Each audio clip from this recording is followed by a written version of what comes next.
1140. Here are the Drive Guys with Kevin Gleason and Kyle Draper. Scott Perry's press conference today, we'll be talking about it all day. And one of the things he talked about is teamwork and togetherness. And I just want to point some out. You talk about an example of teamwork and togetherness. A lot of people talk about it. Some people live it. Today at the press conference, I had a chance to ask a question, introduce myself, and also introduce Mr. Draper. Yeah, how about that, dude? Yeah. I was looking down at my phone and I heard you and I had to look up. You caught me off guard, and I appreciate that. Good, you know? good. Because the way you looked, you kind of went, I was like, thought, me I over don't know here. that. No, because I was texting and everything. But let me say this. Before we begin with any Scott Perry talk, any Kings talk, can we shout out the entire Drive Guys cast? You were there, I was there, and Jay was there. Yes. We were the only radio show in the city with all three members, all hands on deck. Right. We all needed to be out there today. Yes. When I got there, I think it was Tony Ray Harvey said, I'm surprised to see you here early. And I said, Jay was going to come out here. Drape's coming out here. I have to come out because they're coming out. So. Yeah, I was surprised to see you also, though. To be honest with you, I was like, oh, shoot, because you were on the fence last night. Yeah, right? Weren't you I like had to see how much I got done. And I was like, all right, let's go. Yeah. Big day. Exactly. Huge Big day. day. Huge day. So what'd you think? I thought it was good. I thought it was good. I thought it checked all the boxes. The thing I liked most about it, Whitey, was what he did not say. This was not a rah-rah pep rally. This was not a used car salesman trying to sell us a car. This was Scott Perry being himself, telling you like it is as much as he could. This wasn't, we're going to turn things. This wasn't Jerry Jones. We're going to, make all kinds of moves this offseason. No, it was, you know what? We got a job to do. I was brought here to do a job. It was very matter of fact, if you will. It was no frills. He had a couple one-liners, but the way he delivered them, it wasn't like, look at me. I thought it was excellent, man, to be honest with you, because he wasn't selling us a dream, selling us on hope. It was, I was brought here to do the job, and I'm the right man for the job. It's interesting that he was the only one who spoke, and I think the Kings were counting on his ability to engage with people. And as I've said before a million times, I think Monty did a good job. That wasn't his strong suit. It's definitely one of Scott Perry's strong suits. Yeah. So it was a matter of Scott Perry, just very little about himself and his marriage, and they're going on, 39 years, and then engage. All right, I'll take your questions. To your point, Drapes, it really stood out to me that he talked about sustained competitiveness. Is that the term he used? That's our goal. He did not say we are going to win a championship here. How many of those have we been to where that's the stated goal? Right. I don't know if that's here or there. I don't know if it's good or bad, but it stood out to me that at no point did he say we are building a championship team here. He said our goal is to have sustained competitiveness. So yeah, it wasn't like, here we go, we're going to win a championship here in Sacramento. Right. I hope we do, but he didn't say that. And I like that he talked about sustained excellence, basically. Because here's the thing.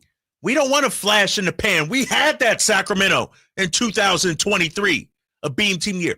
We want playoffs year in and year out here in Sacramento. We want to be routinely a top 4 to top 6 team in the Western Conference. We don't want to be baseball's version of the Florida Marlins. No. And I know they won championships. I get it. But then you win a title and then you miss the playoffs for the next 5-6 years. Nah. I want to have a chance year in and year out. I'd take and that's championships. Yeah, I would take. I mean, once I said that, I was like, yeah, they won a couple of them, Being honest, but it's not, push all your chips in this season and hope to win a championship, because if you fail, then what? And so he's trying to, turn us into almost like the Celtics. If you look at their sustained success, even through multiple different star iterations, I go back to when they got Kevin Garnett in 2007. They've missed the playoffs 1 year since then, Whitey. 1 year they've missed since 2000. In the last 18 seasons, one season. That's what we're talking about if you're the Sacramento King. Another thing that stood out to me is that Scott Perry talked about, as he listed the things that matter to him and the things that go into building the team's identity that he hopes to build. He talked about his belief in a defensive presence. And it's been a while, hasn't it, since we've had a GM here in Sacramento preaching a defensive presence. We've had coaches talk about it. We had coaches talk a lot about it. I don't know if anyone heard them, but I don't remember the last time we had a GM doing that. And let me say this, because it goes back to something you brought up yesterday. For him to talk like that, when we talked yesterday, Vivek's an offensive guy. He wants things fast and high scoring and everything like that.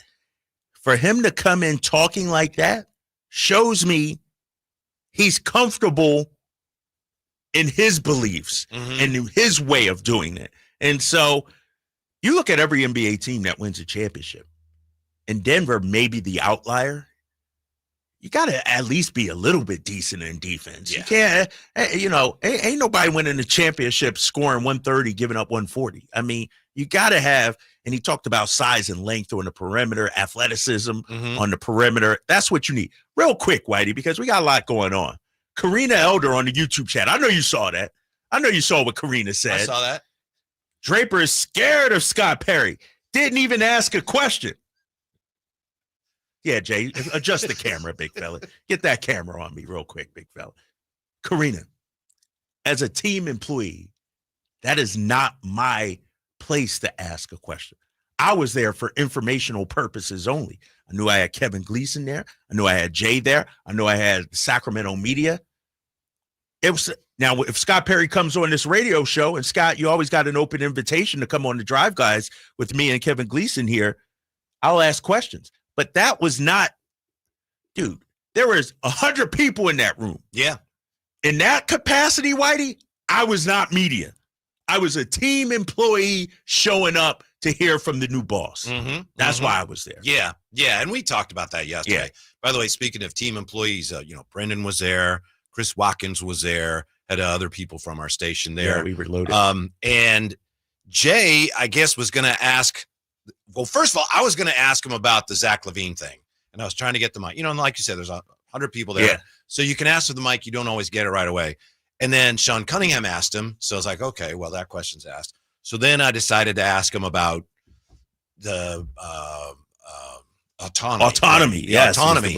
And what I left the side gate open for him. Right, I asked him. Right. And a guy that skilled just turned my head. Because you asked kind of two questions, right? And I first and then this. Yeah. And he didn't answer the autonomy he just question. Went right out the side gate. Like, thank you for leaving that open. Gosh. And then Michelle Dapper, to her credit, she followed up. She followed up. Yeah. You and I know we'll play some sound over the next 4 hours. Did you like his response to that question? Ooh. Was interesting. He kind of, he left the side gate open himself on that. Right. I mean, here's the thing about Scott Perry. He answered every question in the way he's supposed to answer it from his point of view. He really didn't give us anything we needed to hear.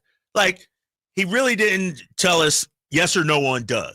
Doug is still in the mix, but so are other people, apparently. So nothing came out of today where we could say, well, Scott, on April 23rd, you said this, and we're going to hold you to it. He left a lot of wiggle room with everything throughout this press conference, I thought. Yeah. Which is okay. That's what he's supposed to do. Right. He was endearing himself to the media, many of whom he's already known for a long time. Yes. A lot of it was, good to see you. Hey, it's nice to see you. Yeah, other people. Yeah, G-Man, too, went up to him afterwards. Chris Haynes was in the building. I don't know what Chris Haynes was dressed for. Did you see his outfit? I didn't really pay attention. He might have came from a funeral, so I don't want to, but that's how he was dressed. That's how he was. I'm like, dude, this is a celebration. This should be a happy day, Chris Haynes. Let's just hope he wasn't coming to a funeral. Right. We don't need any of that. What about, we need a point guard? To me, that suggests that the core of the team or some of it is going to be kept together, because otherwise, how do you know what you need if you're gonna tear that down? So to me,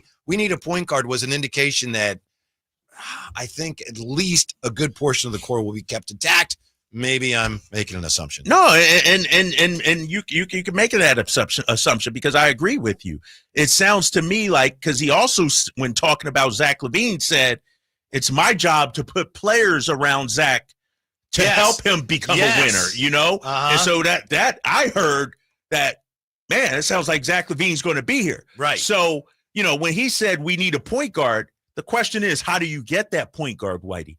I don't think you can make any free agent moves to get that point guard. So in order to get that, you may have to make some moves, a trade. Mm-hmm. And so I'm okay with him saying that. The question is, which players is that point guard going to play with? That's what I want to know. Karina, by the way, follows up with, I know you're not scared, Drapes. I'm just playing. Oh, okay. See, Karina, sometimes it doesn't come off on black and white on the screen.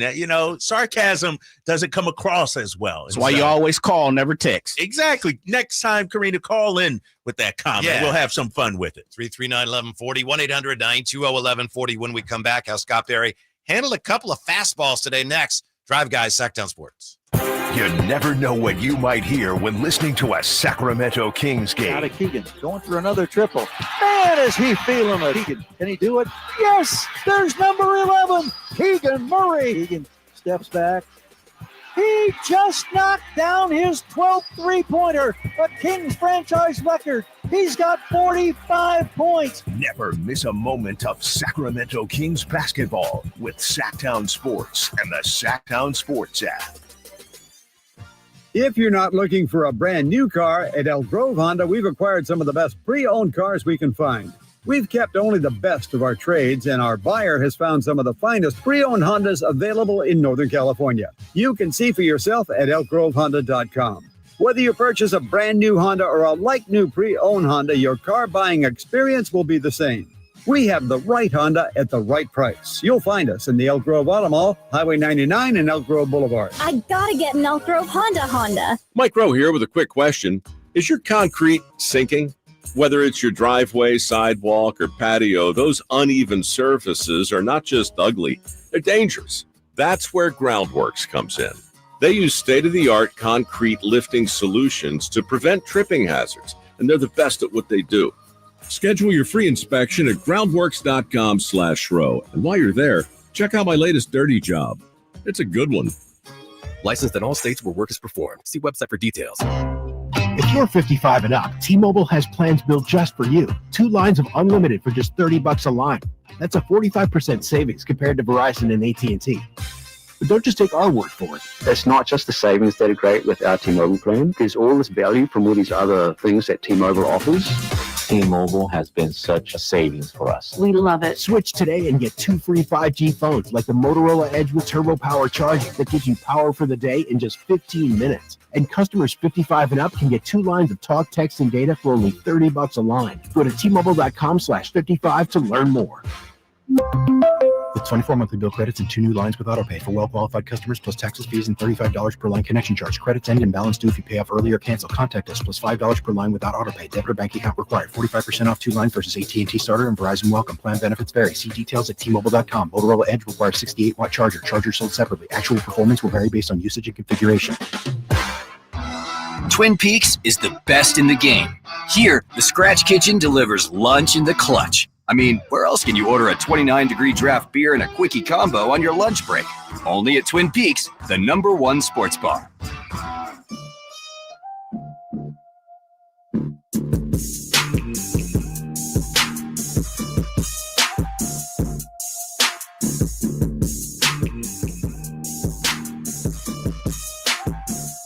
My name's Kevin Gleason. Hey, I'm on the Sacktown Sports Afternoon Show. What's this gentleman over here to my left, Kyle Draper? That's me. That's me. Whitey, great question, and I appreciate you, of course, throwing your boy in there. Hold up, Jay. What you doing, Jay?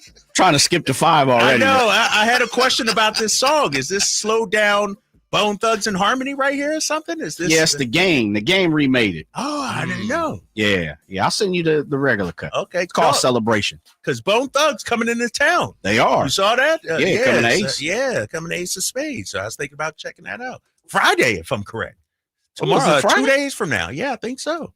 Drapes is a short timer, so he's not going to be with us tomorrow at Tom's Watch Bar. Or Friday. I'm upset about that. Spectacular. I am upset about that, Big Are Dog. you? Yeah. The wings and the cheese curds, that's my staple. I was thinking about dropping by just to get those. Is that kind of messed up, though? And then had a company pay for it. Bold play. Get the free That's food. a bold play. I've never heard of that. Dude, it's my day off. I can do whatever the hell I want, Whitey. I can show up. It's my day. Yeah. It's vacation day. You could do whatever you want on vacation, right? Yeah, we'd love it. I'm sure a lot of people would love to see it. Come on by there. The best thing is I would jump on for a segment and use that as a full day. Oh, sorry, Jose. I worked today, big fella. Nope, I'm getting that day back. So, hopefully you can join us tomorrow. Lots of NFL draft talk between now and then. Although, for the 49ers, it's not that exciting. 11 picks, big fella. I know, but, they're not in the market for like a quarterback or offensive players early on. So it'll be significant. I don't know how exciting it is. Shedeur Sanders, by the way, there's reports that he may be dropping like a stone. This is ridiculous. Yeah, we got to talk about that at some point. I know we got some draft talk coming up today, right? Yeah, as well. I won't be here. Hopefully, I was going to say, hopefully we can squeeze it in before Mr. Draper hits the road. Right. So there were a lot of softballs today, and that's not a shot at anybody. There always are in these media sessions, right? Mm-hmm. Yeah. How are you? How are you? There's a lot of good questions too, and there were a couple that were a little more pointed than others. And I think one of the ones that we were all waiting for, and Sean Cunningham from Channel 3 is the one that asked it. He asked Scott Perry about the things he said about Zach LaVine. Now, Scott Perry kind of opened that door himself because he talked about his podcast, and Sean Cunningham said, "Oh yeah, speaking of that, yeah." And let me say that before we get to the sound, Scott Perry was ready for it. Yeah, he knew that question. He knew it was going coming. to be. Yeah. So is this the question or just his answer, Jay? Okay. So the question was, you said some things about Zach LaVine, and you said that you questioned how much he would help a team win. You said that November of 23. So do you have to talk to Zach LaVine about that? Absolutely. I've had a chance to speak with Zach. I knew Zach a little bit well before I took this job. When he was a young player at UCLA, when he was coming out, I obviously scouted him and watched him a lot. Terrific talent, athletic, nearly a career 40% three-point shooter. And he and I, like I said, we had a good conversation. So my job now to help put pieces around him and others to enhance his ability to start winning. And that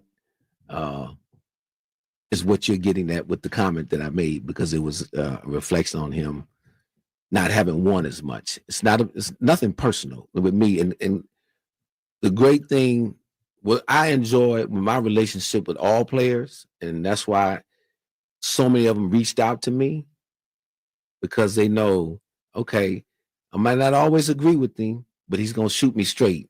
And they know that I'm going to provide radical candor surrounded by radical love. They know it's coming from a good place. That would suggest that the Kings and Scott Perry at this point have no interest in shopping Zach LaVine. Yeah, that's the vibe I get, the feeling I get, listening to that. Never say never, obviously, but it sounds like Zach is going to be here. And, I'm a huge Zach LaVine fan. We all know that. The numbers were good, just didn't result in wins and losses. I'm interested in holding Scott Perry to his word, building the team around Zach so he can get to that level of winning. I want to see that, manifest itself. Yeah, it sounds like assuming he's going to keep the core together in some way, shape, or form, he's going to be doing a lot of talking to the core members, Zach and Domas and whoever else they decide is part of the core, and then try to figure out, what do you guys need? How can we maximize what you have to offer? Then I asked, a little later on, I asked Scott Perry about, and I left the door open for him and he took advantage of it. I want to ask him about, hey, you got so many things to do here, and each decision make affects the other. So how do you know where to start? And do you expect to have autonomy when you make those decisions? But having left that gate open with the first part, he scuttled right through the side gate. I asked my wife. No, seriously. Look, again, as a veteran of this thing, I have my North Star vision, if you will. And so I come in with that in mind. So I start putting things together with that, ultimate goal in line. So, and like anything else, when you have detailed plans, every now and then there's a hiccup, a change. Somebody may come into you and say that they don't want to be here any longer, whatever the case may be. But I'm always conscious of, and it's a great question. Thank you. Of one decision leading to maybe a multitude of other decisions. So when I do make one, I always try to think about what consequences they may present. So that's fine, and that's on me for giving him the room to kind of shy away from the meat of the question. But Michelle Dapper from Channel 3, towards the very end, and this was her second question, she's like, I got to ask you another one. And she asked him more directly, do you expect to have the autonomy to make these decisions working with Vivek? Obviously, Vivek owns the team, and I've worked with Vivek before, and I enjoy a very healthy and positive relationship with him. But make no mistake, he has empowered me to lead this team and make critical decisions. Now, will I talk to him often about different things in this team? Absolutely. It only makes sense. There's a saying that will be prevalent throughout my tenure here and within our office. I want diversity of thought, but with unity of purpose. And that's what we're going to be led by. And so that starts with my relationship with Vivek. Mic drop. That's how it ended right there, right? Too Whitey? I believe that was the last question. Yeah. That was the last question. Yeah. You buying that? You buy, like, is there anything to read into that? To me, he's pretty clearly saying, yeah, Vivek's going to have some involvement. He's the owner of the team. And rightfully so. But here's the thing. I feel when it comes to ownership, they should get involved on the big stuff. Like, I want to trade our star player. Well, you got to run that by me first. I want to trade this top 5 lottery pick. Well, you got to. But if it's a 10th man or an 8th man, do what you got to do. You know, I think the big discussions, you got to get sort of like what happened in Dallas with Luka. There's no way ownership didn't sign off on that. And they should. And same thing when it comes to Vivek and De'Aaron Fox. A trade of that magnitude. No way he shouldn't be involved in that and have some say in that. A guy like DeMar DeRozan. Shouldn't he have? That's a big time for it. Like, owners should be involved to some extent. Yeah, but the difference is, everything you said is true. The difference is, everything, the owner has to sign off on everything. But is it brought to him like, this is what we want to do? Or is it the owner going, hey, here's what we should do? Right. And we don't know for sure how much that's gone on, but there are indications that some of that has gone on. I go back to when we talked to Jerry a couple weeks ago about Bill Davidson, who owned the Pistons. And Jerry said, Bill Davidson wanted to know everything that was going on. He wanted to know, what are we doing? But he let them do it. He just wanted to know what it was before he signed off. It wasn't his idea. Like, he didn't come, hey, guys, we should get this guy. But the encouraging thing to me is that it appears that Scott Perry, having had experience here, looks like he might be the guy to know how to navigate that. And I'll also say this. I mentioned this earlier with Alan on the crossover. You go and talk to some of the people that know Scott Perry and knew him when he was here. Like, I think we might have exchanged text on this. Pete Youngman. Yeah. Pete Youngman says this double guy down on it terrific. today, right? Yes. Pete Youngman doubled down today. Yes. On that. So to me, that's, I really trust Pete Youngman's judgment on something like that. And I mentioned Jerry. And when we talked to Jerry about Scott Perry, he said he's a really good basketball guy. So those are encouraging signs. And that doesn't mean don't worry about a thing. Everything's great, but it's encouraging. And here's the tweet that Pete Youngman sent out that we shared on our text chain. Pete Youngman, former Kings trainer, said, quote, he spoke of stability developing within the organization in his 3-month stint 8 seasons ago. I called it, quote, basketball normalcy that hadn't been seen since Jeff Petrie was GM. Whatever you call it, he is correct. Get behind him, Sacramento Kings fans. You got a great one to lead. And that's the thing, guys. Throughout all this. And that is a guy who was not hitched in any way currently to the organization. And here's the thing also, I'll say this.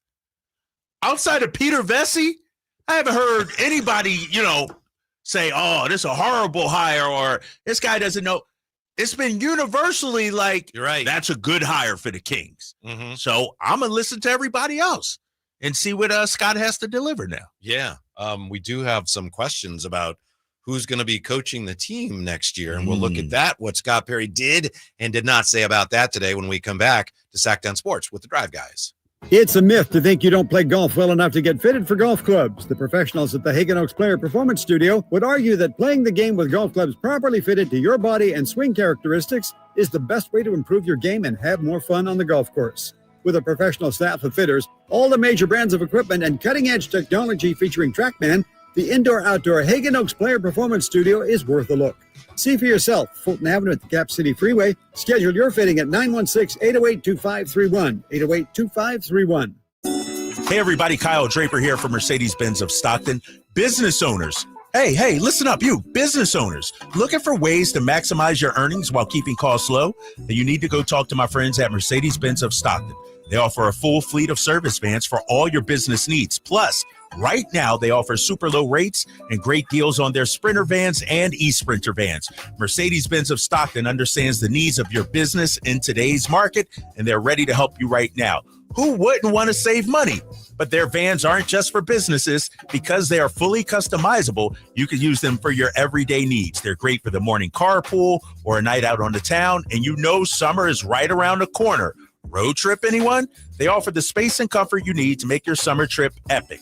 So make the short drive down I-5 and go see my friends at Mercedes-Benz of Stockton and tell them Drape sent you. Or go online anytime at mbfstockton.com. If your passion is bass fishing, only one radio show has the action, information, and excitement of your favorite outdoor sport. Ultimate Bass, hosted by Tournament Bass Pro and California Outdoor Hall of Famer Kent Brown, takes you live to where the fish are biting every Saturday morning. Only Ultimate Bass feeds your passion with the latest news, products, tips, and advice from the pros. Ultimate Bass with Kent Brown, Saturday mornings at 5 a.m. on Sacktown Sports 1140, part of SEP's Saturday Morning Outdoors. Sacramento's premier country music festival, Country in the Park, is coming back May 16th and 17th at Cal Expo with Bailey Zimmerman, Billy Currington, Cole Wetzel, Nate Smith, and more. You'll enjoy food trucks, rock walls, and a mechanical bull, line dancing, and more. Single-day GA tickets start at $52 at CITPFest.com. Country in the Park, May 16th and 17th with Diamond Pacific Supply and Trex, Michelob Ultra, and Carl's Jr. Find out more at CITPFest.com. The IMSA WeatherTech Sports Car Championship returns to Monterey's iconic WeatherTech Raceway, Laguna Seca, May 9th through the 11th. Enjoy the high-octane mix of international drivers, cutting-edge prototypes, and GT sports cars racing wheel to wheel. Buy your tickets now at WeatherTechRaceway.com.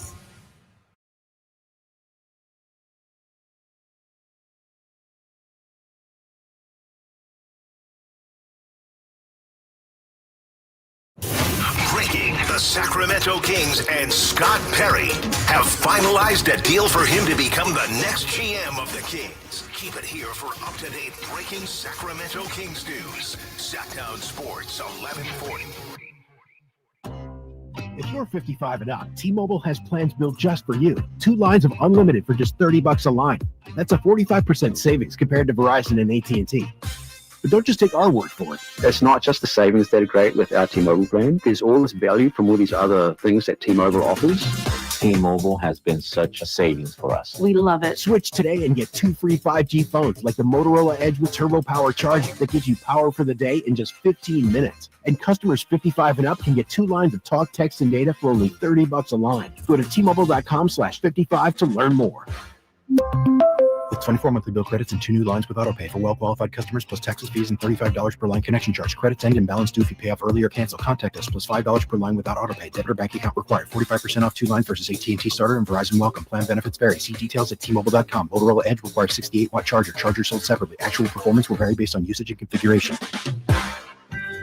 Listen for the Toyota Tahoe Report every Thursday, Friday, and Saturday with Johnny Mosley to get the latest weather conditions in Tahoe throughout this snow season. Brought to you by your local Toyota dealers. Toyota, let's go places.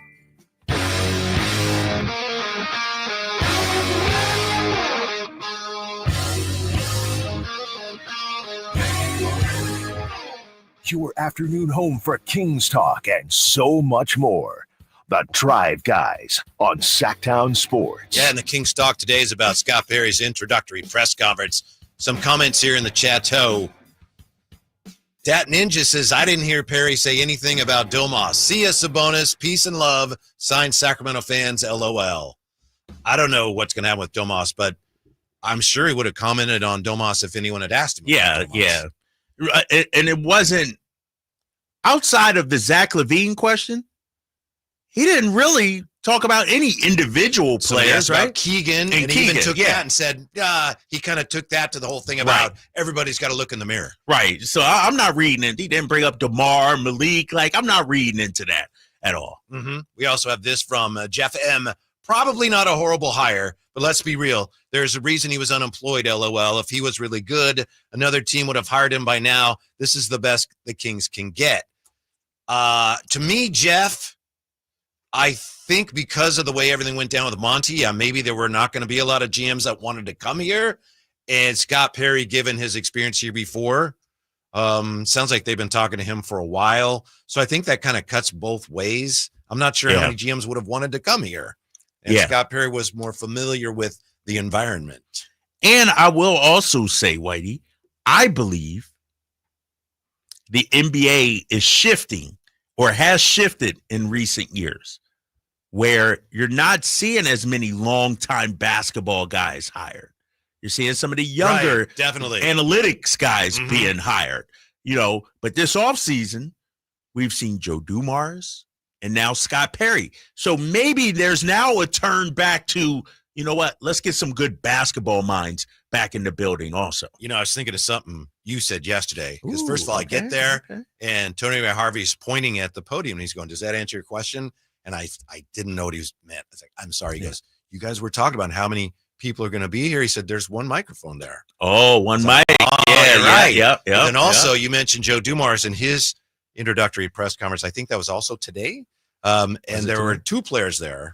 CJ McCollum was there and Alvarado was there. Kings didn't have any players there, which is neither here nor there. Mason Jones was there. Was he there? Okay, yeah, Mason Jones. Thank you. Our guy, the champion, Mason Jones was there. MVP. Yep. But that was very noticeable. But I will say this too. And I was talking to a source of mine afterwards.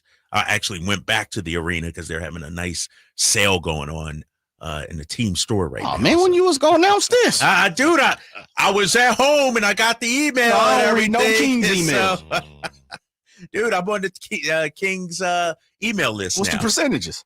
50% plus Draper's discount, and then 30% off already clearance stuff. Oh, come on, man. So when we going back to the arena? It ends at 4:00, big fella. Oh, you was a cold piece. You was a cold piece. I got a couple of jerseys, some shorts for the kids. I stocked up. I'm sorry. I was in a rush today. I was very busy today. But, CJ, you made me lose my train of thought. I was talking to a source about, the players and where they at. A lot of our guys don't stick around. And I understand guys could fly back in, but I feel like dudes got out of town with the quickness after this season. And so, who knows, man? Maybe, somebody should have flown back, but I feel like also the way the season ended, a lot of guys got sour tastes in their mouth. Yes. A lot of guys are feeling salty right now. By the way, speaking of Drapes talking to people, I saw him talking quite a bit with Kevin John, who was very interested in your tickets situation with the A's. Yeah, Kevin John is yesterday. Yeah, one of the nicest guys in the world, man. And it was great to see him.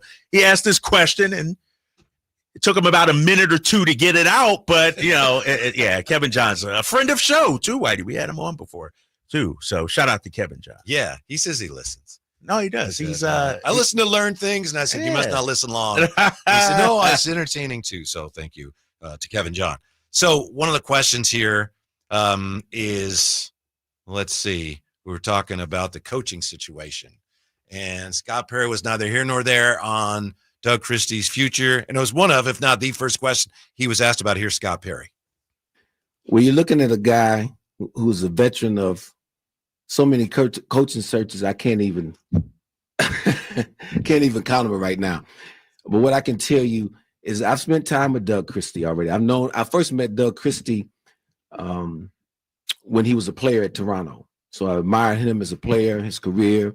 I've watched him this year from afar in terms of his ability to have a presence on the court. I think he's made a connection with players. We've had a few conversations up to this point. He was one of the first people I met with yesterday when I got into town. So I've only been here a little longer than 24 hours. With that said, my phone has incessantly rang for interest in this job. So I'm going to have a few more conversations in and around about this job.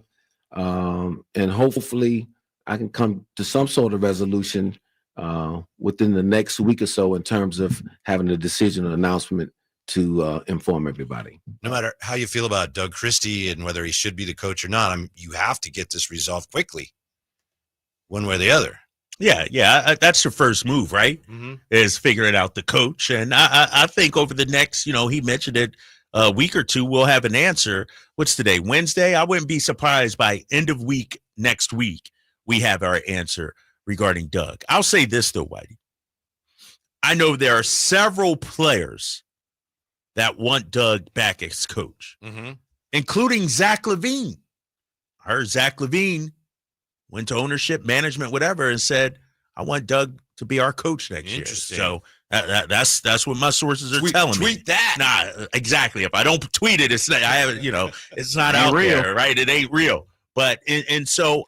Was that your source today at the team store? Or was that Nah, don't worry about it. I can't reveal whether it's the same source, different source. I got multiple sources. Okay, Let me all just say that. I got multiple sources. I'm bringing up the team store. That's a hurting situation for me. Jay salty right now. My bad, bro. We got till 4:00. I'm leaving at 3:45 anyway. Just give me your order. 30% off items already on clearance? Already clearance items. That's 85% like the way 80. I was smelling it. A soft couple of crispy hundreds your way. They're just giving it to you. Dude, they got all the Royale merchandise and everything. That's about $9.99 plus $35. Pay you to take it. But no, seriously, they got like jerseys that are $73.99 and then an extra 30% off. So like 40-something bucks or whatever it is. Yeah, it was. I came up on a few. They got a DC jersey over there? Nah, they got not the throwback joints, man. Just the new ones. Like, Chris with a K says here in the chat, I don't see how he could say too much about the players yet. He has to get the lay of the land.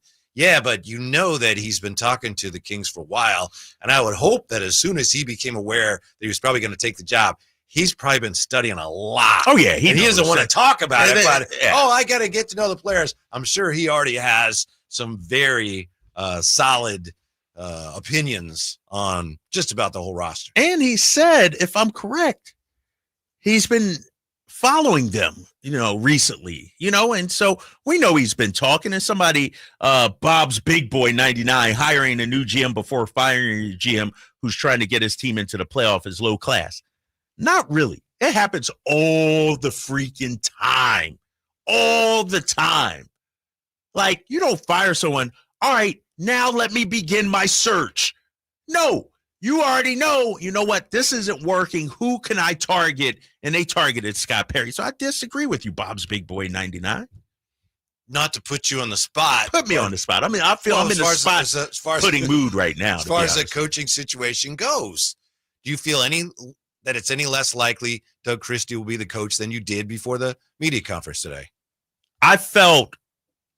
I do. I kind of moved on this, Whitey, over the last couple of hours. Walking out of it, I'm like, it doesn't sound good for Doug. But then everything he's looking for in a coach, that's who Doug is. Mm-hmm.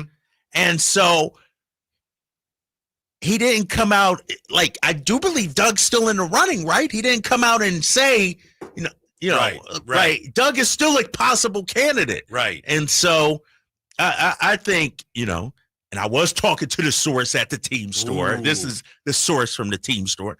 And they agreed with me. If you do hire Doug, you need some veterans alongside of him. And so I believe when you interview for a head coach, one of the questions you ask him is, who's going to be your assistants? Who are you bringing with you? And so if Doug is interviewing for the job, he has to be able to answer that question.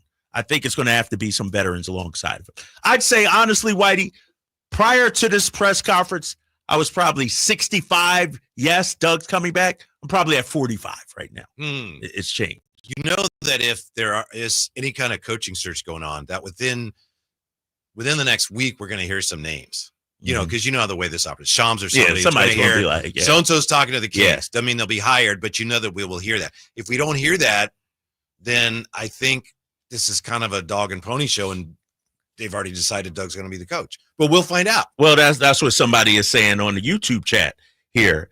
The whole coach thing is a joke, says 12. They know Doug is the guy. They just want to look competent, he says. Yeah, I mean, I could see how what's wrong with that, though? Right. Isn't that what Kings fans have been asking, to look competent? And I understand there's a difference between looking and doing, but if he's saying, look, my phone is off the hook and I'm taking some of those calls, and I've been a part of a coach search for a long time, I'm not closing the door on anything. Isn't that what we want? Yes, but what this person is saying is that they've known it's going to be Doug all along, and they're making it look like, well, we're going to look at a number. My phone's ringing off the hook. And they don't want it. He doesn't want to make it sound like or look like if you're gonna be the GM, this guy's gonna be your coach. I mean, I don't know if that's true. That's all that person is saying. But the flip side is just what we said is, if names pop up, then right. I mean, common sense will say that somebody's had some conversations, and I think that's what I said. You answered that, then they flipped and asked you that question. So that's interesting, though, that Zach LaVine really wants Doug Christie. That's the story that we just heard. Yeah. Should I tweet that out? You really should. Nah, I'm not active on Twitter like that, though. That's not my Blue job. sky. Put it on the sky, baby. That's not my job to break news or talk about, I'm with you. You know what I mean? Yeah, I say what I feel like I know, and I let you guys run with it and do whatever you will with it. Somebody here at the station post it and say that you said it? Well, whoever, Frankie or somebody should already be clipping. Right, about what we said, right? Yeah. Right? That's out there. So, yeah. No, seriously, I think that's very significant. And it was shocking when I heard this. Not shocking in that Zach would want it, but that Zach has this view of Doug in such a short time shows me that Doug did have the ear of the players. Like, here's the thing, ladies and gentlemen. And I know we're up against it, Whitey. I got something on Doug coming up. Let's go to break. Right back with that next. Drive Guys, Sacktown Sports. You heard the news. Newsmax just went public on the New York Stock Exchange and listed on the big board. Millions of Americans like you are joining our news revolution. Reuters Institute says Newsmax is one of the top 12 news brands in America. Even President Trump says it's terrific. 40 million Americans go to Newsmax, and its audience grew 50% since the same time last year. Millions really are making the switch to Newsmax. If you want to be a Newsmax share owner, call your advisor or get more info at newsmaxinvest.com. Stand with Newsmax today for a strong America. This communication is for informational purposes only and shall not be intended to or shall not constitute any offer to buy or sell securities, nor shall there be any sale of securities in any jurisdiction in which such offer, solicitation, or sale would be unlawful. Power Business Technology is proud to be a 100% independent, locally owned and managed Toshiba copier dealer. Local ownership cuts out the red tape, allowing ourselves to never be too busy to personally answer the call when our clients need us. Recognized for excellence in service execution, training, and customer service, we're proud to be named a Toshiba ProMasters Elite Dealer since 2021. Contact us today for all your business printing needs at 844-POWER-BZ. That's 844-769-3729, or visit us at powercopiers.com. Golf to Go is brought to you by the Hagen Oaks Golf Super Shop. Here's Frank LaRosa. For beginning golfers, not getting into bad habits gives you a much better chance of enjoying the game and shooting lower scores. John Howells in Golf Monthly says these mistakes should be avoided. First, know your club distances. Take your yardages not from your best or worst shot, but somewhere in the middle. And no dancing allowed. Swaying in the backswing is a common fault, which forces you to compensate in the downswing. Mastering impact. Trust the loft on the club face and don't try to lift the ball. Club face control. For right-handers, take care to set the perfect grip with 2 V's between thumb and forefinger pointing to your right shoulder. Bunker shots. Many struggle here because they fail to open the club face before hitting the shot. Turn the club before you take your grip. And finally, learn how to read greens and hole more putts. Even on a miss, putts that miss above the hole offer more chance of holding the putt. Now go out and have some fun. That's your Golf to Go. I'm Frank LaRosa. It's the final days of the spring sales event. Drive home your new Honda before the deals and the new Hondas disappear. Folsom Lake Honda, your one-stop Honda shop. Looking to own or lease? During the spring sales event, drive a brand new Accord or Civic. Visit us today at FolsomLakeHonda.com, your one-stop Honda shop. As a family-owned and operated dealership since 2009, customer service is our number one priority. Our customers love doing business with us, and you will too. Folsom Lake Honda, yeah, your one-stop Honda shop.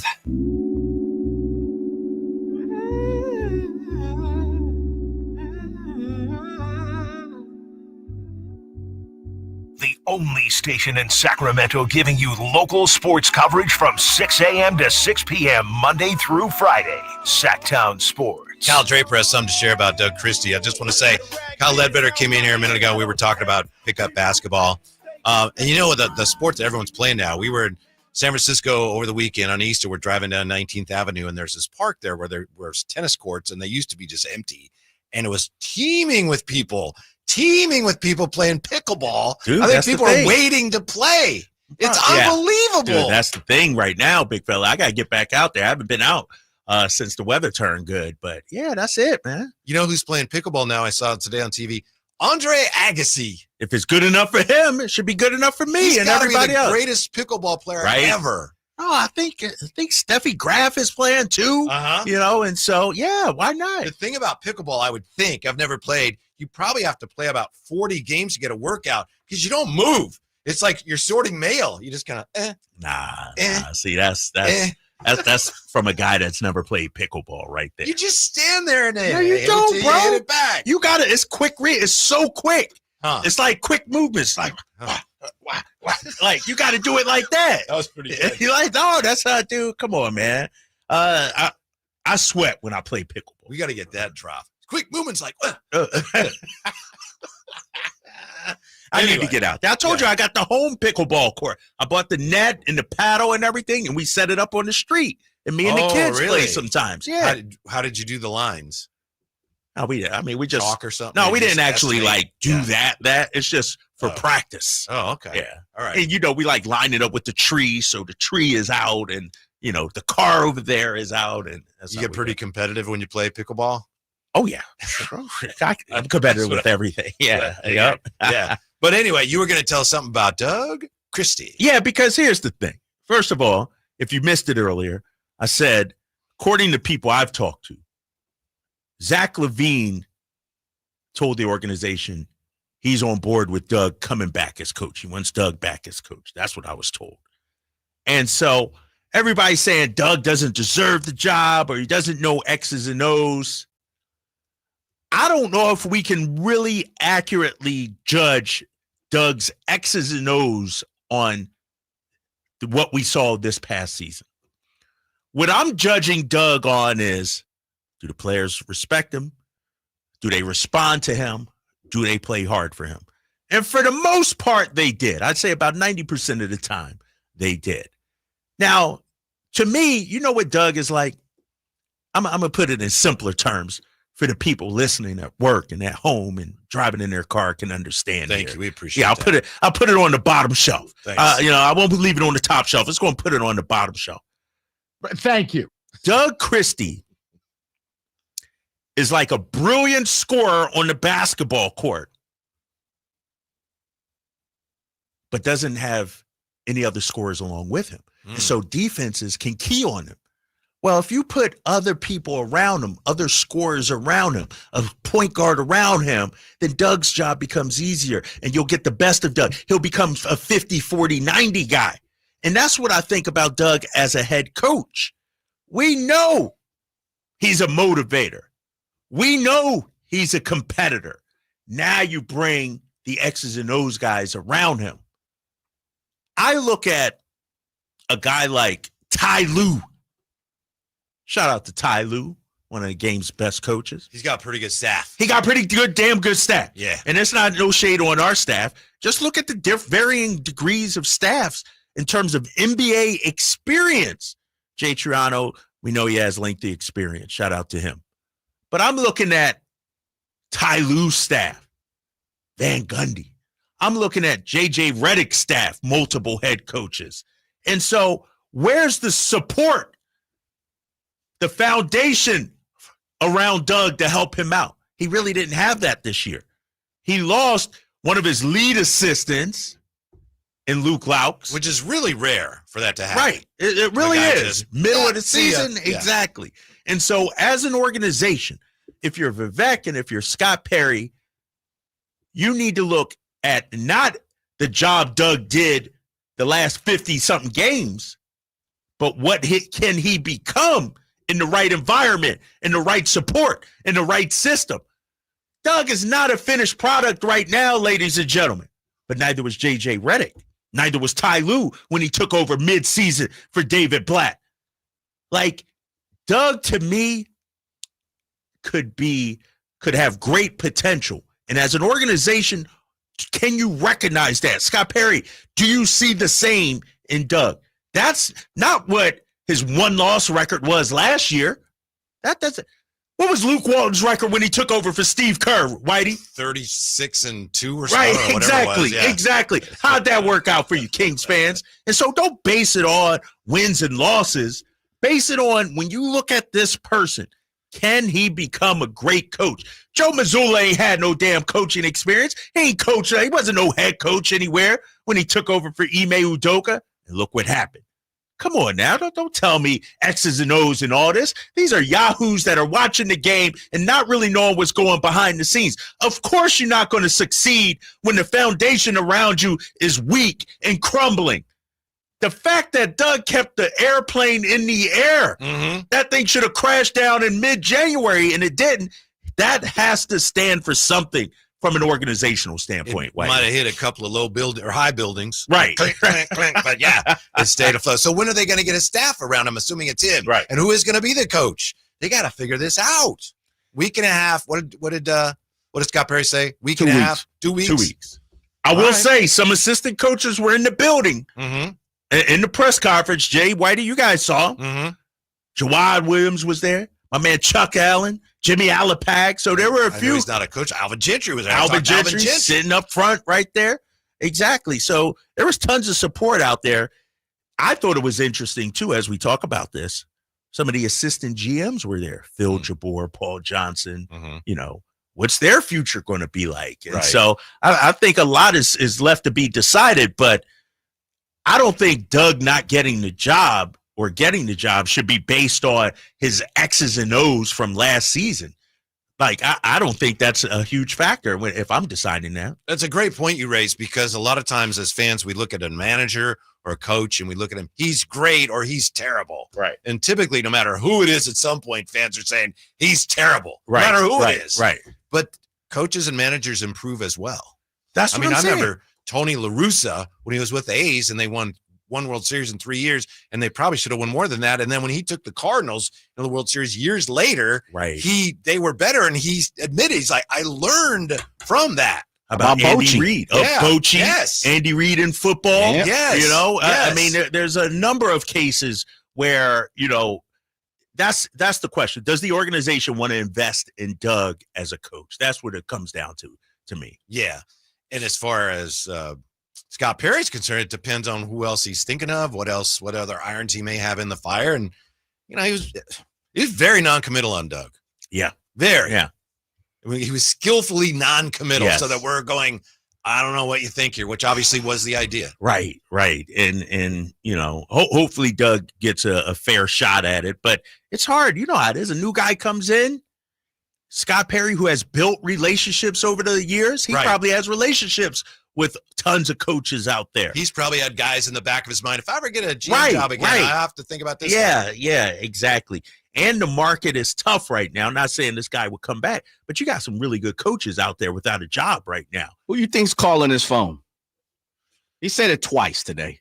It's like, you know, that phone is ringing off the hook. And then he said it in a different way of, I'll tell you one guy who is. Take that for data. Fizz. That's his. Fizz? Hires in New York. No, Fizz. Yeah. I like Fizz too. I like Fizz. But yeah, I would see Fizz calling him. Would Monty Williams be picking up that phone? You know, former Pistons and Suns head coach. Sure. I just found it interesting is, you know, when a person say, my phone ringing off the hook. He said it that way. Then he flipped it and said, I've been getting a lot of reach outs. I've been getting a lot of, a lot of people been communicating with me behind closed doors. Yeah. So it's interesting that basically, he's saying he's been talking to folks. Yeah. Now, Drapes, speaking of press conferences by new GMs, did you hear what Joe Dumars said today at his press conference about Zion? No, I didn't hear anything else outside of King stuff today. Yeah, we'll have to look at some of that when we come back. Okay. And if you're Scott Perry, what's at the top of your to-do list? Could Zion be anywhere on Scott Perry's to-do list? That's next with the Drive, guys. Sacktown Sports, just getting going. Breaking: the Sacramento Kings and Scott Perry have finalized a deal for him to become the next GM of the Kings. Keep it here for up-to-date breaking Sacramento Kings news. Sacktown Sports, 1140. We all hear the radio ads about the IRS. They tell you to be afraid, to be scared, and they try to frighten you into calling. I'm not here to do that. Tax Relief Advocates is different. TRA is here to tell you that if you owe money to the IRS, whether it's $5,000, $50,000, or $500,000, we have a solution. It doesn't matter if you're sitting in your car, at work, or with your kids. No matter where you are, call now. 800-583-5795. Don't lose hope. TRA can eliminate or reduce what you owe to the IRS. Generous programs are now available that can give you a fresh start. Our passion is taxes and helping individuals fix their IRS problems. We have over 1,000 five-star reviews on Google and an A+ with the Better Business Bureau. You don't need to be afraid of the IRS any longer. End your tax nightmare today by visiting us online at TRA.com or call 800-583-5795. That's 800-583-5795. Tax Relief Advocates. Real solutions for real people. Bonneville International Radio Station contests are open to participants at least 18 years of age and older that are residents of California and who reside in one of the 6 counties that make up the Sacramento metro area, unless otherwise specified. Employees or agents of the station, Bonneville International Corporation, other area radio stations, or any entity associated with the contest are not eligible to win, unless the station otherwise specifies in its own discretion. Persons who have won in the last 30 days from a station contest or event may not be eligible. For a copy of the general contest rules, visit khdk.com. Hey, Green Gobbler here. So you've got a clogged drain in your bathroom. Water in the sinks overstaying its welcome. You're spitting today's toothpaste on top of yesterday's toothpaste. You hope that it go away. Yeah, clogs don't just go away. I make them go away. I'm Green Gobbler, the only clog dissolver you need. I'm bleach-free, safe for your pipes, and I work. Guaranteed or your money back. Because I never met a clog that was going to unclog itself. Green Gobbler. Let the gobbler get it. This is Secret Clinical Dominating Extra Stinky Stress Sweat. And this is regular deodorant. Secret Clinical in a heat wave. Oh, what a beautiful day. This is regular deodorant. Ugh, I can't. Secret Clinical with workout sweat. Let's run another marathon. And regular deodorant. How much more? Secret is the GOAT because nothing fights sweat better. Stay fresher under pressure. What's up? We're talking to Chad Hoblet of Hoblet Dodge Chrysler Jeep Ram and Woodland. Ram Truck Month is back. Chad, what kind of deals are happening at Hoblet? Right now, save up to $17,000 off MSRP on the hard-to-find new 2024 Ram 2500 Bighorn Crew Cabs. We have hundreds of new Ram Heavy Duties available with huge savings, including on the new 2025 Ram Heavy Duties. One of many reasons we are California's #1 Ram truck dealer. Okay, what kind of selection are we talking about? We have over 300 new Ram Heavy Duties available, including the all-new 2025 Ram Heavy Duties everyone's buzzing about. With more arriving daily, it's a full-on Ram takeover. If you've been thinking about a new Ram Heavy Duty, now is the time, especially with potential tariffs that could impact the pricing soon. Search, select, and save through their whole inventory at HobletDodge.com. Unbeatable prices, unbeatable selection. Nobody beats Hoblet, period. $17,000 total net savings on select new 2024 Ram 2500 Bighorns after $79.72 factory rebates and $90.28 dealer discount. Rebates include $500 first responder bonus cash for eligible first responders. Toothless net savings. Sample VIN 395, 300, and 396-633. See dealer for details. KHTK HD1 Sacramento, KYMX HD3 Sacramento. Your flagship station for the Beam Team. From the Power Business Technology Toshiba Studios. This is Sacktown Sports, 1140.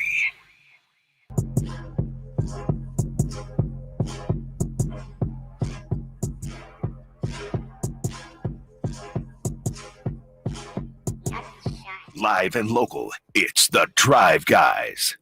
Watch the show on youtube.com/Sacktown Sports 1140. Or listen on the Sacktown Sports app.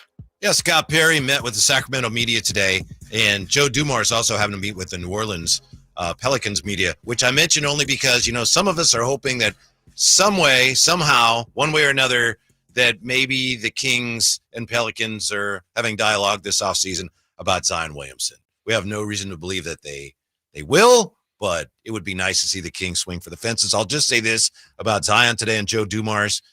Joe Dumars was asked if he's talked to Zion. He said, at the league office, I've had to talk to Zion a few times because Joe Dumars oversaw player conduct. I won't go into those conversations, but we talked since then, and I've talked to Zion since I became the EVP here, and we had exceptional conversations on the phone. Joe Dumars was pretty non-committal about Zion, but he did say later in his press conference, this may or may not have had anything to do with Zion. He said, you have to set standards, and you can't waver from those standards. And he said, standards that change over time. That's not elite anything when you allow things to just slide. So whether that means anything about Zion, I don't know. Today, here in Scott Perry Talk, I don't know that he's necessarily leaning towards any big offseason moves, though. I mean, I think listening to Scott Perry, the takeaway I got, Whitey, is everything's on the table. Like, he didn't commit to keeping the core together. He didn't commit to breaking up the core. Like, he was non-committal on pretty much everything in terms of roster personnel and even coaches. And so I think, and that's a good tact, because here's why. We don't know what the offers are. And as a GM, you don't come out and say, yeah, I'm going to blow it up.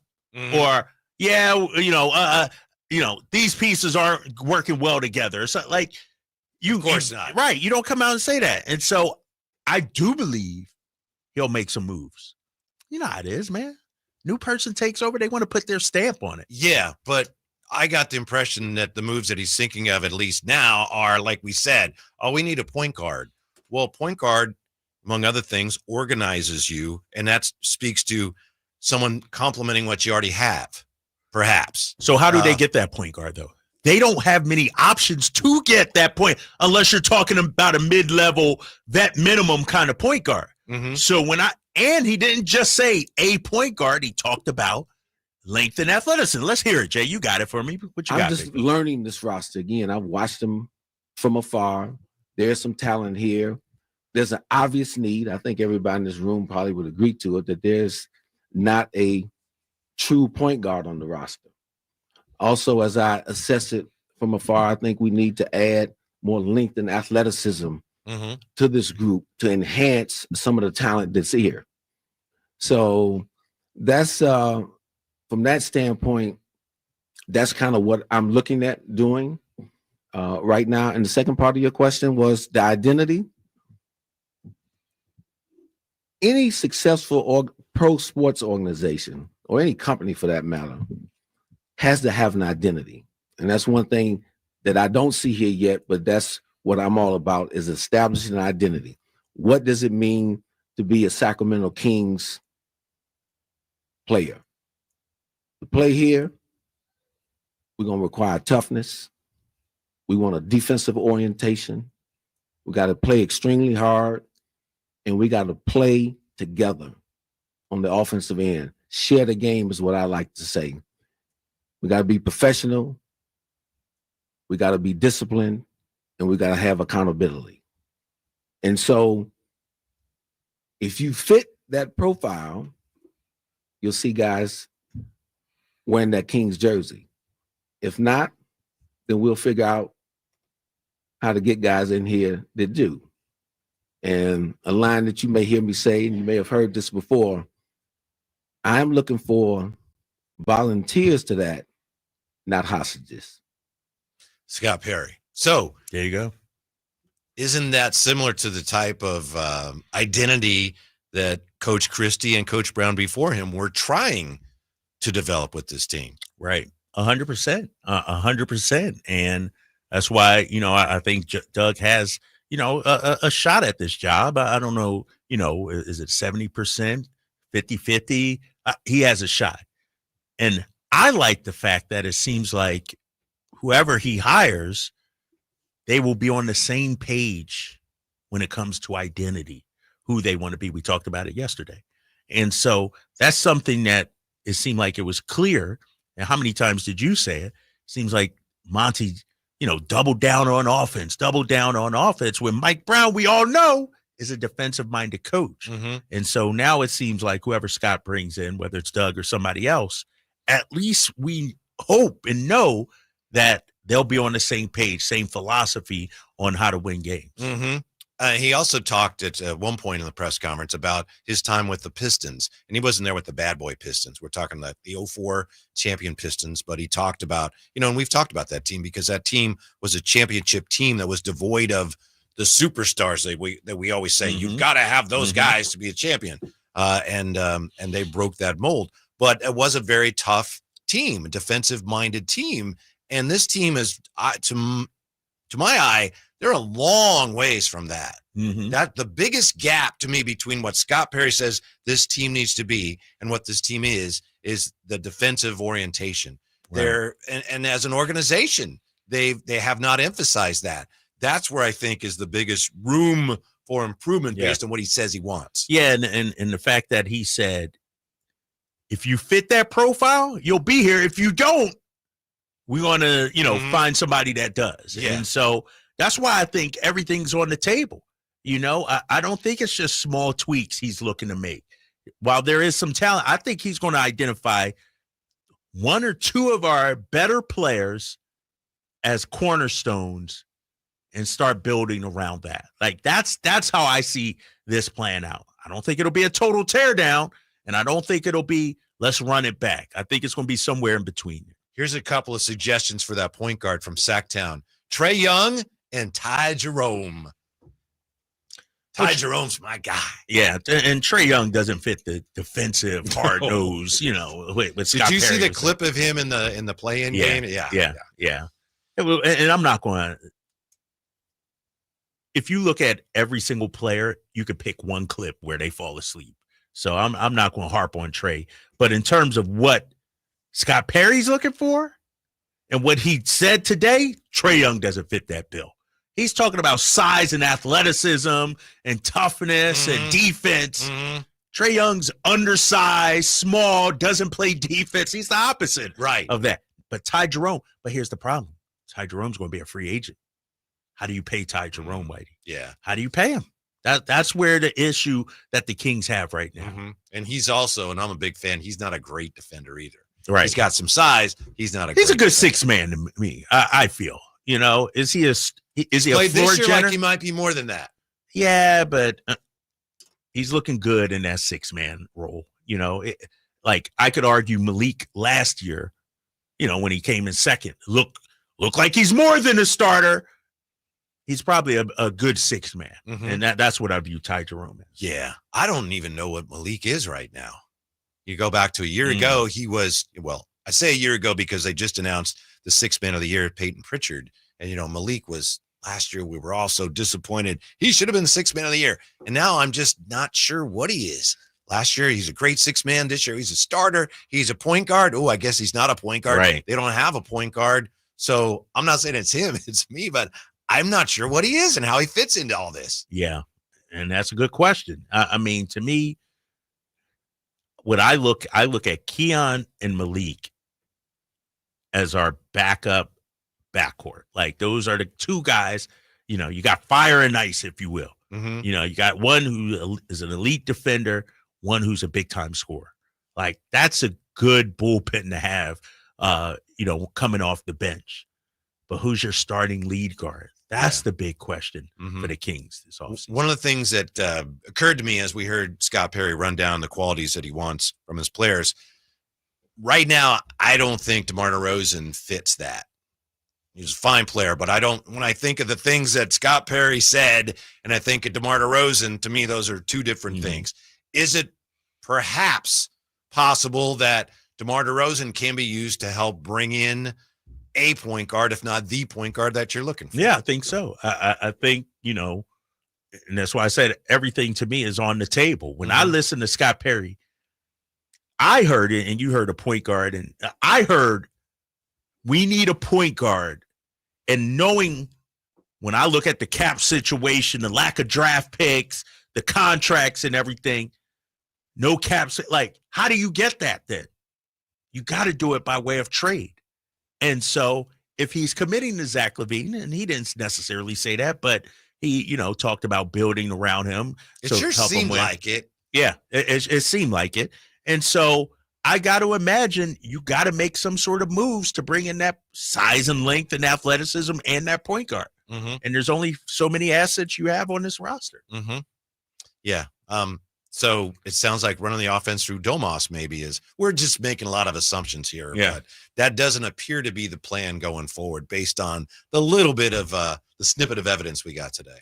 Right. No, I mean, and the way he's talked about the point guard, how it's abundantly clear and how it's so obvious. You would all agree. You would all, you guys would agree with me. That, he's looking for someone, like you said, an organizer, somebody that can run the team out on the floor. Mm-hmm. And that's not Domas. That's taking the ball out of Domas's hands somewhat. Yeah. I wonder how far he thinks they are from what they could be. There's a lot of moving parts now. It's going to be a interesting offseason. I just hope he's able to get started on things soon. So we can get a clearer idea of what this is all supposed to look like. Yeah. And I got a name for you, actually, Whitey. All right. I got a name for you at the point guard position. Will you hang on to might it for just be a second? target. Yep, I'm setting up that team. All right, thank you. Well done. We're back with that. Drive Guys on Sacktown Sports next. The Sacktown Sports 1140 newsletter. Right to your email. Get your latest on the Sacramento Kings, UC Davis, and Sac State with the Sacktown Sports 1140 newsletter. Visit sacktownsports.com to join. Finally, an easy way to find home improvement contractors. Just visit subcontractorsunited.com and simplify your search for home services professionals. From cabinets to windows, roofing to plumbing, Subcontractors United is an easy, simple way to find and hire a home improvement contractor. And you never have to give up personal information. So no harassing phone calls like you get from those other websites. Subcontractorsunited.com is sponsored by D&D Cabinets and Savage Design. The IMSA WeatherTech Sports Car Championship is back for another thrilling season at Monterey's iconic WeatherTech Raceway Laguna Seca, May 9th through the 11th. Only in Monterey can you experience a high-octane mix of international drivers, cutting-edge prototypes, and GT sports cars racing wheel to wheel. There'll be gourmet food, wine, craft beers, family entertainment, and exclusive fan engagement with the drivers in the open race paddock. Buy your tickets now and experience world-class motorsports. Visit WeatherTechRaceway.com. Power Business Technology is proud to be a 100% independent, locally owned and managed Toshiba copier dealer. Local ownership cuts out the red tape, allowing ourselves to never be too busy to personally answer the call when our clients need us. Recognized for excellence in service execution, training, and customer service, we're proud to be named a Toshiba ProMasters Elite Dealer since 2021. Contact us today for all your business printing needs at 844-POWER-BZ. That's 844-769-3729, or visit us at powercopiers.com.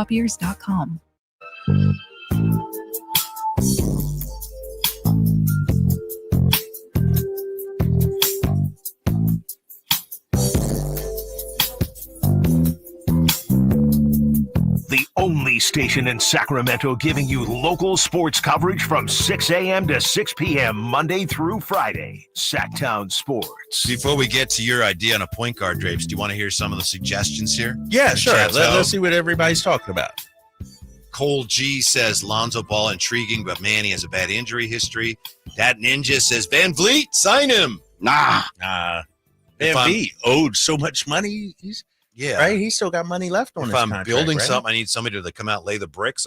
Maybe I'll sign. Oh, that's messed up. That's messed up. Austin Reeves gets a mention from Sacktown. Hell no. Jay's guy. Sacktown says trade DeRozan for Austin Reeves, Jay. Yeah, I don't know who said that. That's Sacktown. Oh, yeah, that must be it ain't from Sacktown to back down. That must be Knight's Landing. Yeah. Some people are saying some nice things about Derek White. I don't think that's gonna happen. So what do you got for us, Drapes? Well, I mean, let's start with Fred Van Vliet. That's not my guy that I was mentioning, but he will be a free agent. Okay. Team option $44.8 million. They're not picking that up. They're not picking that up for Fred Van Vliet. So he will be out there they and need available. That money to sign Durant. Exactly. And I think he's going to be too pricey for our range. And I'm fine with that. Yeah, for sure. Here's the guy. Here we go. I think may be in play for us. It's not a 10-year guy that we keep for the next 10 years. This is a stopgap. I think I know where he's going. I just, before you go any further, I want to make sure this is your opinion. This isn't from your Right. source. There's no source. Store. Exactly. Oh, okay. This is All just right. Drape's opinion. If I was GM, this is the guy. Drake don't even write his own stuff. I love that one. That's a classic. But seriously, and Jay, you may know where I'm going with this, and I might ask you who you think it is. But this guy is a stopgap. We should be able to afford with the full mid-level if we have that. Maybe a 2-year, $24 million, something like $336, something like that. Any guesses? Trey Jones? Nope. Somebody a little bit better than him. I don't have a guess. This guy has bounced around. Dennis the boy Malcolm Schroeder. Brogdon. Ooh. I like that. I like that. Drapes, he's not really a point guard. Yes, He is a PG. Oh, he's a shooter. Nah, but he's a gamer. He's here's the thing, Whitey. He's definitely a gamer, and I've loved him from the moment I saw him. The day he was drafted, they showed film of him. I think Milwaukee drafted him. I was like, oh, that guy's great. But he's not really a point guard. I think he is. He is not a Dame Lillard type point guard, nor is he a Lonzo Ball point guard. He's a good combination of both. He can score when needed, he can penetrate, and he can dish. And if you watch him with Detroit, he's having a resurgence with the Pistons right now. I don't know, Kings fans. Can you co-sign this one for me? Dennis Schroeder in the Sacramento Kings uniform. I like it. Hawks picked him, Whitey, just for information. What's that? Hawks picked him, 17th pick. Mm-hmm. As a stopgap. I'm not saying this is the answer for the next 5 to 10 years, but as a stopgap until, as somebody pointed out, go out there and draft a point guard. Maybe it's the following year you draft a point guard, or maybe you make some other trades or free. But as a stopgap, Dennis Schroeder for the next couple of years. I'm not mad at that. I'm not angry at like that, it. Jay. I like it. Yeah, I'm with you. Love Dennis Schroeder. Don't love that. Just because I just don't think he's a point guard. And I think they need Give me a better option. Point guard. Give me a better option. I don't have one for you right this second. Okay, all right. 339-1140, 1-800-920-1140. Edward on Sacktown Sports. Hello, Edward. How are I you? got 2 trades for you that solves it all. All right, great. Point guard, Miles McBride. You have to give him Malik Monk, and they have to give us back some salary. Now, number 2 is the big one. Zion and C.J. McCollum for Sabonis and DeRozan, straight up. That's a lot. And that's 2 guys that Scott has worked with. Dumars and the Knicks. Yeah. Oh, we lost you there. Awesome. Yes, I know that. I know Dumars. Dumars and Scott Perry know each other really well. They've worked together. To me, just at first blush, that sounds too lopsided in the Kings' favor, where I don't know why the Pelicans would do that. Right. What was it again? It was CJ and Zion for DeRozan and Sabonis. Yeah. And I think the Pelicans are probably trying to get younger. They're in a rebuilding phase. I don't think, and I'm not saying they're blowing it up, but 35, 36-year-old DeMar DeRozan probably doesn't suit. Right. And they got a guy coming back in DeJounte Murray, who's not a three-point shooter either. And so that doesn't fit. And regarding the first, Deuce McBride is not a point guard to me. Right. He's a good backup scoring guard. Deuce McBride, solid backup, scoring guard. Man, if y'all don't co-sign on this Dennis Schroeder, I'm telling you, Vivek need to hire me as an assistant GM or something. That's a great idea. A third assistant. I'm saying as a stopgap. You give me somebody better than we playing GM here on the Drive, guys. Mm-hmm. Miles McBride, I think, is more of a point guard than Dennis Schroeder. See, there we go. He's looking at the box scores right now. But is he as impactful as Schroeder, though? Nah. But Schroeder's a gamer. Yeah, he is. Yeah, he's Schroeder a baller. I'm telling you, Schroeder's one of my all-time favorite guys. Who was the point guard on Team Germany when they won the FIBA World Cup? Dennis Schroeder. Yeah. Everywhere Dennis Schroeder has been, he's been a point guard. I don't understand. Dennis Schroeder is a point guard. Dennis Schroeder is he's a scorer more than he's a point guard. He's a shooter and scorer more than he's a distributor. So is Steph Curry a point guard? But he's a scorer. He's not really. Is Dame Lillard a point guard? Is But don't we need LaMelo Ball, a point guard? Like most guards these days, I don't want a Lonzo Ball type. I love Lonzo Ball, but he's not available. Trey Jones, to me, Dennis Schroeder moves the needle a little more than a Trey Jones type. I just go back to what I thought you said yourself a day or two ago, which is they need a more traditional point guard. I thought you said that.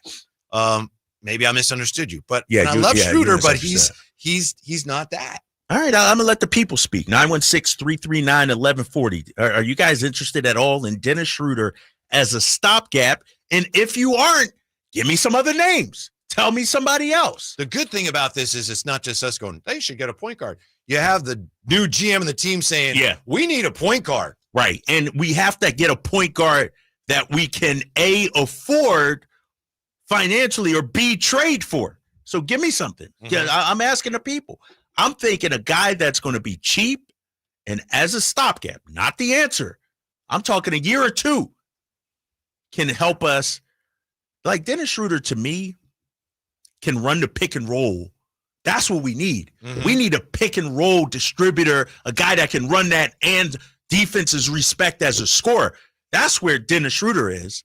Like, you got to respect his scoring and his passing ability.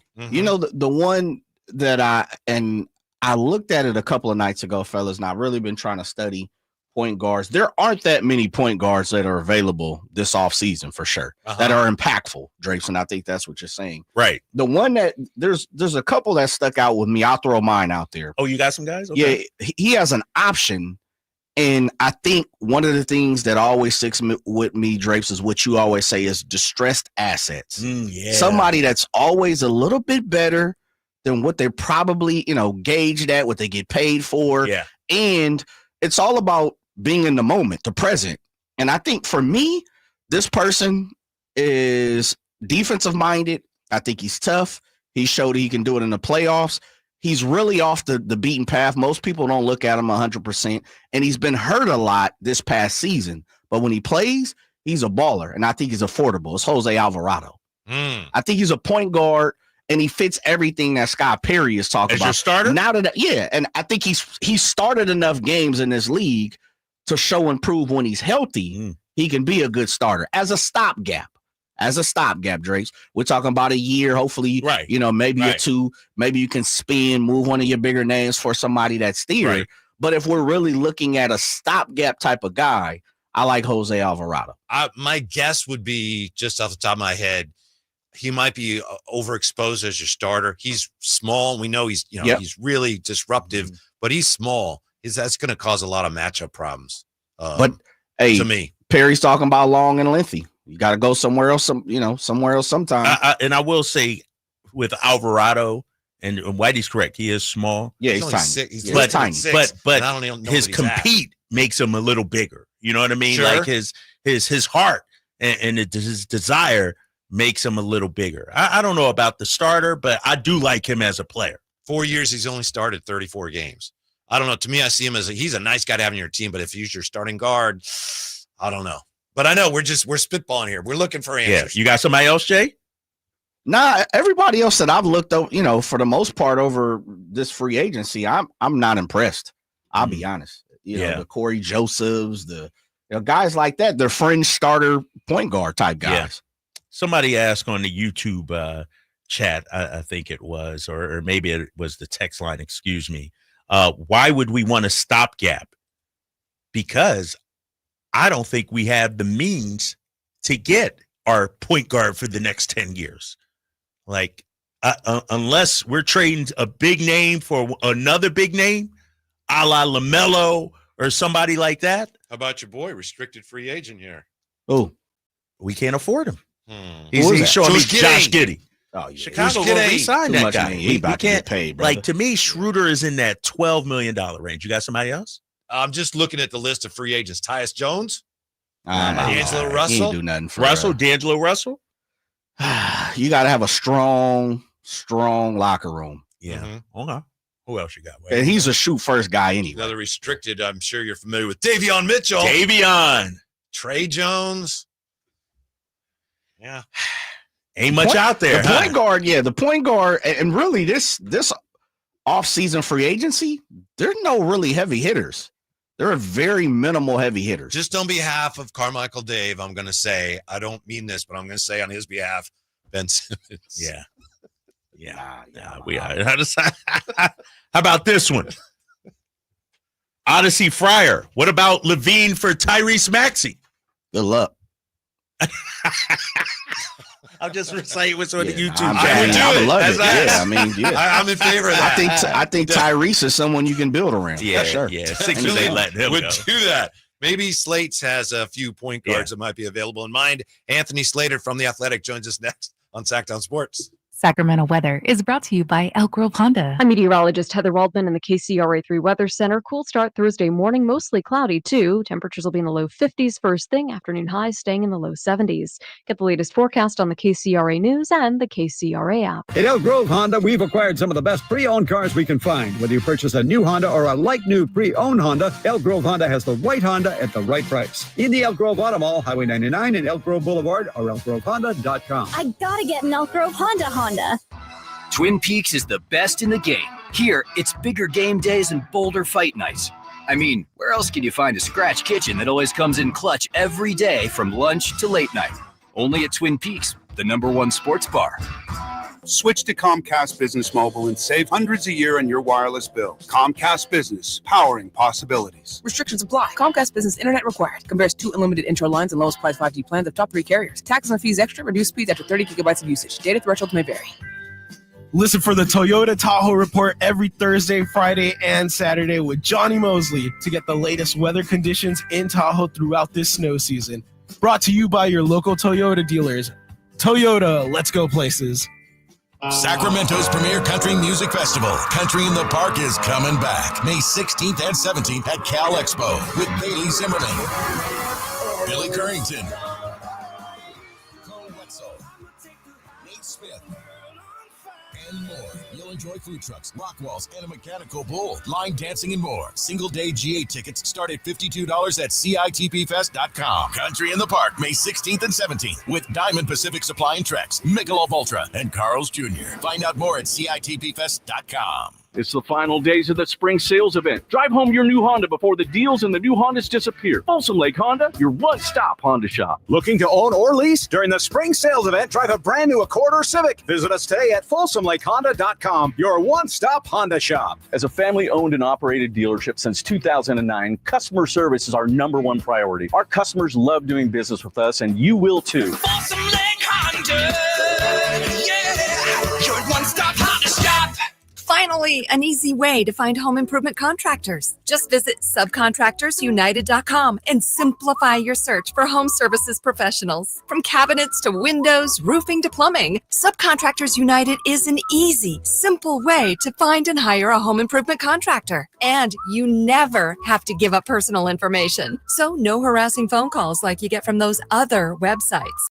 Subcontractorsunited.com is sponsored by D&D Cabinets and Savage Design.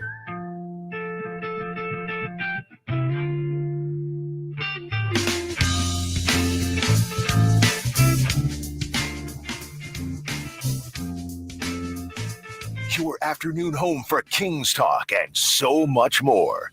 The Drive Guys on Sacktown Sports. Red Hot Chili Peppers, right, Jay?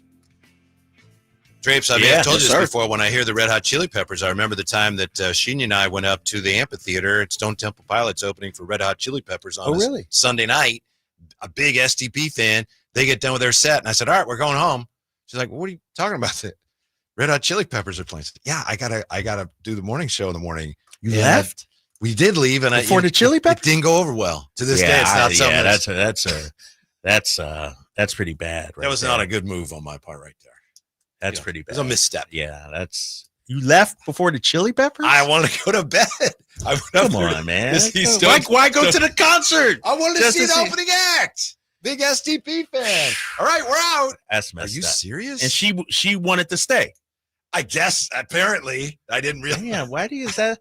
Does she ever? I mean, you probably picked out her car for her and everything. Told her, come on, man. All right. No, it was a misstep. You know, sometimes you look back on things. You go, yeah, probably could have played that a little better. That's all. So I think of that when I hear the Red Hot Chili Peppers. Okay. Yeah.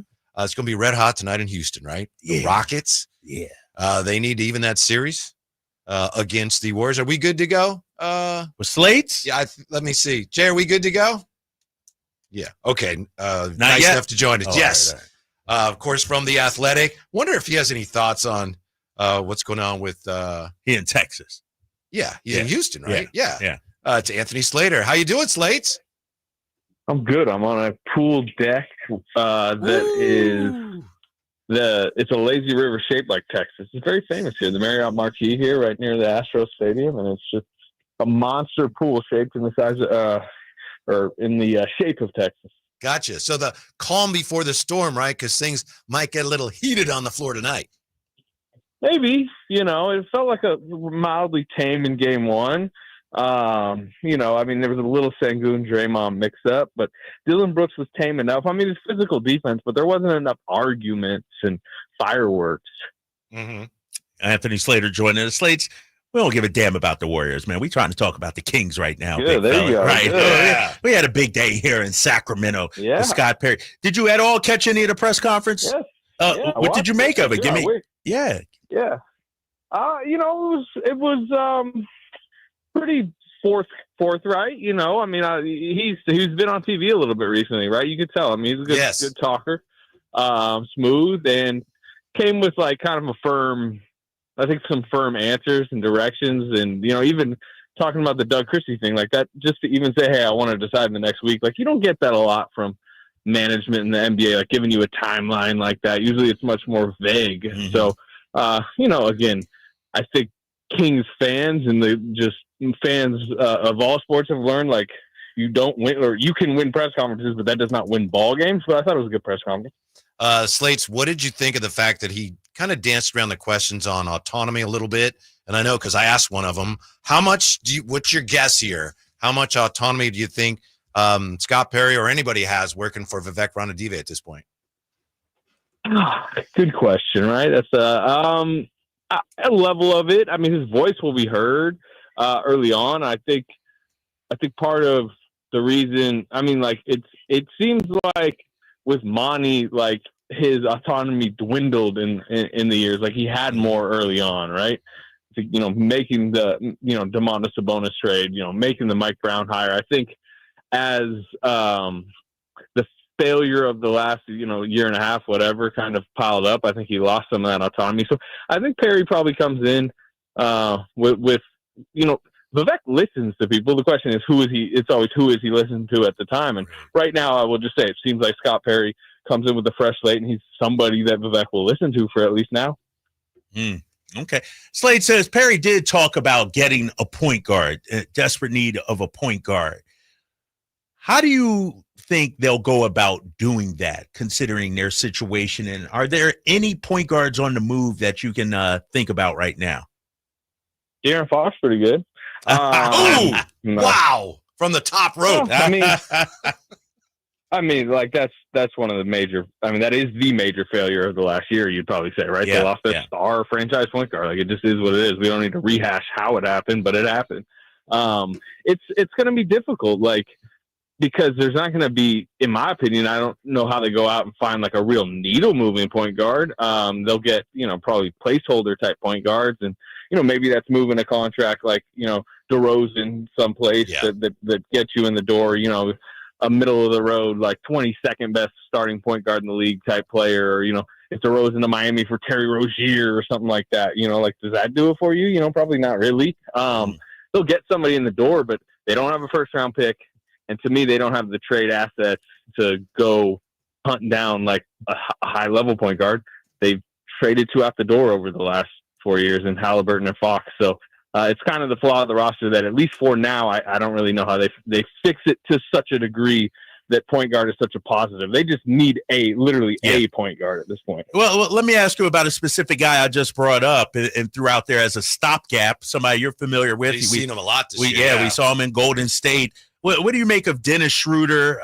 Going to be a free agent, I believe, just as a stopgap, I'm saying, Slates, not as the answer, the end-all, be-all, maybe a mid-level kind of guy. What do you make of somebody of that ilk, if you will?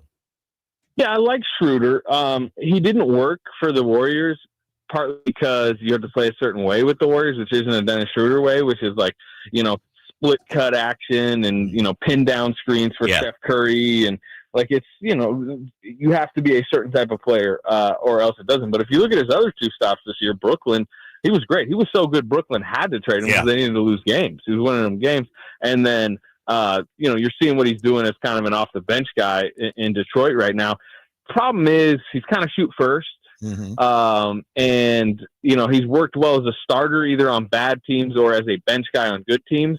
If you're talking about him coming in and being like the table setting starting point guard for the Kings, it's a little bit of a miscast because I think he's going to want to shoot, right? He's going to want to run pick and rolls, and I do think he could do some of that with Sabonis, and there is somewhat of a fit. But also, if you're talking about also LaVine still on the roster, also DeRozan still on the roster, also Malik Monk still on the roster, like again.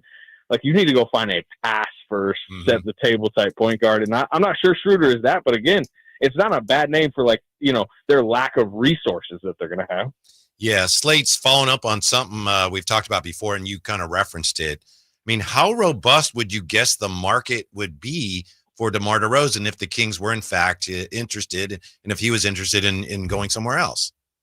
I don't think that robust. I mean, I think we're talking about flipping similar length contracts, to teams that are also, maybe have disappointing type seasons and are trying to just rearrange the veterans on the roster. And I think you could, if you surveyed the landscape, you could probably find,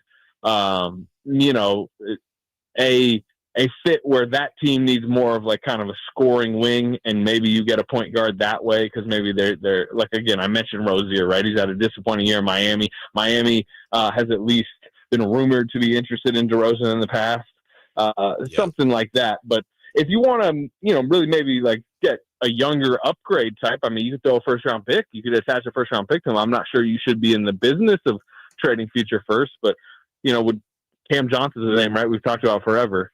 What about flipping those two and adding a first? Like, the Nets aren't necessarily interested in, adding DeMar DeRozan to a tanking team, but they're interested in a first-round pick. So if you want to sweeten it, then maybe. But the problem is you just sent out a first-round pick swap to San Antonio to get DeMar DeRozan in the door. You don't want to then attach a pick to him to get him out the door. Yeah. Anthony Slater joining us here. He talked about Doug Christie a little bit, talking about Scott Perry today, and said his phone has been ringing off the hook about this job. But what do you make of that? And, I said after the press conference, I thought the odds of Doug returning went down a little bit. How did you feel about that? From my understanding, Doug's in a pretty good place. And, we reported that, right after, Monty McNair got fired. And we put the report out that obviously labeled Perry as the front runner. He had the job within the day.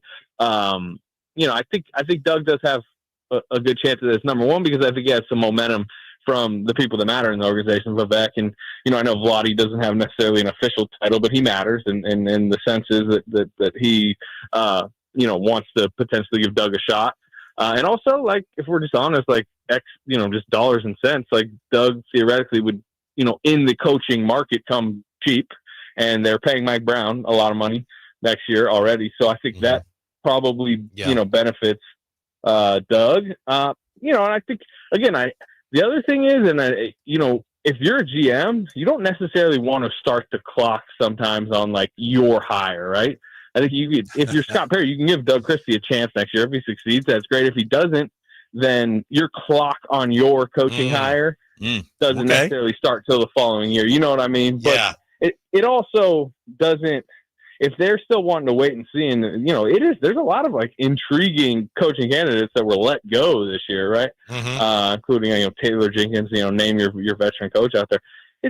It's probably beneficial to at least look around, but again, my sense, and maybe I'll be proven wrong, but my sense is I think Doug does get a crack at this job next year. All right, Anthony Slater from The Athletic. Slates, I want to ask you about this. I thought Monty did a good job. I thought he left the team in a better place than they were when they started. He's gone now, I know, but in what ways will Scott Perry benefit the organization, given that he's just a lot more comfortable and a lot better with getting out in front of people and talking about all this? He's way better at that than Monty. Now, that doesn't help you win any more games, but given that the Kings struggle sometimes with imaging, how valuable do you think that might be to them? I mean, we'll see.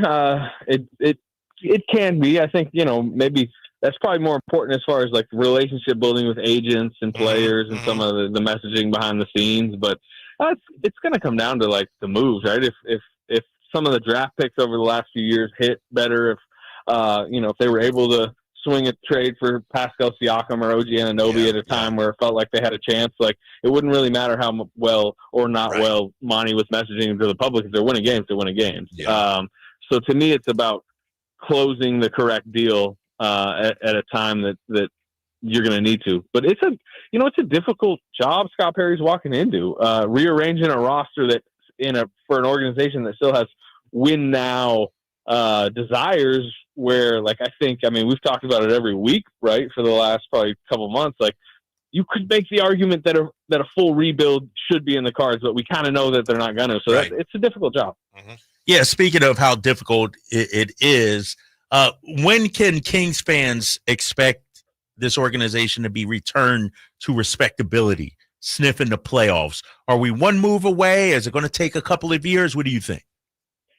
Well, sniffing, like they sniffed the playoffs this year, right? And I think it seems to me the plan is to mostly run the roster back and try to, sharpen around the edges, get a point guard that fits better, believe a camp with some of their main guys might help, and, kind of go for it again next year. So, I think some of the stuff that happened this year really hurt their reputation, particularly how the Mike Brown stuff was handled, and obviously just like the aftermath of the De'Aaron Fox situation. But I still think if you make this, proper fringe rotation, mid-rotation moves, and Sabonis has a good year and LaVine kind of stays healthy and efficient from three, like they should be probably in the play-in mix again next year, which to me, like you're a respectable team and you're probably going to be playing another important playing game in Golden One Center. And again, I don't know that's like, I don't see long-term contending status with this core.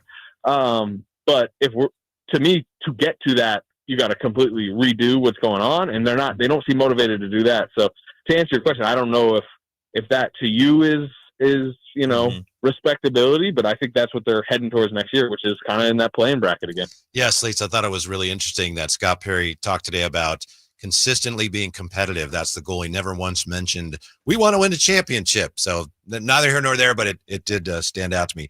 Thanks, Slates. We appreciate it as always. Enjoy the game. We look forward to your coverage, and we'll talk to you soon. All right, fellas. All right, Slate. Appreciate it. Now, are you going to be able to stick around for a quiz? Or I got to get out of here. I got to get out of here, man. You gotta go? I got to be home, dressed, ready, outside my door in an hour. Oh, yeah. It takes me 40 minutes almost to get home this time of day. Dang.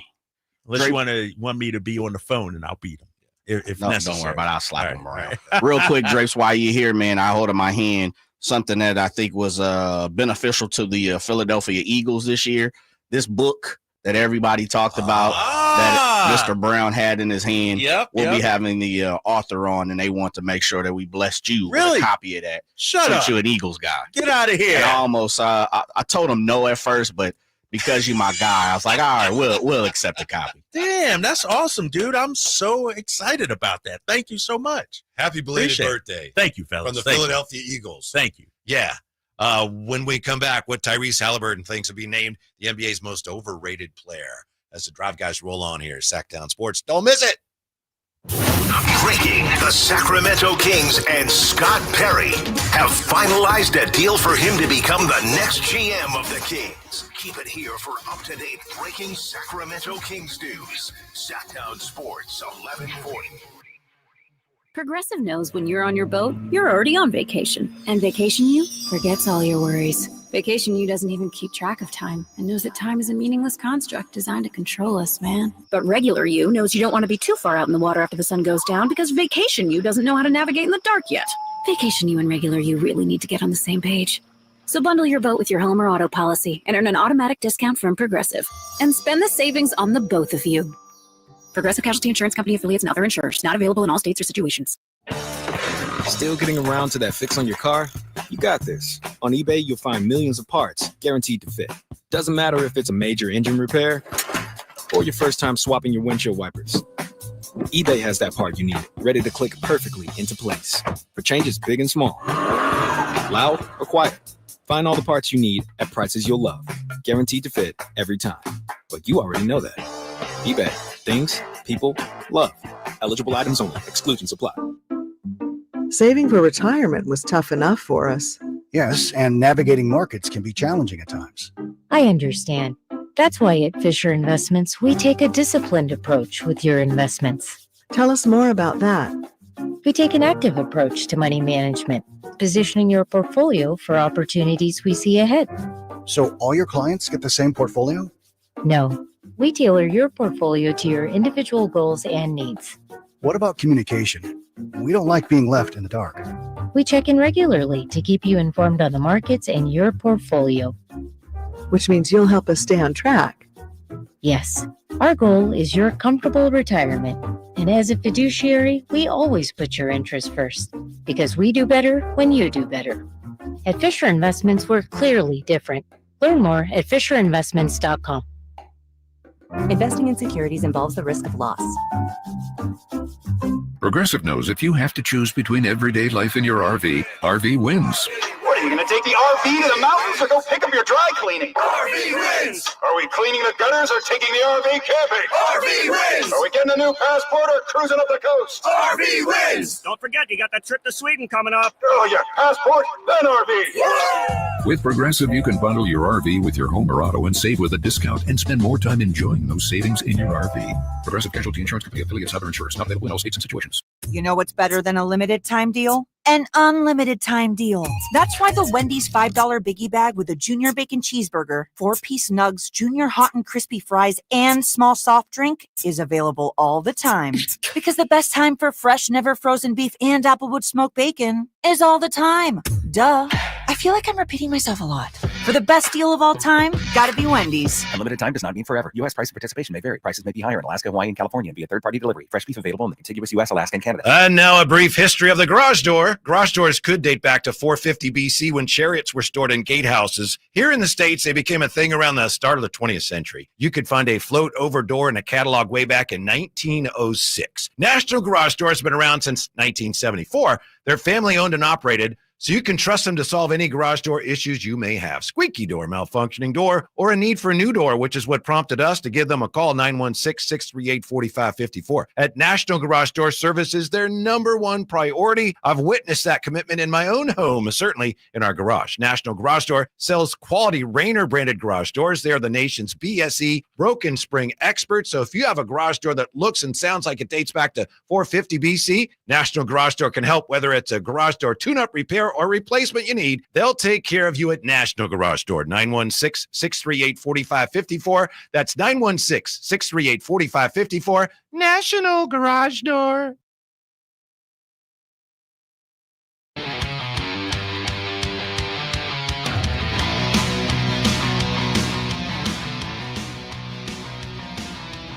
Live and local, 6 a.m. to 6 p.m., Monday through Friday. Sacktown Sports.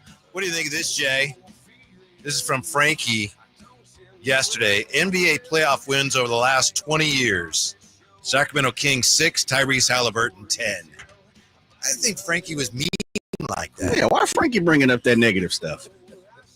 Tyrese Halliburton and the Pacers, of course, winning last night over the Bucks, 123-115. So they lead that series 2-0. And Tyrese Halliburton, 21 points, 12 assists, 5 rebounds.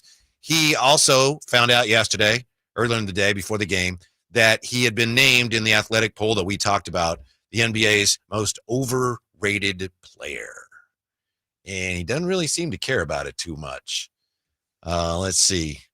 Rick Carlisle, his coach, said Jimmy Butler would be a finalist for MVP if he'd gotten to Golden State a month and a half earlier with what that guy's done in Giannis. Are you kidding me? Halliburton said, I must be doing something right if that's the case. I don't have a big speech or comment on it. All I care about is this locker room and winning games, and we're in position to go to Milwaukee and continue this series on. I know who I am. I'm confident in my own skin and not worried about what anybody thinks. Tyrese Halliburton. I like it. That's true. It too. When you're succeeding, when you are, you're productive. You're performing. Yeah, I'm looking for. There's a word I want to say, but there's an FCC situation going on here, Whitey. But when you have bravado like Ty Halliburton and you are succeeding, you're flourishing. I think I think a lot of people will continue to hate. And that's one thing we've always talked about, as they say, more money, more haters, more money, more problems. Same situation. I think when you're succeeding and you're successful and you're winning, right, you have more naysayers. Yeah. And sometimes you hear those things and you can turtle up, or you can go, ooh, I'm getting under somebody's skin. Absolutely. I'm winning. I know he's under Dame's skin right now. Yeah. Boy, he's standing up to Dame and Dame is standing up to him. Mm-hmm. And it's intriguing. And, I see a bunch of people, he's hiding behind referees and all these different things. The one thing Ty is doing, he's going out and he's balling. Yep. His coach, getting back to Rick Carlisle, said, I want to see the guys' faces that voted those guys. This is a BS poll. Not everybody even answered in the poll. Guys were able to answer if they wanted. They were asked on they were asked on camera or with a microphone. The whole thing's BS, okay? And it's really he says it's really a shameful thing for players to, anonymously say, that guy's overrated, that guy's overrated. Is coach saying that because this guy is the top of the list, or is coach saying that because he's giving you coach speak? Like, who cares about that? Mm-hmm. Which one do you think? A little bit of both? Yes. Okay. I mean, that's the purest form of coach speak, is sticking up for your guy. You have to. Yeah. 339-1140, 1-800-920-1140. Cody's been hanging on. Let's see what Cody's got for us. Hey, Cody, you're on with Jay and Whitey. What's up? How's it going, guys? Good. Awesome, man. Good to hear. Just going back to the conversation about point guard.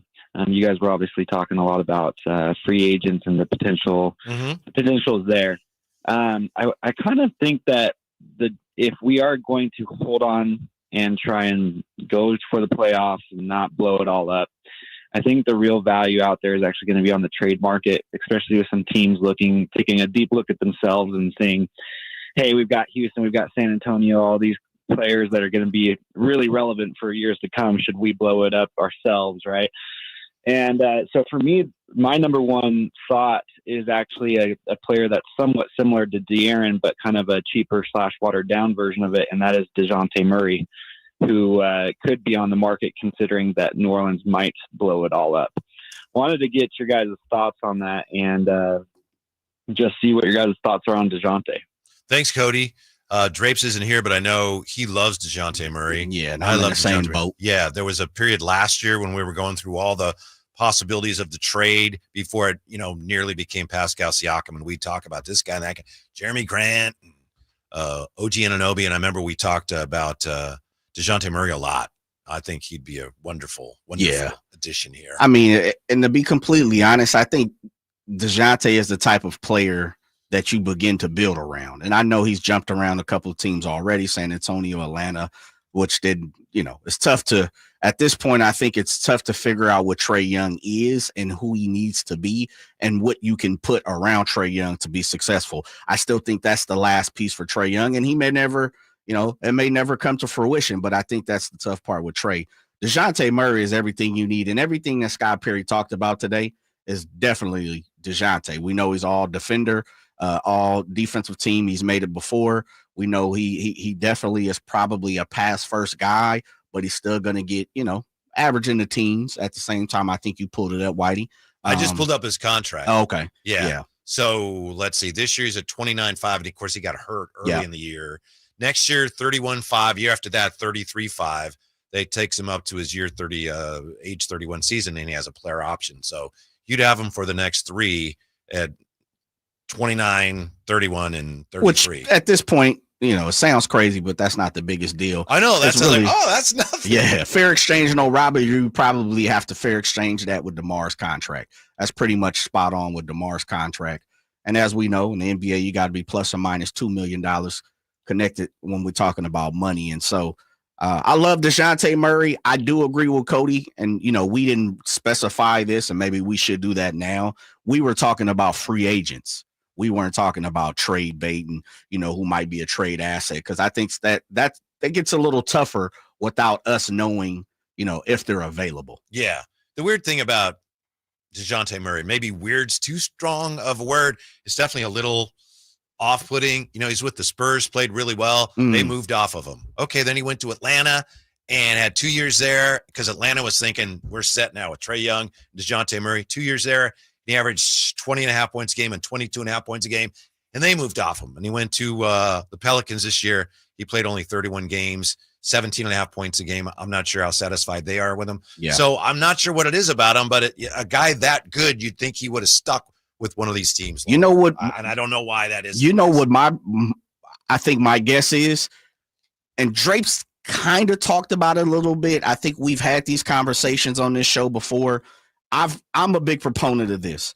I think the best position in the league right now, as much as we are always salivating for 3-and-D players, I think we're salivating because there aren't that many of those, and there aren't that many big guys who can shoot the three.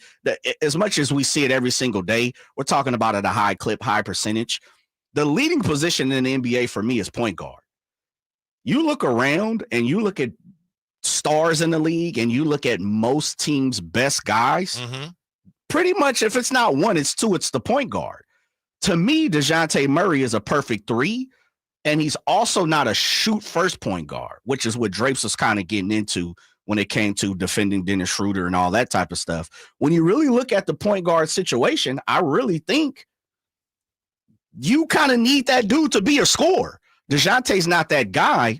I mean, he, as you said, he could put up 20, but when I'm talking about score, I'm talking about top 10 in the league type scoring. Yeah, he's not a great shooter. No, he's not. 34% from 3 for his career.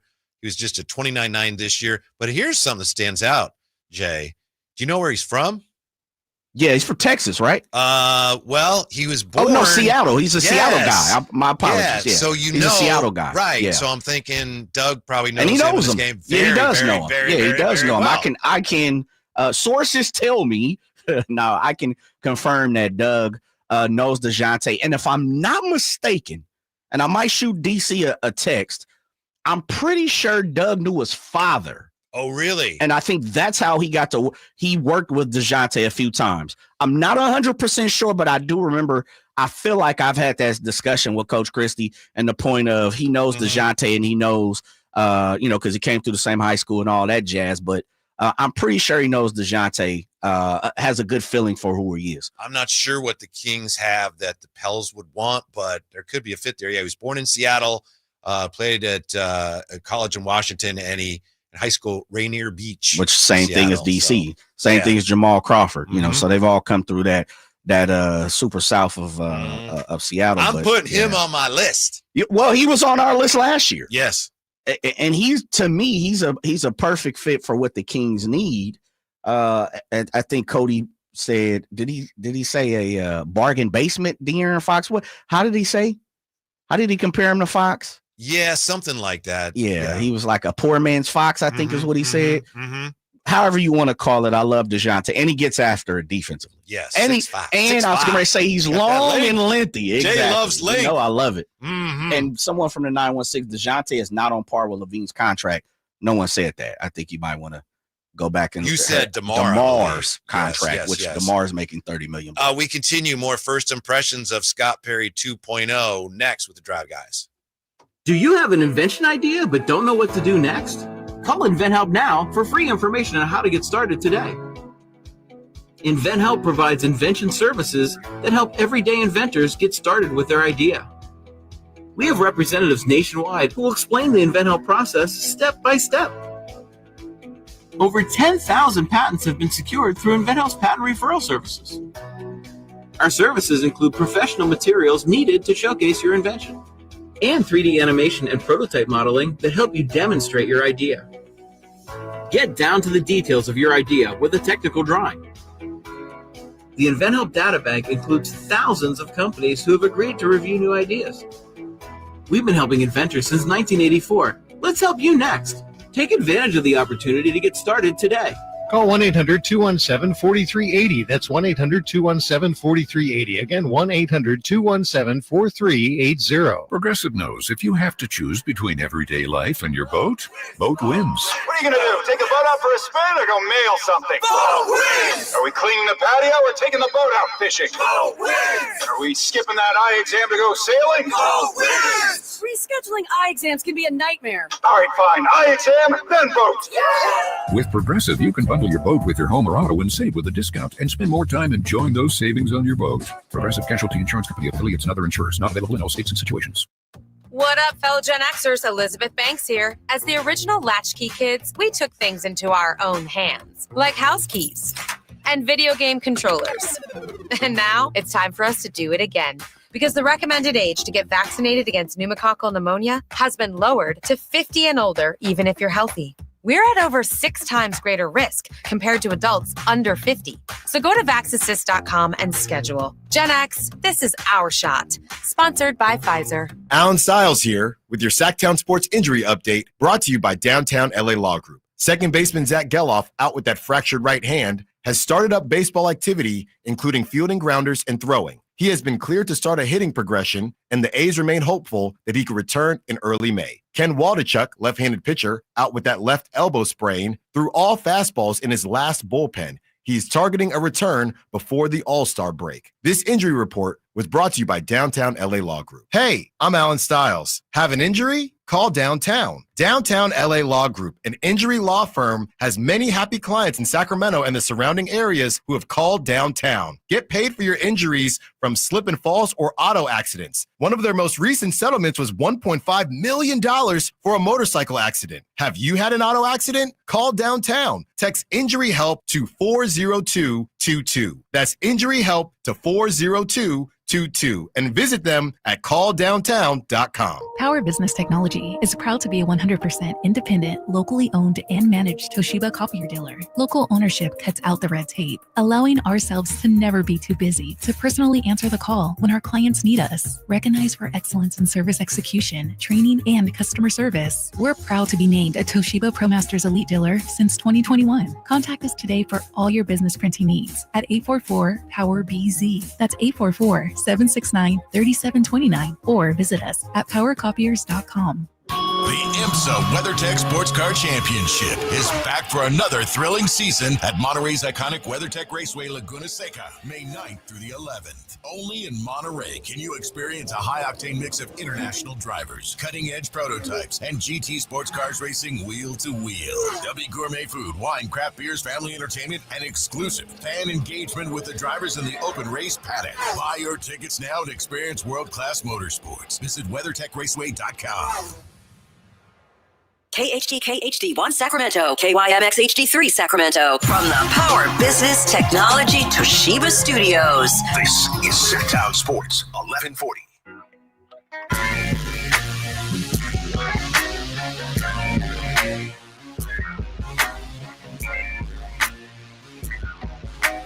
Live and local, it's the Drive Guys. Watch the show on youtube.com/Sacktown Sports 1140. Or listen on the Sacktown Sports app. Another massive sports week here. Yesterday, the A's back in town. Based on pictures I saw, they had 10,000 plus. So there must have been at least 8,500 people in the berm, in the grass, or they were all hot dogs or something. Did you see the seats? How empty they were in the crowd count? Man. Sometimes I say that and people go, why do you hate Sacramento? Why do you hate the A's? I don't hate Sacramento. I love Sacramento and I love the A's. And I'm proud that Sacramento is looking at this whole thing and gone, yeah, okay. You don't want to be Sacramento's team? All right. You're not our team. Fine. Yeah. I love the fact that Sacramento isn't necessarily doing cartwheels over a product that's not what it should be at the major league level. That's all I'm saying. Marty, why you got to bring up negative stuff like Frankie C just did? We just talked about Frankie C. Okay. Yeah. It was a big night last night. Huge day today with the Scott Perry press conference, which we'll get more into. And tomorrow, gigantic day. You got the NFL draft. And as much as Jay and I enjoy having you listening to us and watching us on YouTube, we do enjoy that and appreciate it. We even more appreciate if you are able to come out and join us tomorrow at Tom's Watch Bar, right, Jay? Yeah, beginning at 2:00. We'll be out there till, I've been told we can stay out there until the 49ers pick, but I got to run that through Mr. and Mrs. Gleason to see, because that's pick 11, right? I know, man, that could mean 7:42 knowing the NFL draft, but we'll see. Yeah, it starts at 5, probably means like 6:30, 6:45. But one thing about the draft, they could wheel and deal. That's right. Yeah. Yes. So we're going to be out there from 2 tomorrow, as Jay said. Absolutely. Love to see you out there. Speaking of the draft, Matt Barrows. Wear your colors. Yeah. You going to wear your colors? I was thinking about that. The only jersey that I actually have, football jersey, is a Johnny Unitas jersey. Oh, and it's a nice jersey, but I don't want people to think, oh, you're a Colts fan, huh? Johnny U. Because I'm really not. Yeah. I mean, Shane Steichen is from the area, but I don't know, Jay. You ain't got to wear a jersey, though. You can wear your colors, meaning a shirt, a logo, affiliated shirt of something. All right, maybe. Yeah. Maybe. Yeah. I may go Johnny U. Nothing wrong with Johnny U. Hall of Famer, legend. Yeah. Years ago at the Super Bowl when it was in San Francisco, doing interviews that week, and Herm Edwards was on with us, and I was wearing that jersey. Love Herm. We're off the air, and he goes, "You better be wearing high tops with that." We got to get Herm back on the show, man. Yeah, Herm. Love Herm. So, yes, that's tomorrow. As for today, Scott Perry meeting with the media today, and it's interesting, some of the comments we're getting. All in all, I think everyone has to agree it went well. You know, some people are skeptical, as you should be. It's like, it's a lot of talk. Odyssey Fryer here in the Chateau says, consistently competitive is the kiss of death. We need a rebuild, period. It's the only way we get to an exciting future. And I don't know if it's exactly the term he used, Odyssey Fryer, but he said something along those lines. We want to be consistently competitive, whatever he said. They're just not going to tear it down, Jay. We know, we talk about that. And as much as some fans say they have to do that, they need to do that, they're just not going to. Yeah, I don't think so. And we heard Anthony Slater, who's on with you guys every single week, kind of been repetitive, broken record style in saying that. You know, him and Sam Amick, who've pretty much had their fingertips on the pulse of what's going on here the last year and so. Of course, along with Frankie Cardicelli and Brandon Nunez and Chris Watkins, guys who are tied here at Sac Sports 1140. I don't think they were all out there today, by the way. They were. Except Frankie. Frankie was not. Yeah, you know, Mr. Taking pot shots. You know what? Not there. I said this to Brendan Nunez. I said, man, I had no clue Frankie even had an office in the building. Oh, yeah, and I totally get it. You know, we kid the fact that he's a brand new father, brand new husband as well. So right. There's definitely some things going on, but I expected to see clicks out there. Yeah, it's super interesting. I'm sure he would have been out there if he could have been out. Yeah, absolutely. But it's interesting. You say, did he win it? Did he lose it? I always kind of go into press conferences believing that most people are going to win the press conference. And I say that because I think it's easy. It's change. People are just kind of looking for certain answers. And more times than not, even though, you know, Scott Perry is, he knew how to work his wiggle. Believe me, he was slippery. I found out. He is very slippery at the press conference with certain things. I do think it came away positive. I've seen some people say, I didn't really get nothing from it. You know, probably when it comes to players, pointing out players, but right. I thought he did very well. And he came across, not knowing Scott Perry, I also think he came across like his reputation preceded him. Yes. Very confident in what he does. Right. Very well spoken. Confident but humble, I would say. Yes, sir. Absolutely. Which is, it's a somewhat rare combination. Yes, it is. Very much so.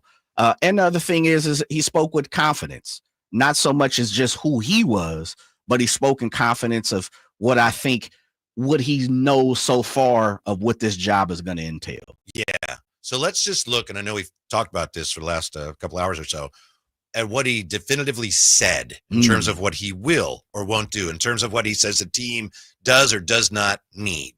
You know, he addressed a number of things, was non-committal, but the one that stands out is the one that we've been talking about here for the last 40 minutes or so. He said, well, this roster needs a point guard. Immediately. Yeah. And he said, we need length. Longer and lengthy, and we need people who buy in on the defensive side. Yes. Those were the four things I think we took from, you know, the dynamic of a player he's looking for, despite the fact that he needs a point guard. Yeah. He also talked about the need for everybody to be on the same page, which everyone says, but it's also true. Yes. And it has not been the case often enough around these parts. Yeah. In the last 40 years. Absolutely. And he brought in examples of his past, the Knicks.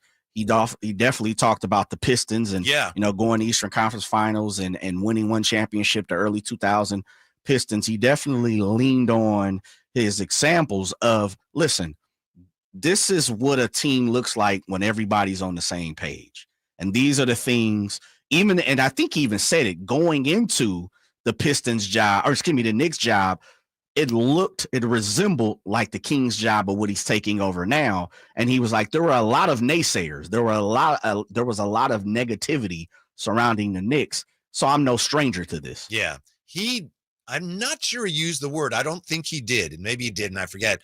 But he didn't use the word culture. Did he? I don't remember him saying that. I don't remember one time. But that's what he was talking about. It's what everyone else calls culture, which basically is, whether it's in even a home setting, an office setting, a sports setting, it's everybody who's on the team or in the family having the same goal and working together for the same ends. That's what culture is in sports. And the Kings had it briefly, and then it slithered away or it evaporated. But he seems committed to that. All the things that he's been saying and the podcast bits that we've been playing the last couple of days, that he said 12 days ago, he is speaking to the importance of that. And yeah, I know that's kind of cliche, but the way he's saying it, Jay, I believe that he recognizes how vitally important it is. And he says just about every successful team has that. Yeah. Now, it doesn't mean identity, you can get I it, think but he used it. Yeah. But if you don't get it, you're just not gonna reach your full potential. No, absolutely. And I think he's been around enough basketball, as he said, 40 years to know what a bad team looks and probably operates like, and vice versa, what a good team looks and how they operate. And I think that is something that, he made it very clear that he knows the difference. And I'll just use simplify from right and wrong. Like, I know what right looks like, and I know what wrong looks like. And accountability is something he talked about quite a bit. He did. Identity is something he talked about, quite a bit. And the other thing I thought he really touched on was, and he used the word steadfast. I'm steadfast in who I am and what I believe in.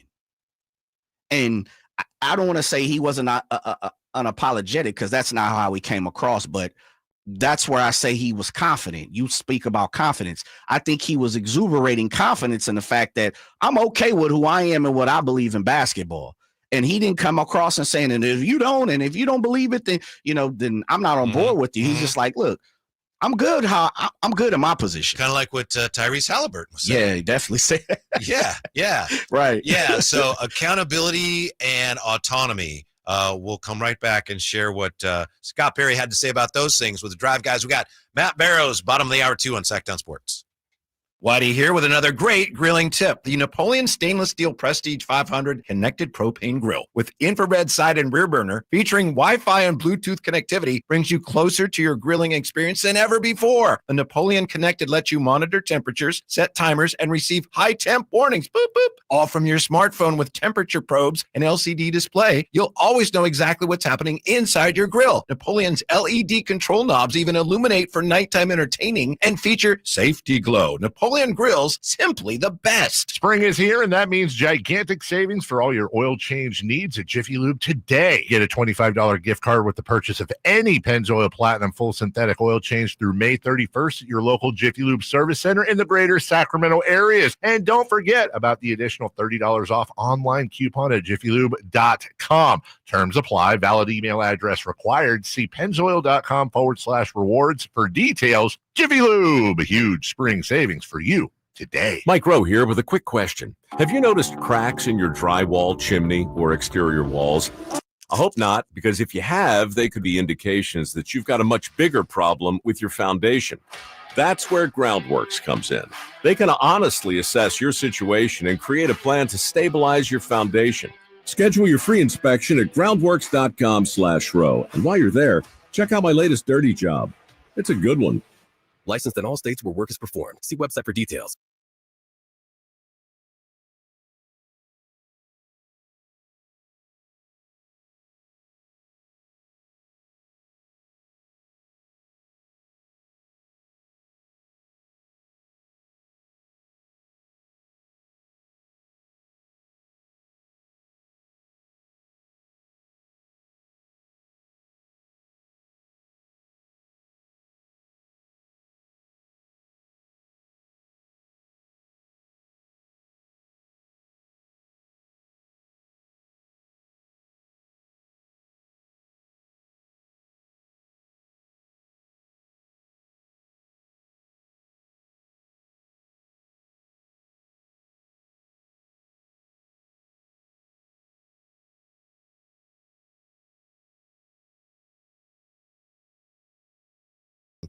it's going to be interesting to see how they address some of those things. Now, Scott Perry did not say, yes, we lack a killer instinct, but he talked about the importance of playing hard, having a defensive presence, and the roster's need for a point guard, which maybe would address some of that.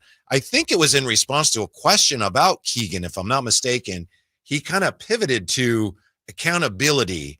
And here is Scott Perry talking about how he wants his players to be held accountable going forward. Look, first of all, the one thing I want all the players here to do, I want to buy each player a mirror, because at first we're going to look at ourselves. And that starts with me each and every day. And so there's going to be an accountability first and foremost, that am I doing everything as an individual to make this team successful? And then whoever we have in here to coach, it's going to be their job. And I'm going to be behind the scenes helping to make sure that we maximize what they can do on the court. So Keegan is still a young player. I'm very confident in what he can be. I've spoken to him like I've spoken to all the players already, because that was one of the most important things for me to do that. And I think he'll be just fine, but he knows he's got to come in here and work, earn everything he gets. And the teams that I've been a part of, and I spent a long time with the Detroit Pistons, as you well know, and that team was built on accountability, was built on toughness, was built on defense, and was built on a team first attitude.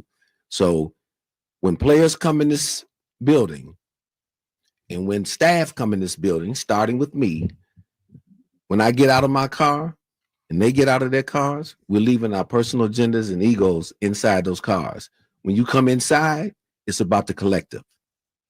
A couple of things there stood out to me. One is when he said, whoever we have in here to coach, kind of a chill went down my spine, Jay. And I don't, it may be Doug Christie. I've been assuming it'll be Doug Christie. The way he said it, I thought, ooh, whoever we have in here to coach. That may not mean anything, but it just, I was a little taken aback by that. The other thing is, as he talked about Keegan, it's been a while since we've heard a GM talk about Keegan that way. It was more like, he'll be fine. And I realize Keegan's not his guy. No. Now, he's a GM, so I'm sure he appreciates what Keegan brings to the party, but he doesn't feel like, oh, my reputation's on the line here because I drafted the guy, so it's a little different. Right. And if nothing else, and this is something that you just pointed, and I want to make sure I double back on this. Kings fans, Kings Kingdom, you damn right should feel like I shouldn't be able to hear just talk and believe that it's not hot air. Right. Like I definitely need to believe in what's going on. And for the skepticism of Kings fans, you should have it. You've earned that. You've definitely earned that. Yes. So I'm not overlooking that. So for all fans, who've texted in and on the chat and call in and, like, hey, some of this is lip service, Jay and Whitey. It could be. And if nothing else, you deserve, as you just said, Whitey, you've earned the right to say that. So I'm not arguing that. The point is a great point, Whitey, in the form of these aren't his guys. Right. Minus maybe one or two that he has a relationship with, that he's, seen or scouted. He mentioned going back with someone, I can't remember, that he coached, or, back in the day, a coach or something that he coached in college. But there's something to what Scott Perry is saying and I want to believe it, but I preface it that my conversation now, because it's tough to believe that he's going to come in and stand tall and really mean what he's saying, which is accountability. Those are things that I think Kings fans, if we're talking about this year and this year only, or the last couple of years, the last regime, however you want to call it, I think that has been something that I will say personally, but I believe a lot of Kings fans feel they've lacked. And not just the players, if we're being honest. Yes. Front office, basketball operations. How I dare say PR. How bad has the narrative been around the Kings, and how many times have we heard fans call and complain, and you just pick up your phone, your tablet, or whatever, and you look about, the negative connotation that the Kings are being talked about. And how many times have we heard people say, somebody grab the damn rope? Somebody from the Kings organization step out and grab the rope. That That's everything. And that's what Scott Perry is walking into. And I put that out in the form of, if you believe it or not, we've heard it, Whitey. Yeah. We've heard those things. Yeah. And one of the things I saw today is that he is capable of doing some of those things, in my opinion. Yes. Yeah. Yeah. Of course, we're more interested, as Slate said. Yeah, maybe, but what matters is the decisions that he makes going forward. We also asked him today about autonomy, and I asked him in a way that was a little not as direct as it could have been, and he didn't really answer. And then Michelle Dapper, to her credit, followed up on that. So her question was to Scott Perry about working with Vivek and whether Scott Perry expects he will have autonomy when it comes to basketball decisions working with Vivek Ranadive. Obviously, Vivek owns the team, and I've worked with Vivek before, and I enjoy a very healthy and positive relationship with him. But make no mistake, he has empowered me to lead this team and make critical decisions. Now, will I talk to him often about different things in this team? Absolutely. It only makes sense. There's a saying that will be prevalent throughout my tenure here and within our office. I want diversity of thought, but with unity of purpose. And that's what we're going to be led by.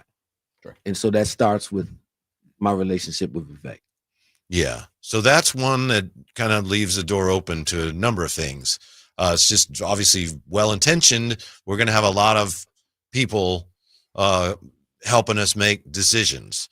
The question really is who's making the final decision. Right. And he didn't really say. And, ultimately it's probably not up to him. He might want to say, it's going to be up to me, I hope. That might be where, yeah. I would hope that at least in the short term, he's going to have a chance to earn that autonomy. Yeah. Yeah. And I think he's put in a position to do that. You have to trust. And this is something I always talk about. I just trust. I take what's in front of me and I take your word and with the understanding that it don't always happen that way. Right. And so, but I take what's in front of me and that's what I try to, maneuver and operate and make decisions on. And so if I'm just looking at what Scott Perry talked about today, I'm taking it at his word that he's going to have a probably the biggest voice. Yeah. If not Vivek. And he said, look, we have a great working relationship. And I'll be honest, I think if you have great communication and you work hand in hand with certain people and you don't make decisions on your own, I think it's for the best. As they say, more heads together are better than one. Right. And so it doesn't have to necessarily always say he or she has to be the one making the decisions. But as you said, you got to be the one making the final decision. And time will tell. And we'll see. Very much so. At some point right now, it's obviously honeymoon period. And the Kings historically have not had a lot of patience when things haven't gone well. So yeah, it's tough. Yeah. And that's why, Whitey, I continuously keep on saying it. I understand the frustration of the kingdom, of the King's kingdom. And I know you get it of course I don't get it as much as you or Drace, but when I'm out, I think one of the very first questions I always get is, Jay, who's making the decisions? I don't know. I don't have that answer. And this is why I say you have fans who call here and are super frustrated, or they text us and tweet us and do all these different things that connect with us. The frustration because answers seem to not have been given for too long. And as someone from the 91279, accountability now changes later. If I'm reading through that correctly, that means sometimes we get the hot air and then it changes somewhere along the line, 2, 3, 4 years within the regime. And that's a tough position to be in. Jay, I know it's really tricky for him. And like I said, one of the most important things to me about Scott Perry is that people that knew him when he was here and people who have no skin in the game necessarily, they say, this is a good guy. Like we talked about Pete Youngman, former athletic trainer. Legendary. And Pete Youngman says, this is a good hire. And I put a lot of stock in that. And our buddy Jerry says, this is a really good basketball guy. I put a ton of stock in that. But I know this is not an easy job. At least we think from what we know, it's not necessarily an easy job. So I understand how difficult it can be to answer some of those questions, especially you're new. You don't want to come out and lie to people. Right. That, by the way, is one of Jeff Petrie's things I understand. Is like, you don't lie to the media. It'll come back at you. You know, you don't always want to tell them everything, but you don't lie to the media. So you don't want to do that. Scott Perry didn't want to do that today. I'm not saying he did it. I don't think he did. Yeah. What I am saying is that I thought it was interesting that I gave him that question and I had something about autonomy and he just chose to leave it there. Yeah. So that's kind of those perhaps a telling non-answer. Yeah, very true. As they say, you know, quietness sometimes can be the answer. Absolutely. Yeah. I don't know. And that's the toughest part of the situation. But, you know, Drapes made a great point early on during the show, and I completely agree with him. But I think you saying the final decision definitely solidifies my thought is this. No doubt an owner, anytime you own something, if I came to you, you know, any listener, anybody that's tuned in right now, and you owned a business and you made me the general manager, and there was someone that was on the line that probably, you know, needed to be let go, or maybe we needed to make a decision on a promotion, and let's just say it affected your bottom line, and or it affected something that could be down. You could lose your insurance, your workman's comp, anything of that nature. If you aren't involved in that, then you either got the highest ability of trust ever known to man or woman, or you just probably so rich that you don't care, or you're just a terrible owner. Mm-hmm. You know, there really ain't too many different avenues is going to end. You're going to want to know what's going on. You're going to say, hey, Jay, what's going on with person A? Let's make a decision on that. I trust in you because you're around them, but please check back in with me. Let me run it by my lawyers, make sure everything is good. I mean, those things happen. Now, if that's the final decision, meaning, hey, check back in with me, but I'll take some of what you want to say, but guess what? I'm still going to make the decision. Right. Then that's a different situation too.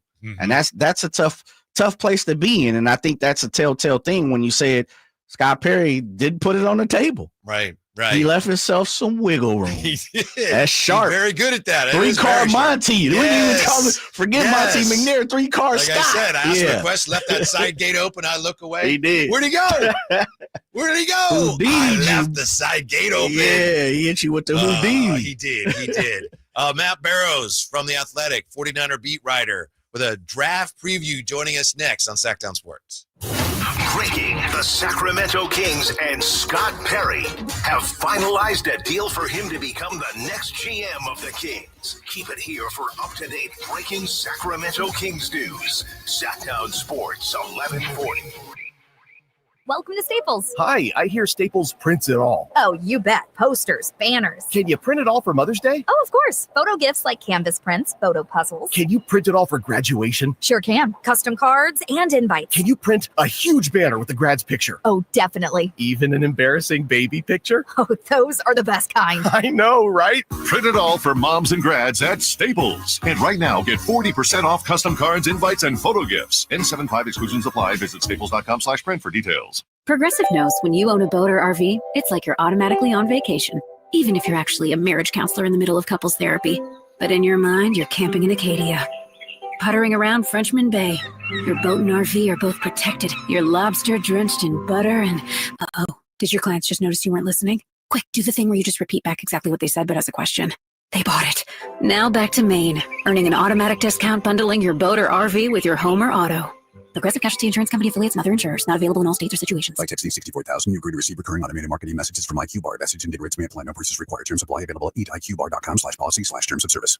I've got good news and bad news. Here's the bad news. Most protein bars are packed with sugar and unpronounceable ingredients. The good news, there's a better option. I'm Will, and I created IQ Bar plant protein bars to empower doers like you with clean, delicious, low-sugar brain and body fuel. IQ Bars are packed with 12 grams of protein, brain nutrients like magnesium and lion's mane, and zero weird stuff. And right now, you can get 20% off all IQ Bar products, plus free shipping. Try our delicious IQ Bar sampler pack with 7 plant protein bars, 4 hydration mixes, and 4 enhanced coffee sticks. Clean ingredients, amazing taste, and you'll love how you feel. Refuel smarter, hydrate harder, caffeinate larger with IQ Bar. Now you can get 20% off all IQ Bar products, plus free shipping when you text IQ Bar to 64,000. Text IQ Bar to 64,000 to get your 20% off. That's IQ Bar to 64,000.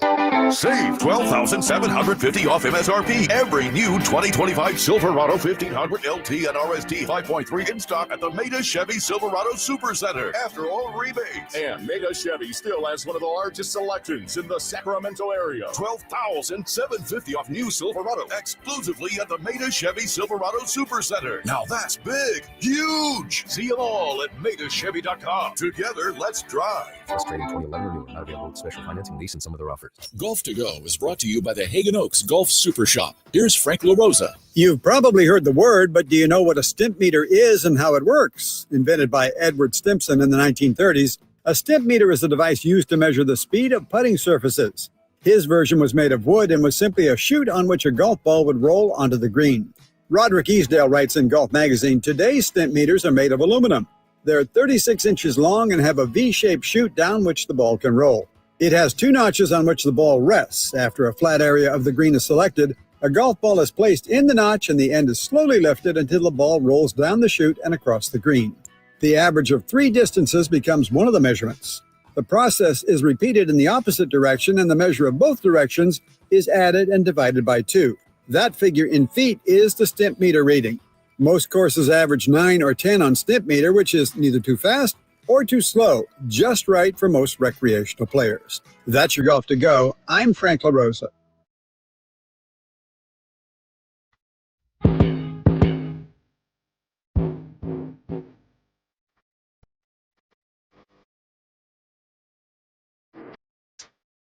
The only station in Sacramento giving you local sports coverage from 6 a.m. to 6 p.m. Monday through Friday. Sacktown Sports. The NFL draft looming tomorrow. If you get a chance, join Jay and I. We'll be out at Tom's Watch Bar, right by the arena, right by the Piglet statue there at Doco. You come on out, watch the draft with us, have a good time. We hope you're there. I wish our next guest could be there, but he's going to be very, very busy tomorrow. He's been covering the 49ers since 2003, a reporter for the Bee for 19 years. Got his start, Jay, with the South Carolina Hilton Head Island Packet. Did you know that? Ooh, yeah, I and did not know that. He used to have to be in a kayak in the sloughs there in South Carolina, delivering the newspaper. Not sure I have that exactly right, but the great Matt Barrows with us. How are you, Matt? I'm great. In fact, I wrote a novel recently that's based on my time at the Hilton Head Island Packet. Really? It's a murder mystery, a detective novel. It just came out a few months ago. I think all of your listeners and you guys would enjoy it. It's a page turner. I will read that. Yeah, what's the name of it? Yeah, what is it called? It's called Muddy the Water. And it's available anywhere you get books: Barnes and Noble, Amazon, all those places, Walmart, all the independent bookstores. I know that you kind of turn your nose up to the big box stores. You know me so go well. indie with your literature, so it's available there too. Thank you, Matt. Muddy the Water. Muddy the now that Water. you say that, I think I'd seen something. You'd written something about it, but I'm so focused on your football reporting. Yeah. I apologize. That kind of flew past my radar there. No, not at all. Yeah. Let me ask you about the 11 picks that the 49ers have. With 11 picks, does that perhaps afford them more of an opportunity to take chances on who they pick with that first pick, that 11th pick? Can they take, maybe more risk? Well, yeah, I think it means that they don't necessarily have to nail number 11.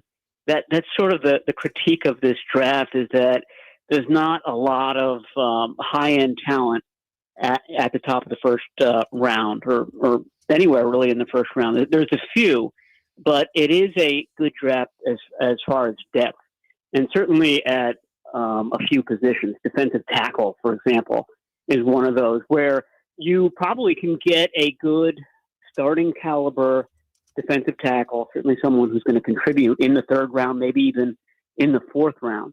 So, I think that the 49ers strategy is probably based on that a little bit. Maybe they go with a different position at number 11. Maybe it's offensive tackle. Maybe it's defensive end. And they can pretty much be assured to get a quality player in the second or the third round. And, of course, they do have 2 third-round picks this year. Matt, would you be, I've said it all week and over the last couple of weeks, would you be surprised, shocked, and awe if the 49ers went anywhere with that first pick beside on the defensive line and or a tackle? I would be surprised. I'm not going to say shocked because it is the NFL. Team, trade draft picks to go up and get Trey Lance in the past, so nothing would truly shock me. But yeah, I'm with you on that. Only because their off season, their free agency left some pretty gaping holes on this roster, and this is a team that wants to revamp, reset, revitalize, and I think you do that by hitting the trenches, by hitting those lines. And the defensive tackle, defensive end are both really good in this draft. I don't think offensive tackle is all that great, but there might be some guys in the second round. So yeah, I mean, my guess is that by the end of day 2, they have a defensive tackle, they have a defensive end, and they've got an offensive tackle. And I don't know what that fourth pick is, but I think that they take care of their big needs early on. Look at this. And Matt Barrows with us, author Matt Barrows. You know what his book, Muddy the Water, you know how many stars it gets here on Amazon? Should be over 5. 4.9. It should be over 5. 4.9. Katie Couric says this snappy, suspenseful thriller will keep you guessing until the final chapter and will make you wonder, can anyone be a journalist? Wow. Peter Even King. you guys can be journalists. Yeah. Even you. Half-eaten body washes in, becomes the biggest story in the paper's history. That sounds great, Matt. I'm definitely going to check this out. You guys will like it. It's a good read. It's a quick read. It's a good. I mean, people picked it up for their spring breaks, and I've gotten reports on. I read this by the pool, and it was the perfect book for that. So it's not War and Peace. It's like I said, it's a page turner. Yeah, that's great. You guys will like it. It's a quick read. You get that, Jay? He's saying, I know. Yeah. Okay. Yeah. No, really looking forward to that. You had a very interesting piece today in The Athletic, as you typically do. How does Kyle Shanahan go about trying to determine the true football character of a player, since that's so vitally important and so tricky to actually discern before a draft? Yeah, I was a little bit surprised by, my story with him was the idea of it was going to be a little bit different. And one thing happened, and we were supposed to talk one day, and then we were supposed to talk another. And he finally called me up last week, and you could tell that this was on his mind. This concept of trying to get to the core of a person. And he said it's the most frustrating and it's the most vital thing in the draft. And it's the hardest thing to do because these guys are so well rehearsed now. They've been instructed on what to say, what teams want to hear. They've had several other, numerous other interviews with other teams. They're sort of on autopilot. And, Shanahan's take was that, the misses that the 49ers have had in recent years, all of those guys looked great on tape. All of those guys had ability, but, the reasons why they turned into minuses, draft misses were, character related and, their love of the game, their dedication to the game, their motivation, all those things. You have to be somewhat, almost psychotic sometimes to play this sport. And that's what he's trying to find. And, you ask somebody point blank, do you love football? And they say, oh God, I love football.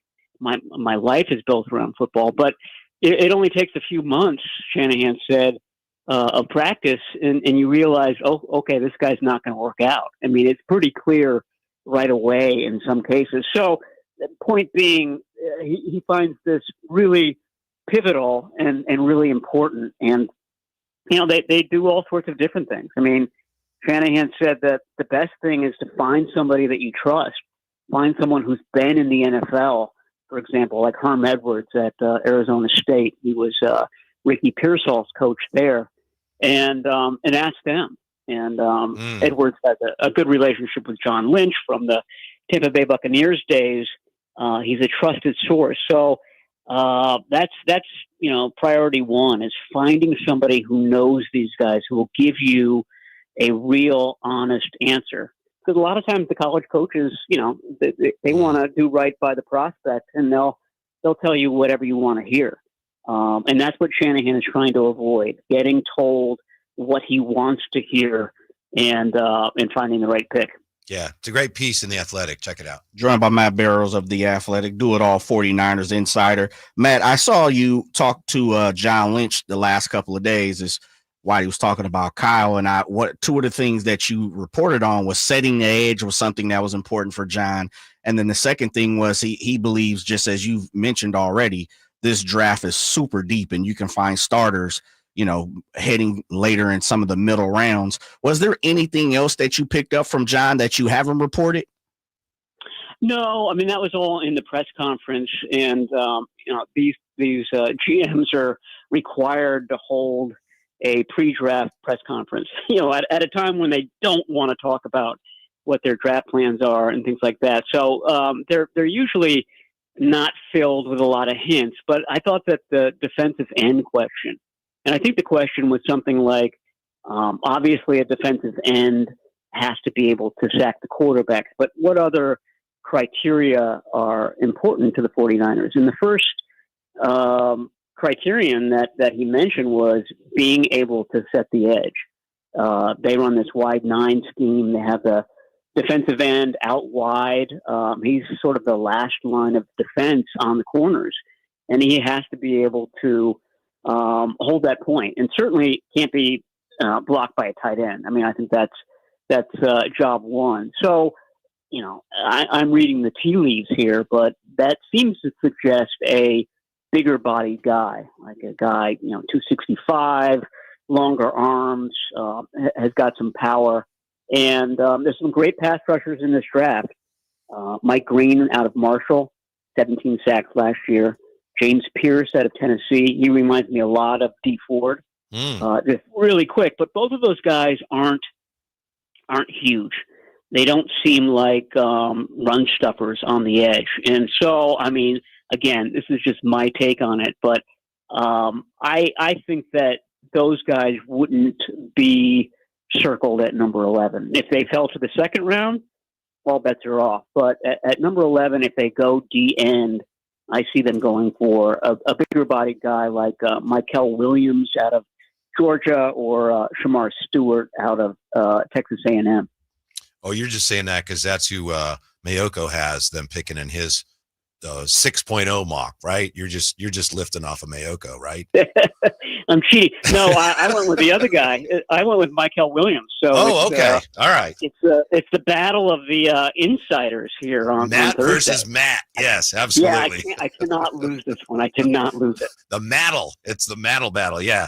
How about the 49ers? I know it depends on who they get in the draft. How confident are they that they can replenish through this draft to the point where they're able to be legit contenders again next year? Because as we know, last season was like a half-eaten body washing up on the shore, Matt. That's a great analogy. Wow. You really paint a picture there. Yeah, I mean, that's the question. I mean, this team has drafted okay over the years. And it's sort of a weird situation where they're a team that hasn't hit on their early round picks, but they have on the later round picks. And they've got both this year. So 11 picks, I think that they're confident that they can bring in some future starters. But they need starters right away. I mean, that defensive line is really barren at this point. So they're counting on some of these guys. Certainly their first-round pick.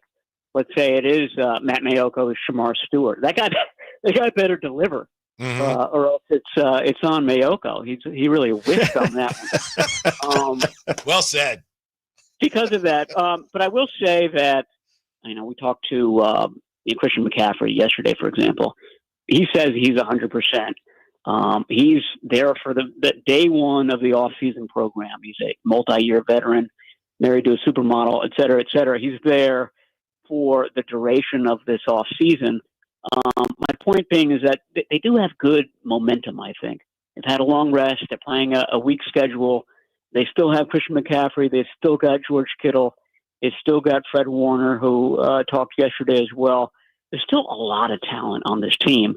So if they are able to fill these holes, and I don't think they have to be all-world players in year one, but if they can hold serve at those positions, I do think that they have a chance. Obviously, injuries are going to be the big determining factor, the way they always are. They had a injury-filled season last year. They're hoping that that's out of their system, and that they can largely avoid that this year. Matt, we talked about the line, defensive and offensive line. We know there was a huge hole at linebacker. We know we have D winners maybe in the shadows. I haven't really heard that much, especially from guys like yourself, when it comes to the draft as far as linebacker position. What's your thoughts on the linebacker position as the 49ers move forward till tomorrow and the weekend? Well, I just mentioned they've got 4 picks on days 1 and 2, and I said I think they're going to have a defensive tackle, a defensive end, and an offensive tackle in 3 of those picks. I think the 4th pick should be linebacker, that weak side role that Dre Greenlaw played. I mean, if 2024 taught us anything, it's that position is very important for making this defense tick. And it's important to Fred Warner as well. So they have brought in, they certainly looked at that type of linebacker in this draft. They like guys that can move. They like guys that can play coverage. They like, if they had their pick of the litter, they'd pick a Dre Greenlaw type of player. And there's one guy that really kind of fits that description. His name is Chris Paul Jr. And no, Whitey, he's not related to the basketball player. He's an Ole Miss linebacker. The 49ers have done well with Ole Miss linebackers in the past.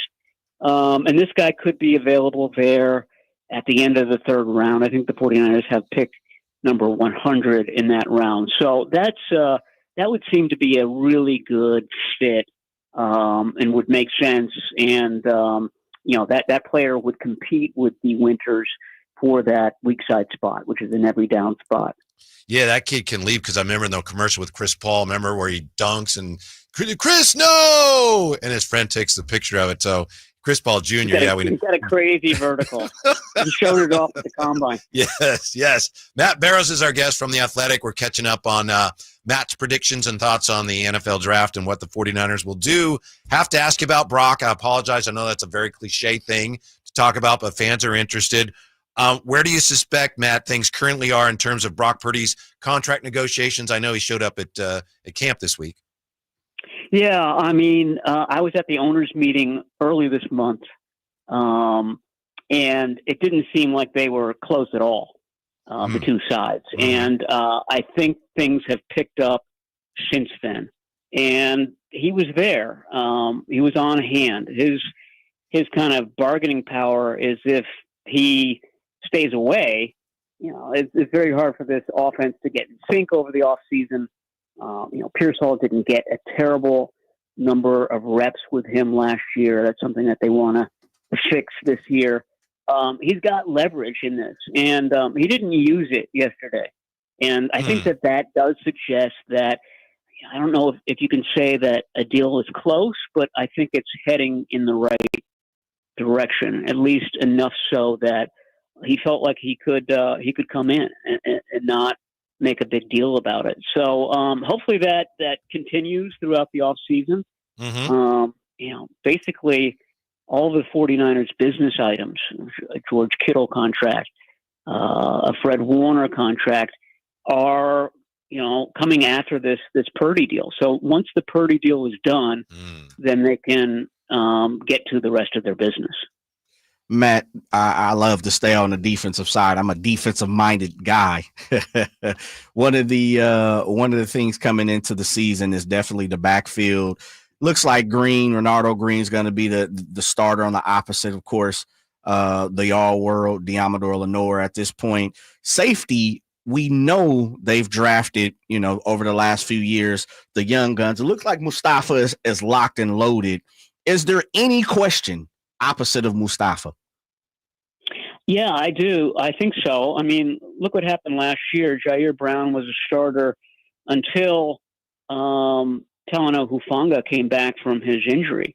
And everybody thought it would be Hufanga and Brown as the starters. I mean, Mustafa was just a rookie. But Mustafa was playing so well that they took Brown out of the lineup when Hufanga came back. And I got to be honest, the secondary looked better in that scenario. So I don't think that Brown has delivered as consistently as they'd like.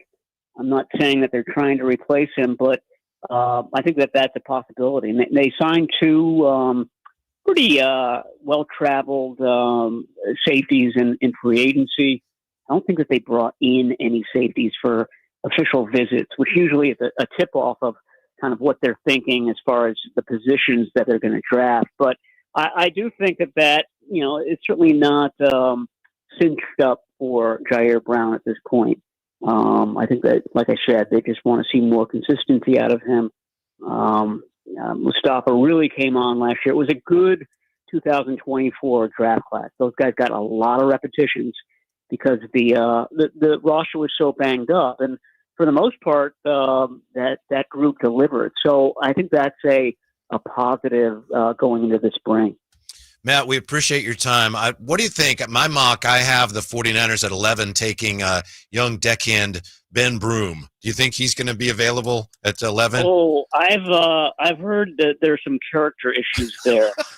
that's from Matt's book. That's one of the key characters here in Muddy the Water. Yeah, you got people searching the internet now for a defensive back named Ben Broom. We appreciate it. Thank you very much, my friend. I know you're super busy. Enjoy the draft, and I look forward very much to your coverage and the next time we chat. All right. That sounds good. Can't wait to talk to you guys again. Yep. Thank you, Matt. Take care, Matt. Matt Barrows from the Athletic. That character issue that he talked about with us and wrote about. The flaw. Yeah. It's so crucial, but it's so hard to know. I've talked to Jerry about it because Jerry Reynolds used to draft people, and you have to, like Matt said, you have to try to figure out. Everyone says they love the game. Oh, I love it. But you need people, Jay, we all like to win. Yeah. Everyone would prefer to win. You need, at the pro sports level especially, you need people like, I have to win. And in some ways, maybe it's not healthy. Almost insane. Those are the people that you want on your team if you're paying them money to help you win games. No, wholeheartedly. Literally, to bring an example, I literally was telling, in a smaller example, of course, I was having this conversation with my daughter. Me and my wife were having this conversation just yesterday about, listen, and we talked about this, I think, on the show. It's track season, cheerleading tryouts happen today, yesterday, and tomorrow. And she's on the fence like, oh, well, I don't know what I want to do. And I told her, I said, well, realistically, I think that tells me what you want to do. And I think you have to be honest with yourself. You want to be a cheerleader. You want to give up the track situation, because if you were insanely, I use that again loosely as a high school athlete. If you were really that tied down in the track, you would tell you, cheerleading, I'll see you in the fall. And I'll see you in the summer. Wrong with that. Right, absolutely. Right. Yeah. Right. And so I use our own examples of her sifting through the situation. I'm with you. And I gave her the example.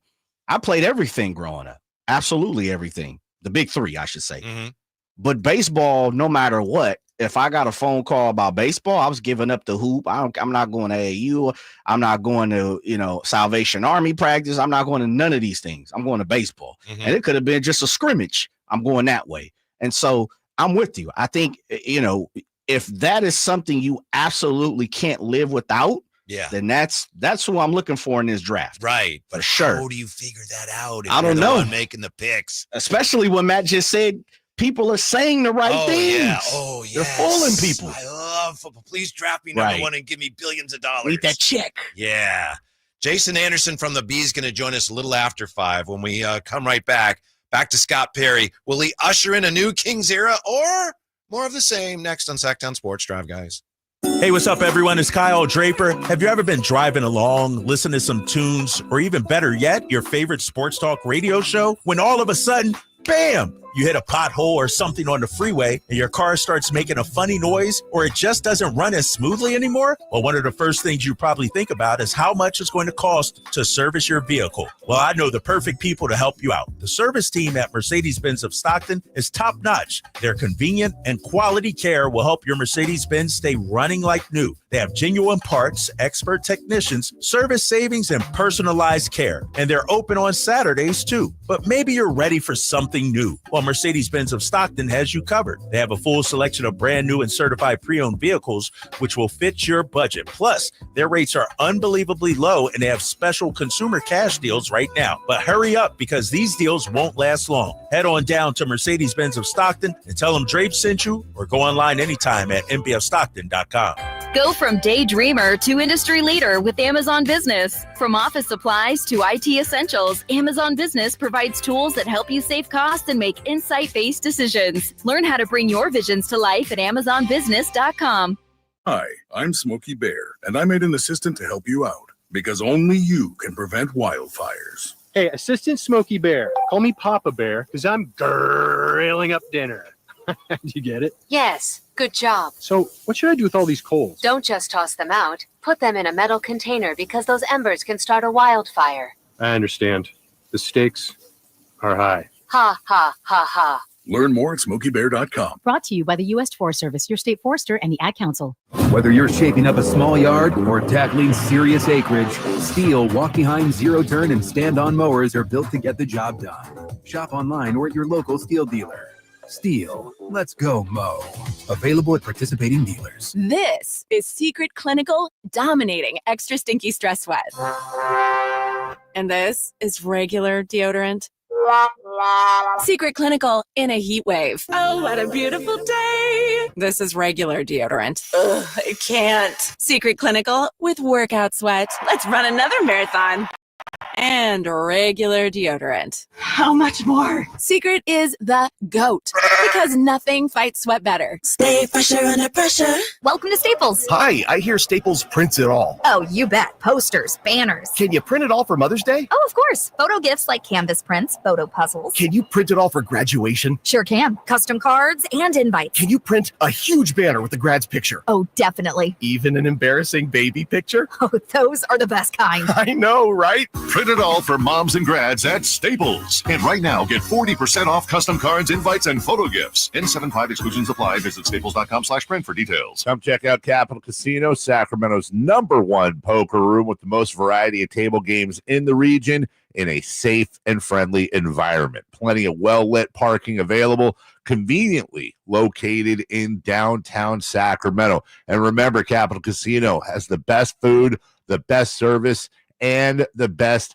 action. 411 North 16th Street in downtown Sacramento. For more information, log on to capital-casino.com and please gamble responsibly. 1-800-GAMBLER. Saving for retirement was tough enough for us. Yes, and navigating markets can be challenging at times. I understand. That's why at Fisher Investments, we take a disciplined approach with your investments. Tell us more about that. We take an active approach to money management, positioning your portfolio for opportunities we see ahead. So all your clients get the same portfolio? No, we tailor your portfolio to your individual goals and needs. What about communication?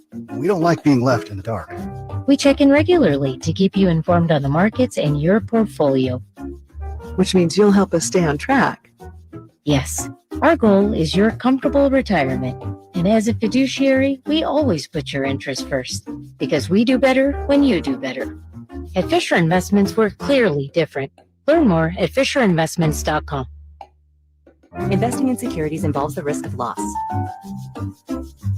Spring has sprung, and now is the best time to spruce up your home. Between spring cleaning and evaluating your home, it is the perfect time to reach out to the folks at the Overhead Door Company of Sacramento. Jason Ross here, and I'm so glad we did. We reached out, and we're now about a month in to our brand new garage doors. Now, first off, we improved our curb appeal. They look great, and it's one of the first things people notice when they approach your home. A new, modern, stylish garage door can improve the overall appearance of your home, just like it did for us. Also, how about this for a nice benefit? The return of investment. A new garage door is high on the return of investment home improvement project list. It's one of the more cost-effective upgrades you can make to improve your home's value. Hey, see for yourself. Check out their products. Go to the showroom at 6756 Franklin Boulevard and ask about the Sacktown Sports Special. Overhead Door Company of Sacramento, the genuine, the original overhead door. Always look for the red ribbon logo. Progressive knows if you have to choose between everyday life in your RV, RV wins. What, are you going to take the RV to the lake or clean out your closet? RV wins! Putting the dishes away or taking the RV camping? RV wins! Cleaning the fridge or taking a trip to the beach?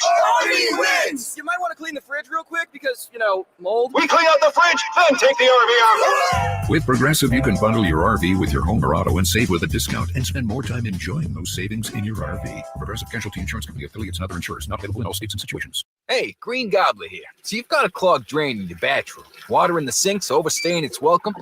You're spitting today's toothpaste on top of yesterday's toothpaste. You hope that it go away. Yeah, clogs don't just go away. I make them go away. I'm Green Gobbler, the only clog dissolver you need. I'm bleach-free, safe for your pipes, and I work.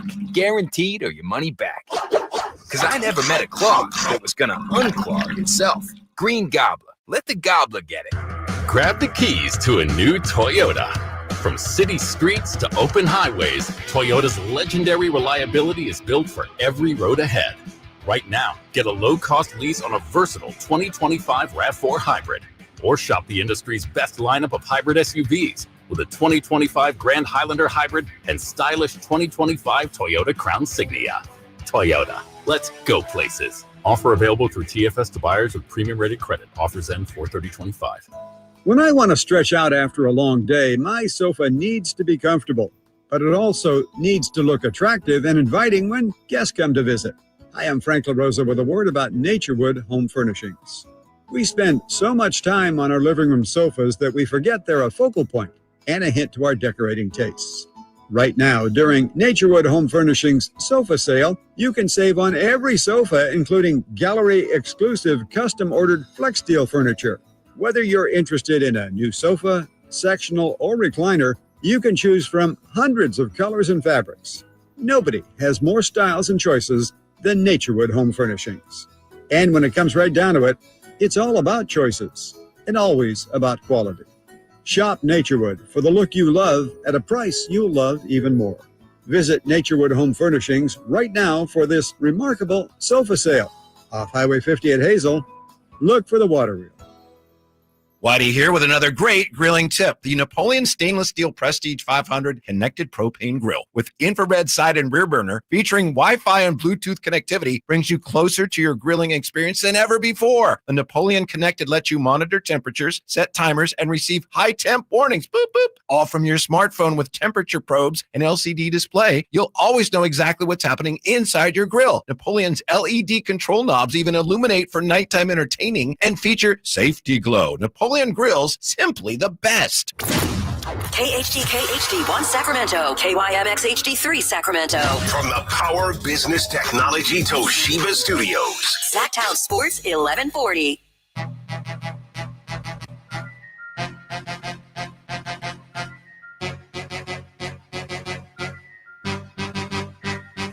Live and local, it's the Drive Guys. Watch the show on youtube.com/Sacktown Sports 1140. Or listen on the Sacktown Sports app. About 10 minutes, Jason Anderson from the Bee will join us, the Kings beat writer for the Bee, sharing his thoughts on Scott Perry's press conference today. We'll get back to that in just a moment. Just want to let you know, Jay reminded me, got to let you know, the Celtics and the Magic are playing now. Jason Tatum is out tonight. He is not playing. And I don't have the reason here, Jay. I assume it's because of the fall he took in the last game, but I don't have the specifics. Yeah, let me grab that for you. Yeah. I want to make sure we got the proper body part. Mm-hmm. But are you watching that game? You would be interested to know that I'm not. It's watching the other game, which be Miami-Cleveland. Boston up 8 on Orlando with just under 3 minutes to go in the first half. No, 18-14. That'd be Miami over Cleveland with a minute left in the first quarter, or 2 minutes left in the first quarter. I asked Jake because he made it clear Monday on the show that he finds the Celtics the most boring team in the league. Yeah, they are. He says Orlando has no chance to beat them, so he has zero interest in watching this series. Call me when that series is over. Call me when that series is done and over with. Mm-hmm. I don't know. I mean, it's only a 5-point game. Right. See, this is a classic type of game. Since I was a kid, I'd watch these games and just root my heart and soul out for the underdog. And like you say, they don't have very much of a chance here. No. But it's just, I don't know. I've just always done it. And just think if Orlando were to win this game, and there's a 3 in the corner on the way, no good. Anyway, they're down 5. If Orlando were to win this game, Jay, and it's even, you can imagine the narrative. Oh, Panic City in Boston. But, of course, it won't necessarily happen. No. I just love the underdogs. Okay. Does it take one win for you to get excited because they're the underdog, or do you need to see 2, or what do you get excited over? It's You just have to celebrate whatever you can get what in you those can get. situations. I understand. I got you. Yeah. And I'm a big Franz Wagner guy, and I like Paolo Banchero, Kentavious Caldwell-Pope. Love So anyway, KCP. I love KCP. Yes, I'm pulling for the Magic. Yeah, the deck is definitely stacked against them. Yeah. And you were watching the Miami Heat and the Cleveland Cavaliers? Andrew Wiggins with 5 early points. Miami up 21-20. A minute 40 left in the first quarter. You know, out there in Cleveland, Rocket Arena. Mm-hmm. That's another one where, you know, Miami is just, they're vast underdogs. Yeah, I don't think they got a shot. Mm-hmm. I don't think they have a shot. They don't have the horses to keep up with Cleveland over a 7-game series. I don't think they have the horses to really do damage. And I don't even know if they win 2 games. They might sneak 1 out, but 2 games, I'd be super surprised. If you happen by our house this evening and you hear ranting, raving, screams, yelling, that means that Sheeny and I are watching the Warrior game. Well, it had to be the Dubs. I was going to say, it must be the Dubs. Yeah, I can't tell you how many dogs we've had are just, you know, they're just minding their own business. And then something happens in the game and she's like, ah! And those dogs are like, you got to be kidding me. What just happened? She's a fan. And as we all are. Have you known, I'm trying to think, I'm pretty sure I've come across it. Have you ever just seen a fan who was a huge fan, you know, obsessed fan of a team, and they're mysteriously quiet watching games? I'm trying to think if I've ever seen that. I'm pretty sure I have, but yeah, those are the type of people that keep it all in and it's like, relax, you're going to explode, you know? It's like, yeah, but just don't even say a peep. Yeah. Just rocking up and down the couch. Mm-hmm. You just, yeah. Have you, I can't think of a person that I could think of, friend, family, you know, stranger. No, just I don't quiet, think so. just That's absolutely quiet. Definitely unhealthy. Yeah. Normally it's, oh, man, oh, did you? Yeah. You know, it's always something to it. For better or worse. Oh, absolutely. Yeah. Oh, I mean, you're a part of the game. Mm-hmm. That's who you are as a fan. You're supposed to be demonstrative, you know, be a character. It would almost scare me if I just sit there and watch you. And let's just say you were draped in all Miami Dolphins gear, you tilled all the way up, turquoise all the way up, and you're not saying nothing. Mm-hmm. Do you remember? I'm sure you remember this game not last season, but the season before, when the 49ers were in that losing streak and they played Cleveland, and Cleveland was terrible. Yes. And it was rainy. And Myles Garrett had 1 million sacks. Yeah, and Moody was trying to field goal to win the game. Yeah, and my mother-in-law was visiting, and she got up and walked down the hallway, and she's standing there like, what's wrong? She's 90. She's like, I can't watch. She couldn't watch Moody's field goal try. Really? And she was watching my wife, who was watching to see if she was happy or not. The body language. Yeah. She could not watch. Could not watch. Now that's a fan right there. Yeah. Yeah, that's for a regular season game. Mama Pal was. Yes. She was struggling. She was gripping. Really? Yeah. Man, she must didn't feel good after the game. She did not. She what'd she say? They need to get number 4 back, which was a Robbie Gould. Sure. That's what she said. She said, number 4 was good. Why don't they get him? So yeah. Man. Yeah. Wrist injury of what we thought it was with Tatum, but just Tatum wrist injury. Yeah. Okay. Thank you. The other basketball news today, aside from everything going on with the new GMs and Scott Perry, Jimmer Fredette has retired. He has. Yeah. Man, well, you know, if nothing else, there's 2 places that Jimmer Fredette, well, maybe 3, because he was huge overseas.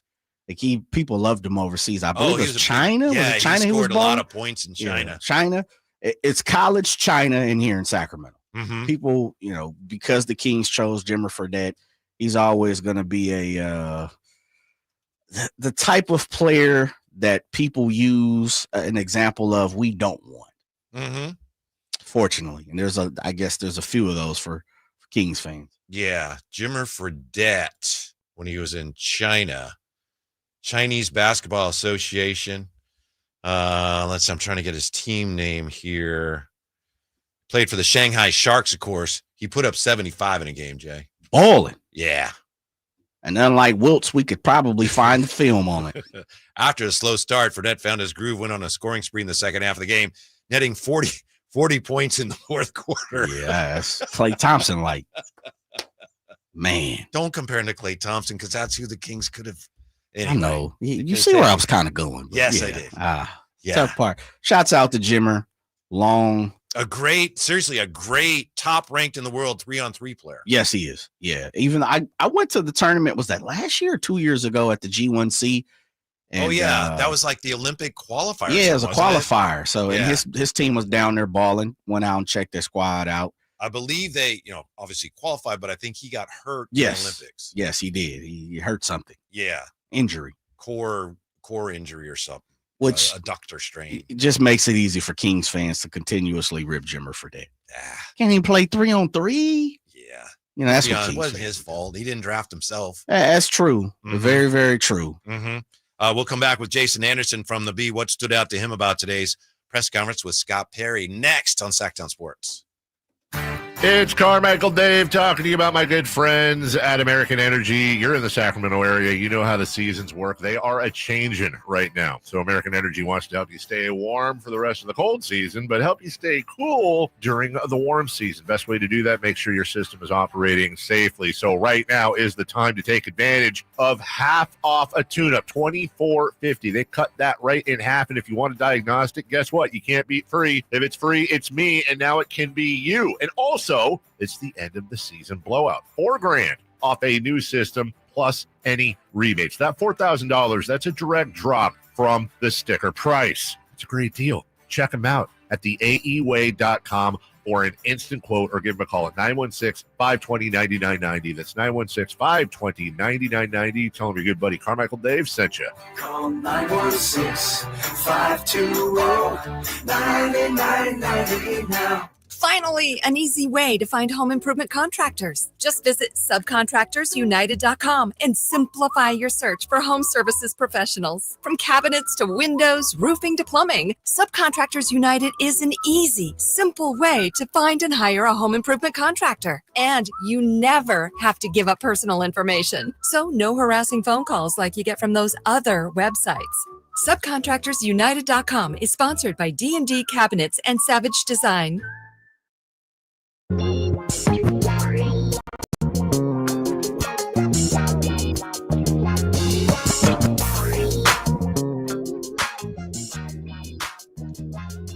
Drive Guys, live and local, every afternoon, Monday through Friday on Sacktown Sports. Well, we've been very fortunate today. Of course, we've been fortunate enough to have you with us now. We appreciate that, Jay and Whitey. We've also been very fortunate in that we've had a couple of outstanding writers with us. Anthony Slater joined us at 3:30, Matt Barrows at 4:30, and we have another one as our luck continues here. Nice enough to join us with his thoughts on the Scott Perry press conference today. Outstanding Kings beat writer for the Sacramento Bee, Jason Anderson. How are you, Jason? I'm doing okay, Whitey. How about you? Good. I just I'm wondering here what really stood out to you most about today's press conference from Scott Perry. I guess the first thing I would point to is something that I think a lot of people know about Scott Perry and a lot of us have heard is just how personable he is and that he's a good relationship guy. He's got a great reputation around the league. He's well respected. He's well connected. And he's somebody who I think you can talk to. And he's had success over the years. He's been in some difficult situations and helped a couple of organizations, kind of see their way through some difficulties. And I think we saw today that he's eager to get to work here. I think it's a job he's wanted and been interested in. And he wants to do this, and I think he hit all the right notes today and talking about how he's going to go about it.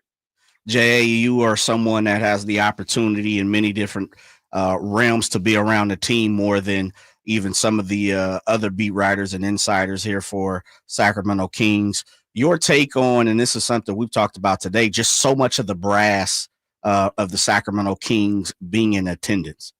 Mm-hmm. Yeah, that was interesting. There were, there were a number of members of the previous front office that were there. Alvin Gentry was sitting there. Phil Jabor, Paul Johnson, right up front with Scott's wife, and so that is interesting to see. Scott talked about talking to everyone in the organization and deciding, taking his time to decide, who's going to be a part of this going forward. And so I think, it sounds to me like the door is open to a lot of these folks staying on board and being a part of the group going into the future. Jason Anderson, the Kings beat writer for the Bee, nice enough to join us. What did you think the way Scott handled a couple of fastballs, if I may? He had the question about what he said about Zach LaVine in a podcast back in 2023, and then the questions about autonomy. What did you think of the way he handled those questions? Yeah, pretty well, I thought. With the Zach question specifically, you knew that was coming. Mm-hmm.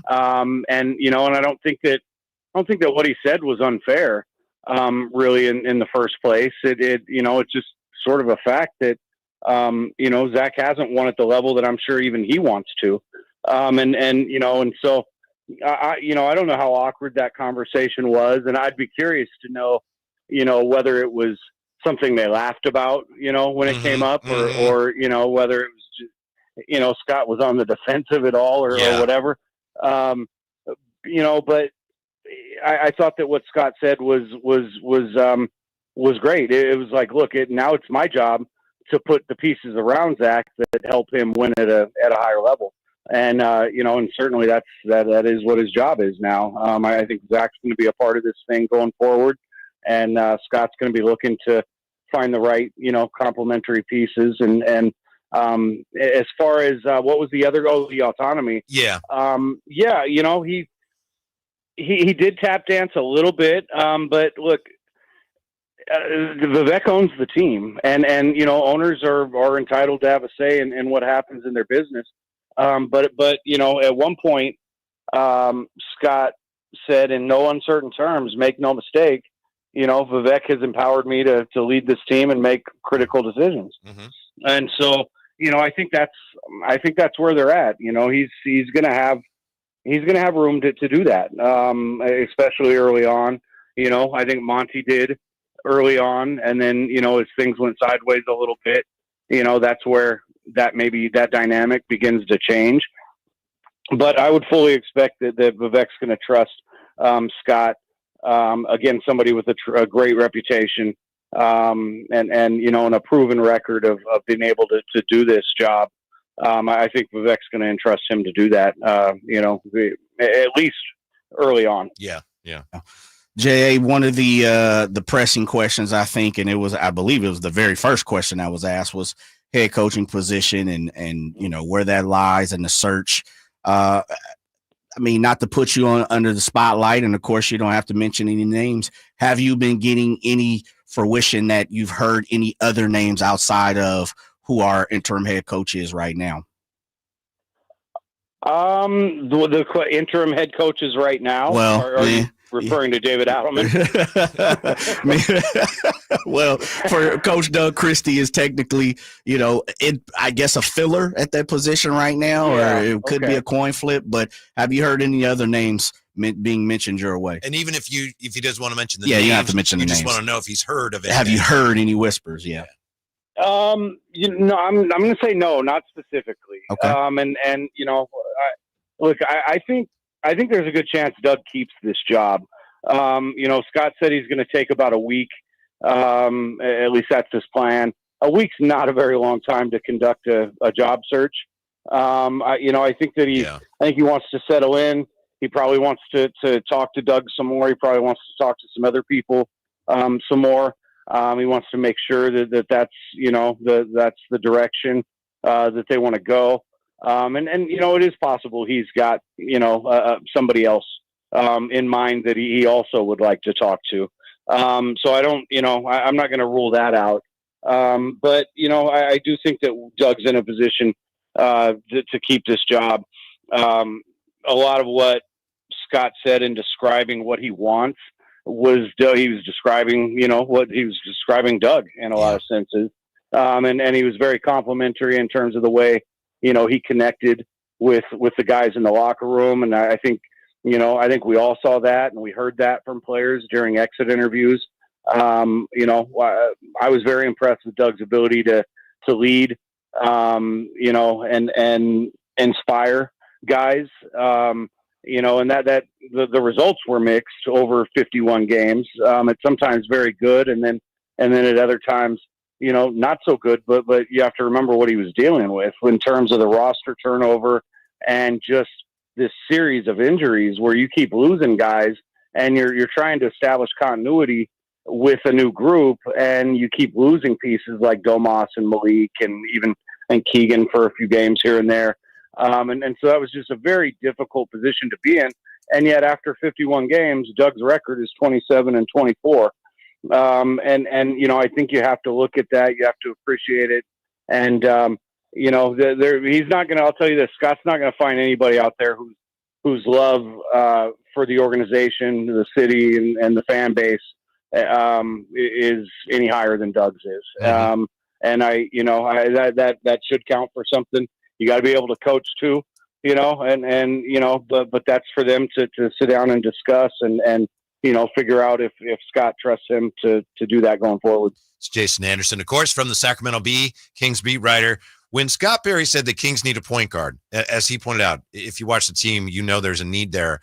Jason, do you see it the way I do? Is that perhaps an indication that they're not going to do anything really drastic? They're still looking to augment what they see as the core of this team rather than rearrange the core of this team. Do you see it that way? Yeah, I mean, I think so. And I you know, I have been told,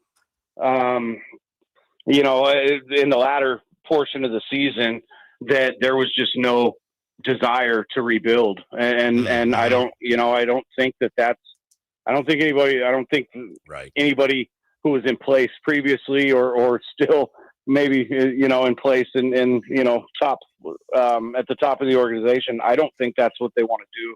I don't think there's a lot of patience right now for like a 3 or a 4 year rebuild. And so, yeah, I think they're going to probably try to find a way, just to retool, you know, to whatever extent they can and remain competitive and maybe try to strike gold somewhere if they can. Jay, was there any read into the quickness? And I think that was brought up today by someone, the quickness of Scott Perry being replacing Monty McNair. At least we heard it the next morning versus, you know, of course, it being announced a couple of days later. Was there anything into the quickness of it, or did you kind of expect, hey, this is how the Kings operate? Well, I mean, that's one thing that really didn't come up today. And you know, maybe we should have asked Scott to kind of illuminate that a little bit for us, just how it happened so fast. But look, they've known Scott. Obviously, he worked for the organization, you know, in 2017 briefly. They formed relationships. He knows Vivek. He knows Vlade. I don't know that his name surfaced publicly in 2020 when the job opened up, but I have reason to believe that he was interested at that time in the GM job. And so I'm not surprised, you know, that he was already on their radar. And, you know, I think the writing was on the wall, for Monty and Wes and those guys.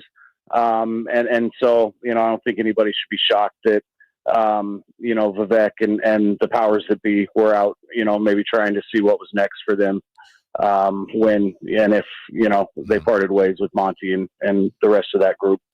Jason Anderson from the B with us. Something came up today, Jason, that reminds me of something that you wrote about and we've talked about on the show. Scott Perry today talked, among other things, about the importance of having a defensive presence. And I remember you writing about what Mike Brown said. It was not last season, the season before, right after that terrible loss at home to the Pelicans, where Mike Brown said, hey, we can't think we can outscore people. We've got to play defense, even though there's people among us who think we can just outscore people. So there seemed to be kind of that, as we've talked about and you've written about, maybe some conflict there. When is the last time we had a Kings general manager talk about the importance of a defensive presence? It seems to me it's been a while. Yeah, that's a good point. I mean, that's a real good point.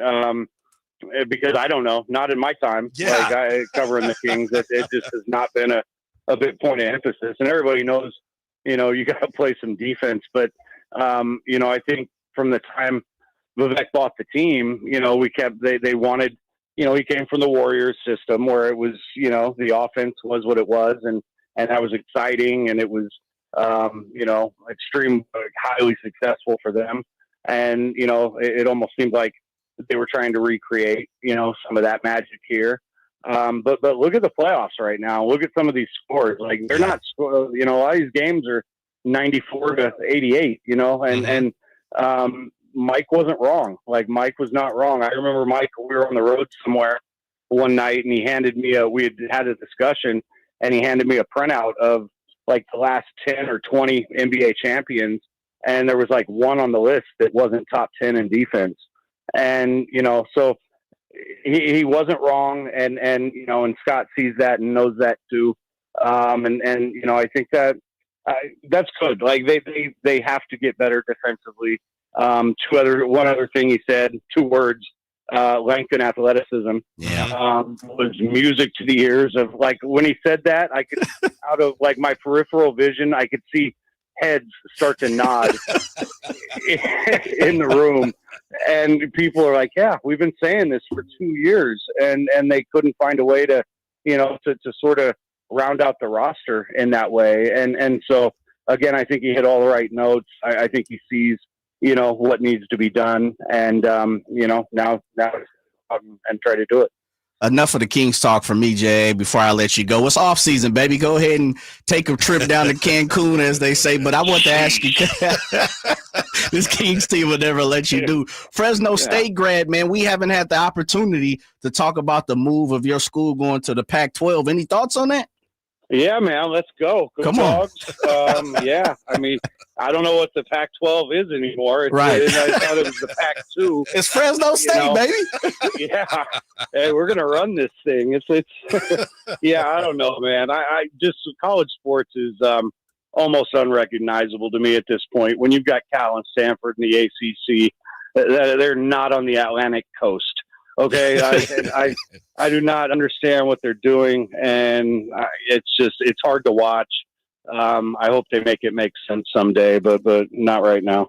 Well, thank you, Jason, for helping us make sense of the press conference today. Nice seeing you today. I look forward to your coverage. Thanks for your time. My pleasure, guys. Anytime. Have a good day. You too. Yeah, I was in the murderer's row there, Jay. Not me, but I was next to the G-Man, and I think Jason Anderson was next to him. Yeah, you were. And I was like, man, I don't know if I belong in this row. It's legendary row right there. I see. That's called big time row. Yeah. Then Sean was behind you. Oh, yeah? Yeah. I mean, we were locked and loaded on the right side. Chris Haynes, me, yes, we were, come on, all the Sports 1140 brass next to each other. I was sitting there, Chris Watkins in front of me, and Mo was behind me, and getting ready. I'd been sitting there a while, got there early, and it gets a little more, the anticipation builds. How'd you pull up there, Mr. Gleason? 9:35, maybe 9:30. Oh, okay. Yeah. And we said early. I was like, I know you didn't pull up at 9:15. So I'm getting ready, and I hear Stretchy B. Wait, what? Hey, Stretchy B. So I sit around. Jay's here somewhere, and there he was. Stretchy B. Morgan Reagan says, "Is that your name?" Yeah, of course. Incognito. Yeah. See, that's the thing. If I only want to get your attention, I call you that Stretchy B. Yeah. People don't know you Stretchy B. That's for the insiders. So if I'd have said Whitey, Kev, Gleason, everybody would turn around like, who was that? Stretchy B. Nobody turned around. Go Stretch. I almost didn't turn around myself. I appreciated that. Stretchy B. Yeah, Scott Perry's going to usher in a new era, or more of the same for the Kings? We're back with that on Sacktown Sports. Stretchy B. Sacramento weather is brought to you by Elk Grove Honda. I'm meteorologist Heather Waldman in the KCRA3 Weather Center. Cool start Thursday morning, mostly cloudy too. Temperatures will be in the low 50s first thing. Afternoon highs staying in the low 70s. Get the latest forecast on the KCRA News and the KCRA app. At Elk Grove Honda, we've acquired some of the best pre-owned cars we can find. Whether you purchase a new Honda or a like-new pre-owned Honda, Elk Grove Honda has the right Honda at the right price. In the Elk Grove Auto Mall, Highway 99 and Elk Grove Boulevard, or elkgrovehonda.com. I gotta get an Elk Grove Honda. What up, fellow Gen Xers? Elizabeth Banks here. As the original Latchkey kids, we took things into our own hands, like house keys and video game controllers. And now it's time for us to do it again, because the recommended age to get vaccinated against pneumococcal pneumonia has been lowered to 50 and older, even if you're healthy. We're at over 6 times greater risk compared to adults under 50. So go to vaxassist.com and schedule. Gen X, this is our shot. Sponsored by Pfizer. Whoa, it's you, the Capital One Bank guy. That's what they call me. Mind if I get a selfie? Yeah, sure thing. Say no fees or minimums on your Capital One checking account. Wow, that's a keeper.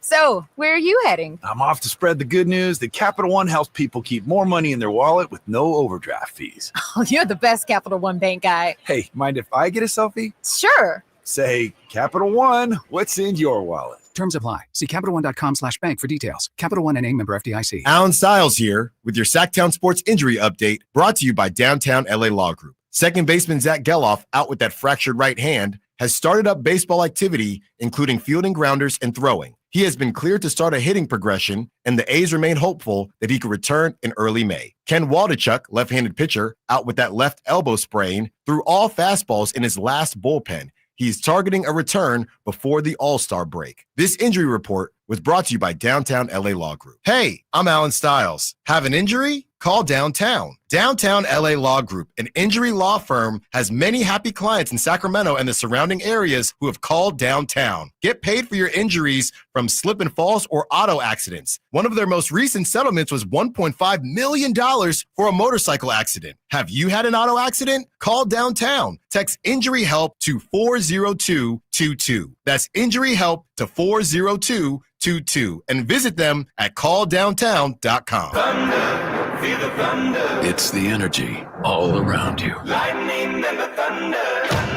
The thrill of the moments to come.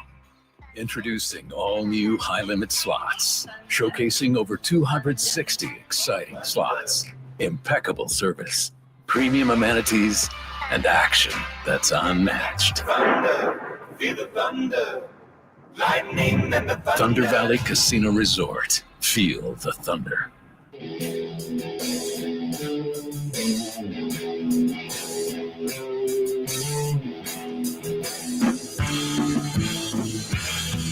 Your afternoon home for Kings Talk and so much more.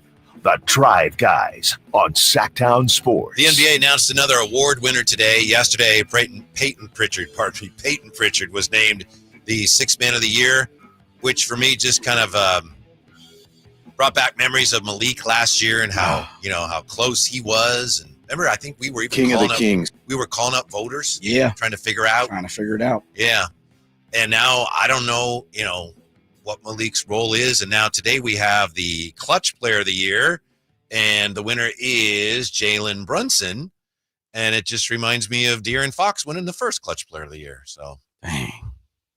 Well, I don't know who's more negative, you or Frankie Clicks. Well, you may be right. Maybe it's me bringing that to the party, and I just need to leave that baggage behind. Come on, Whitey. We have other food and drink in here. You don't have to bring the doggy bag with you. Yeah, it is. It definitely sparks up memories. I found it super interesting in the fact of what just happened last night with Jalen Brunson, and a lot of people talking about, he's foul merchant. He's going up and elevating and towards defensive players and seeking fouls and not really hooping the proper way. And then all of a sudden he's like, yeah, you're the Clutch Player of the Year. Mm-hmm. And I know one game doesn't, or I should say the last 2 games, because he's been catching a lot of heat in the playoffs, but 2 games doesn't mean the rest of the whole season. But it sure is interesting, isn't it? Yeah, it wasn't even close.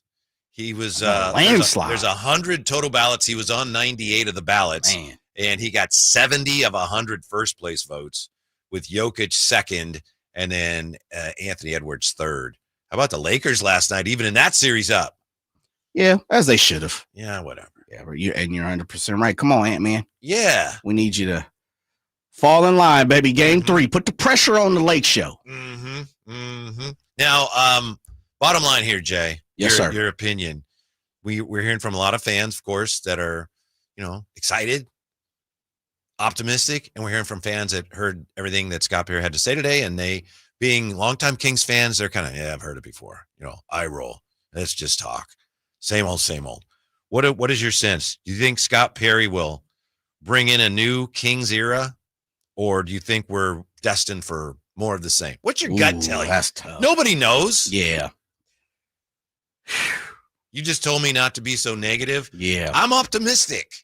Okay, I'll let you go first. Let me pass you the ball. Okay. I'm optimistic. I think something good is going to happen. How good? I don't know. They seem to be putting almost a regulator on it, because they're talking about being competitive every year. NBA championship, maybe.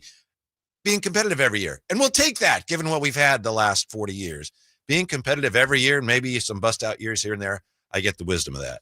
And I know I'm being redundant here, but there's people that we know, people that we respect a great deal, who've known Scott Perry, and they knew him when he was here. And there are people that are no longer with the organization, so there's no need for them to spin it. And they say really good things about this guy as a basketball guy. Yeah. They say really good things about what this guy brought to the organization the first time, even in a short stint. So that gives me reasons for optimism. It's going to be tough. I think he's saddled with some things that may be like some of the guys on this roster. Maybe he would come in and go, I don't know about that or that. And might be like, well, too bad. That's what you got to work with. So it's not going to be easy. But the last year was so dreadful. I think next year's there's going to be a lot more positivity. Just has to be. Yeah. The two things that pop into my mind, Whitey, and I think you're barking up the right tree, is this. First off, I don't want to lean too much out there just yet, get over my skis, because I'm hoping Doug Christie becomes the head coach. And I mean that in the form of, Drapes talked about a little earlier, and Jason Anderson just said it. Despite the fact of there might be some mistakes, been some mishaps, we're all still learning. The fact that Doug was put in the position that he was truly should not be graded on what has happened in those 51 games. Still, the chaos that he did not create should not be held against him. Absolutely. Absolutely. And so I'll reform from, I guess, the whole entire prognostication of what I think is going to happen. But I'm hoping Doug becomes the head coach. That will ease my mind a little bit, because I know where he's coming from, and I know the goodness of where he's trying to what he's trying to do, and what he's trying to do for the city, and what he's done for the organization, the love that he has. Albeit it might not translate. I don't need anybody to say, okay, it doesn't mean he's going to be a good basketball coach. I believe he is. You ask me my opinion. I know he is. Let me say that. I know he's a good coach. Second with that is this. I think with Scott Perry, there will be a form of stability to a certain extent. And I say that because you can't be in a game for 40 years and have the reputation and the respect that Scott Perry has, and as an owner, not understand that person is they're going to yearn and need more. How much and what that really embodies, I'm not exactly sure. I heard what Scott Perry said. I believe what Scott Perry said. But I also understand that if you're not really making everything, every decision, and you're really not in the position that you're telling me you're in, then it's going to be yeah. You end up at cross purposes. Absolutely. Yeah. So you're trying to do one thing, somebody else trying to do something counter, and it's hard to move need forward. To be parallel. Yeah. You're 100% right. And so I believe this isn't a scapegoat or me trying to get out. I believe Scott Perry face value. I believe he's going to be stability.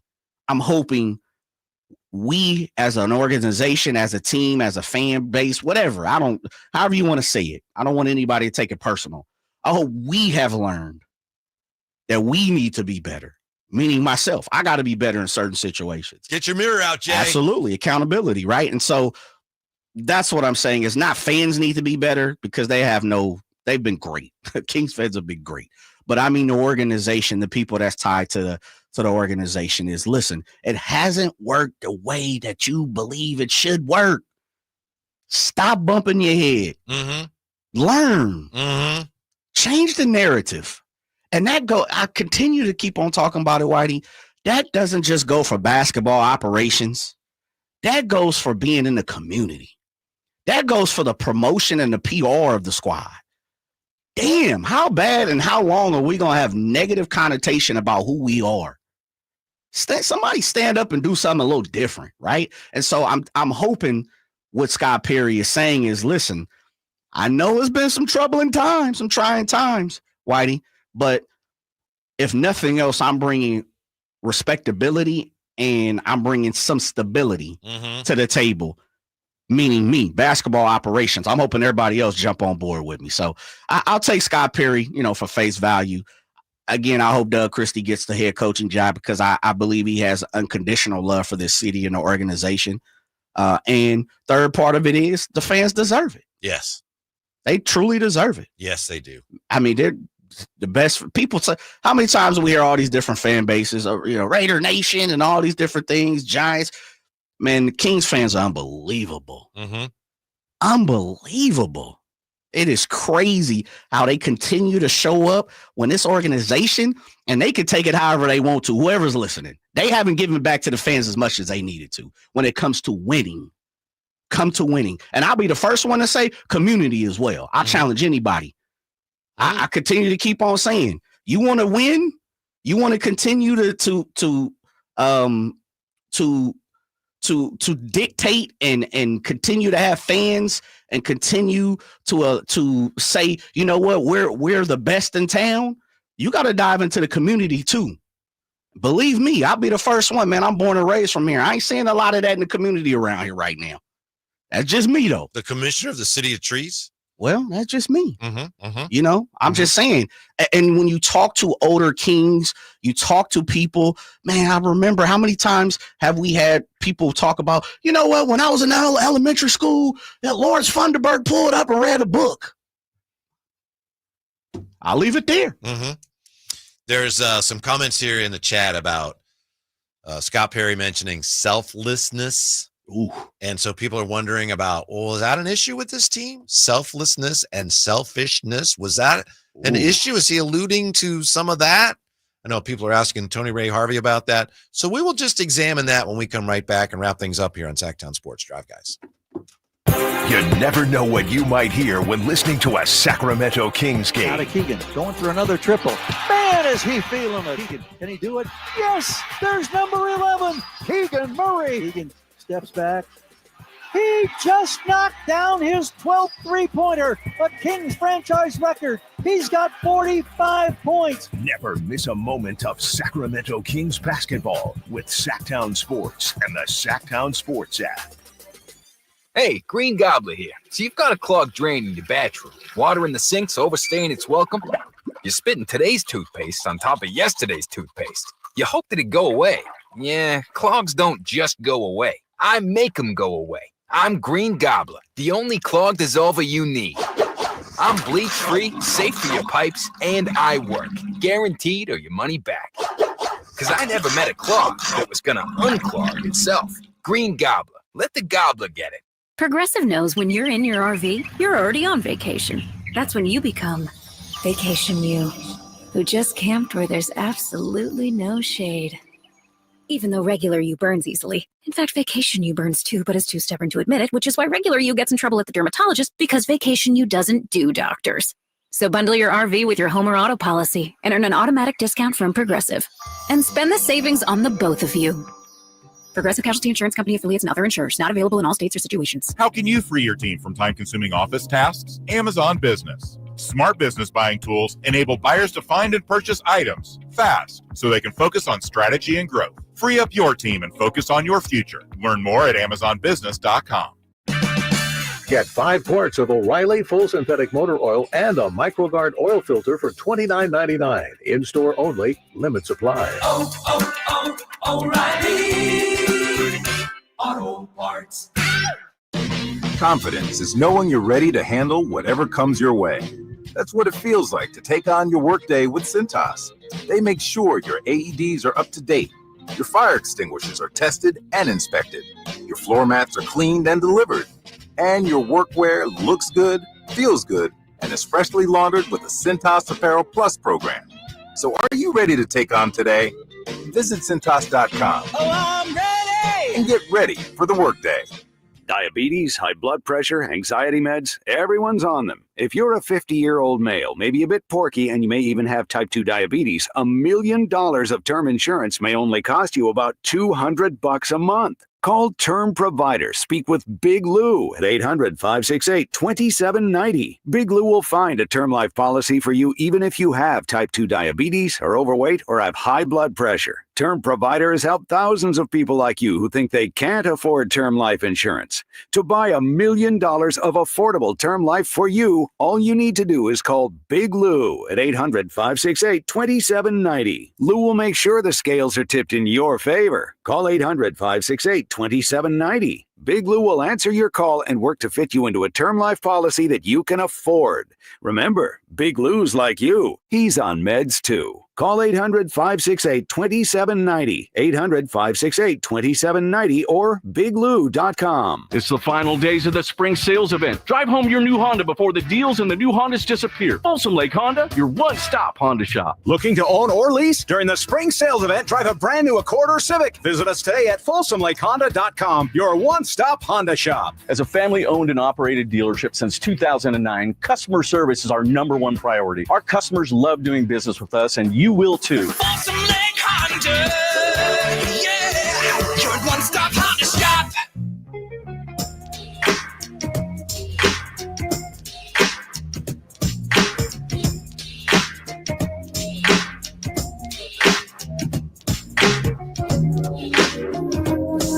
Live and local, 6 a.m. to 6 p.m., Monday through Friday. Sacktown Sports. 5:20 left in the third quarter. Boston leading Orlando 66-58. Come on, Magic. Whoa, whoa, whoa. It's Magic. It's 68-58 now. See what happens Never when you liked watch the that Celtics. game? Jay, I've never liked the Celtics. I'm with you. The weirdest experience for me as a basketball fan was 2008 when they played the Lakers, because I hated the Lakers. Oh, man. I was rooting for the Celtics against the Lakers. Really? It was like, this doesn't feel right. And they won because I couldn't root for, Kobe and the Lakers at that time. But I'm just not a Celtic fan. Never have been. Never, ever, ever. Yeah, but they're I'm up 10 100% now. with you. Yeah. There are just certain teams I could never root for. Dodgers, Celtics, Lakers, Cowboys. Stuff like that. What about San Francisco Giants, who busted out their, was it last night? I think they were wearing their new City Connect with the purple and the tribute to San Francisco's music scene. There's another team you can't ever root for? Yeah. Just be quiet on that. Yeah, I root for them, man. I'm curious, do you watch the A's on TV? I try as much as possible. Yeah, I found myself, because I am, as much as I talk about how this whole setup here is not ideal. Sure. When they're on TV, it's like, I want to see especially when they're home. I would just want to see what's going on there. Yeah. I think it's more just the love of the baseball for me. I just like watching baseball. Mm-hmm. And of course the A's favorite team. So you just kind of one of those things. I will say this. I have, over the last few years, because of my disdain for John Fisher, A's baseball has become more background noise than me tuning in and paying attention. But I definitely watch the game. I'm not glued and as tuned in as I need to be. Like, if we were really having a discussion of, yesterday in the third inning and he tried to steal base and got picked off, like, I'd have to go and look at it compared to like, oh yeah, it's memory. No. Yeah. We're going to address the issue. We got an issue? Man, well, issue's too strong a word. Let me walk that back. The question of selflessness and selfishness with the Kings. Was that an issue this year? It came up in the chateau. Before we get to that, and we'll get right to it, I wanted to share this because we're also talking about Doug Christie and how good of a fit he is. When I listen to, by the way, Jason Anderson and Slates, and they talk about it, I think Doug's going to be the coach. Think so? That just seems to be the people that are really in the know seem to consistently say he's in a really good place. So we'll see. So I think he's going to be the coach. And it kind of explains, I think that's a telling sign of, and J.A. talked about it. Jason Anderson and Sac B said it, 20 minutes ago. You check it out. Drive Guys on YouTube, Sac Sports 1140, all that good jazz. He said it. He was like, I was highly impressed the way he was a leader of men, the way he connected with players, the way he, conditioned guys to be ready to play. And it's crazy because you have someone who was with the team all the time, covered them, talked to the coaches, talked to the former regime, talked to the former regime coaches, Mike Brown, guys like that.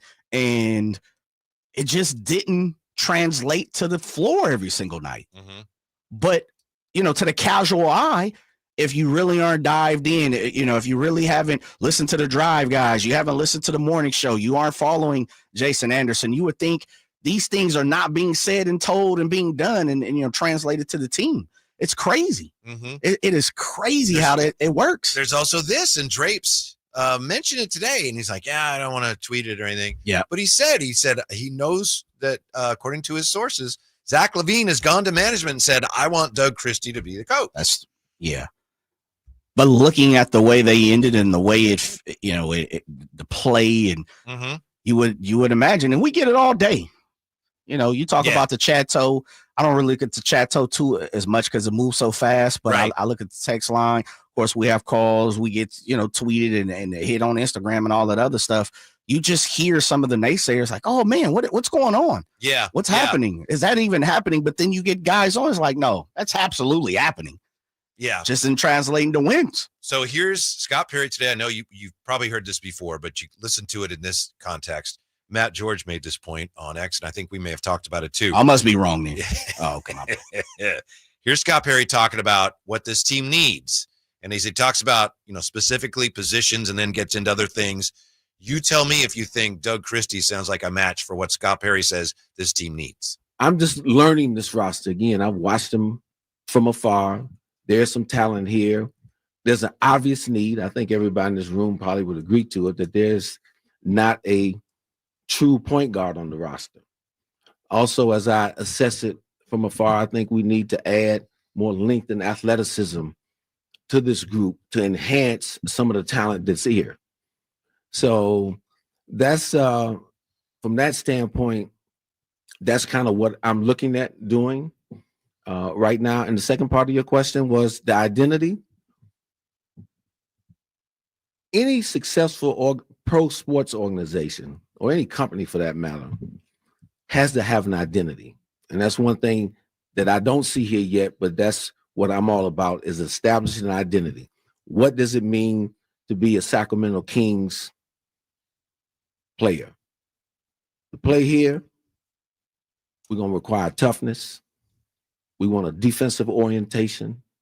We got to play extremely hard, and we got to play together on the offensive end. Share the game is what I like to say. We got to be professional. We got to be disciplined, and we got to have accountability. And so if you fit that profile, you'll see guys wearing that Kings jersey. If not, then we'll figure out how to get guys in here that do. And a line that you may hear me say, and you may have heard this before, I'm looking for volunteers to that, not hostages. Now, on the one hand, that's not groundbreaking stuff. But on the other hand, Doug Christie's a perfect fit for that. Doug Christie could have, if you saw that in print and someone said, Doug Christie said this, you'd go, oh, yeah, I remember when he said that. Yeah. Right? So exactly. Yeah. Doug Christie said many of those same things. So also in that regard, he seems like a really good fit. Now, as to the issue or question of selfishness, and it's an interesting question, Odyssey Fryer back with it. He says, Scott Perry spent a lot of time talking about how selfishness was a big problem for the team. And Odyssey Fryer says, I don't agree. Zach Keegan need to be more selfish, not less.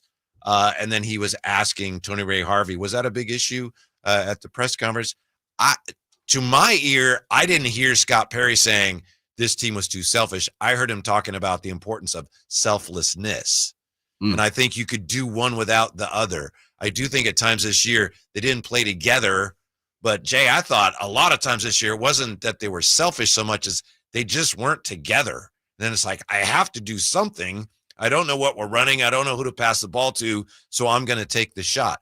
I really didn't think selfishness was a bigger problem with the team this year as just the lack of a clear idea of who we are and what the hell we're doing was a problem. No, I agree with you. I think you're spot on. There's really much not to add to it. I wholeheartedly agree. I think there was just confusion and not understanding what was jumping off. And, hey, we just out here playing. We hooping. Yeah. You know, we felt like we're hooping. And I know some people would say, well, then that leads to the coach or that leads to the plan. Nah, that's there. But you still got to go out there and execute it as well. Right. You got a coach, never been a coach before. Okay.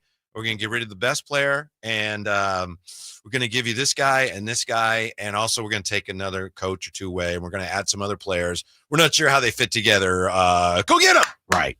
Absolutely. Yeah, and that's the job, and Doug did it well, and he didn't complain a lot about it, but clearly it's difficult.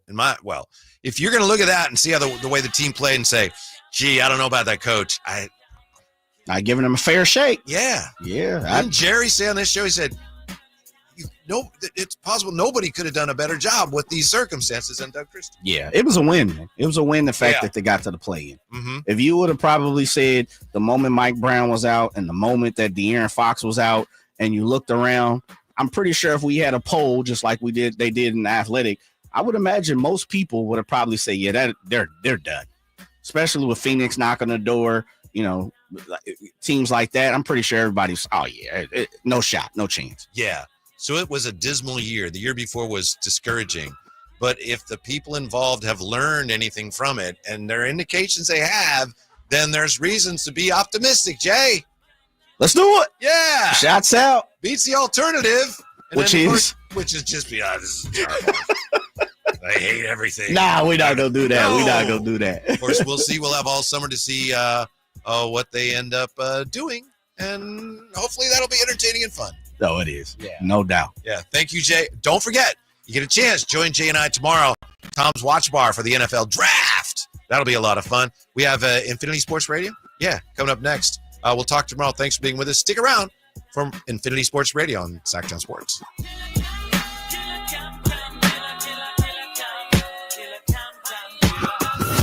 Breaking the Sacramento Kings and Scott Perry.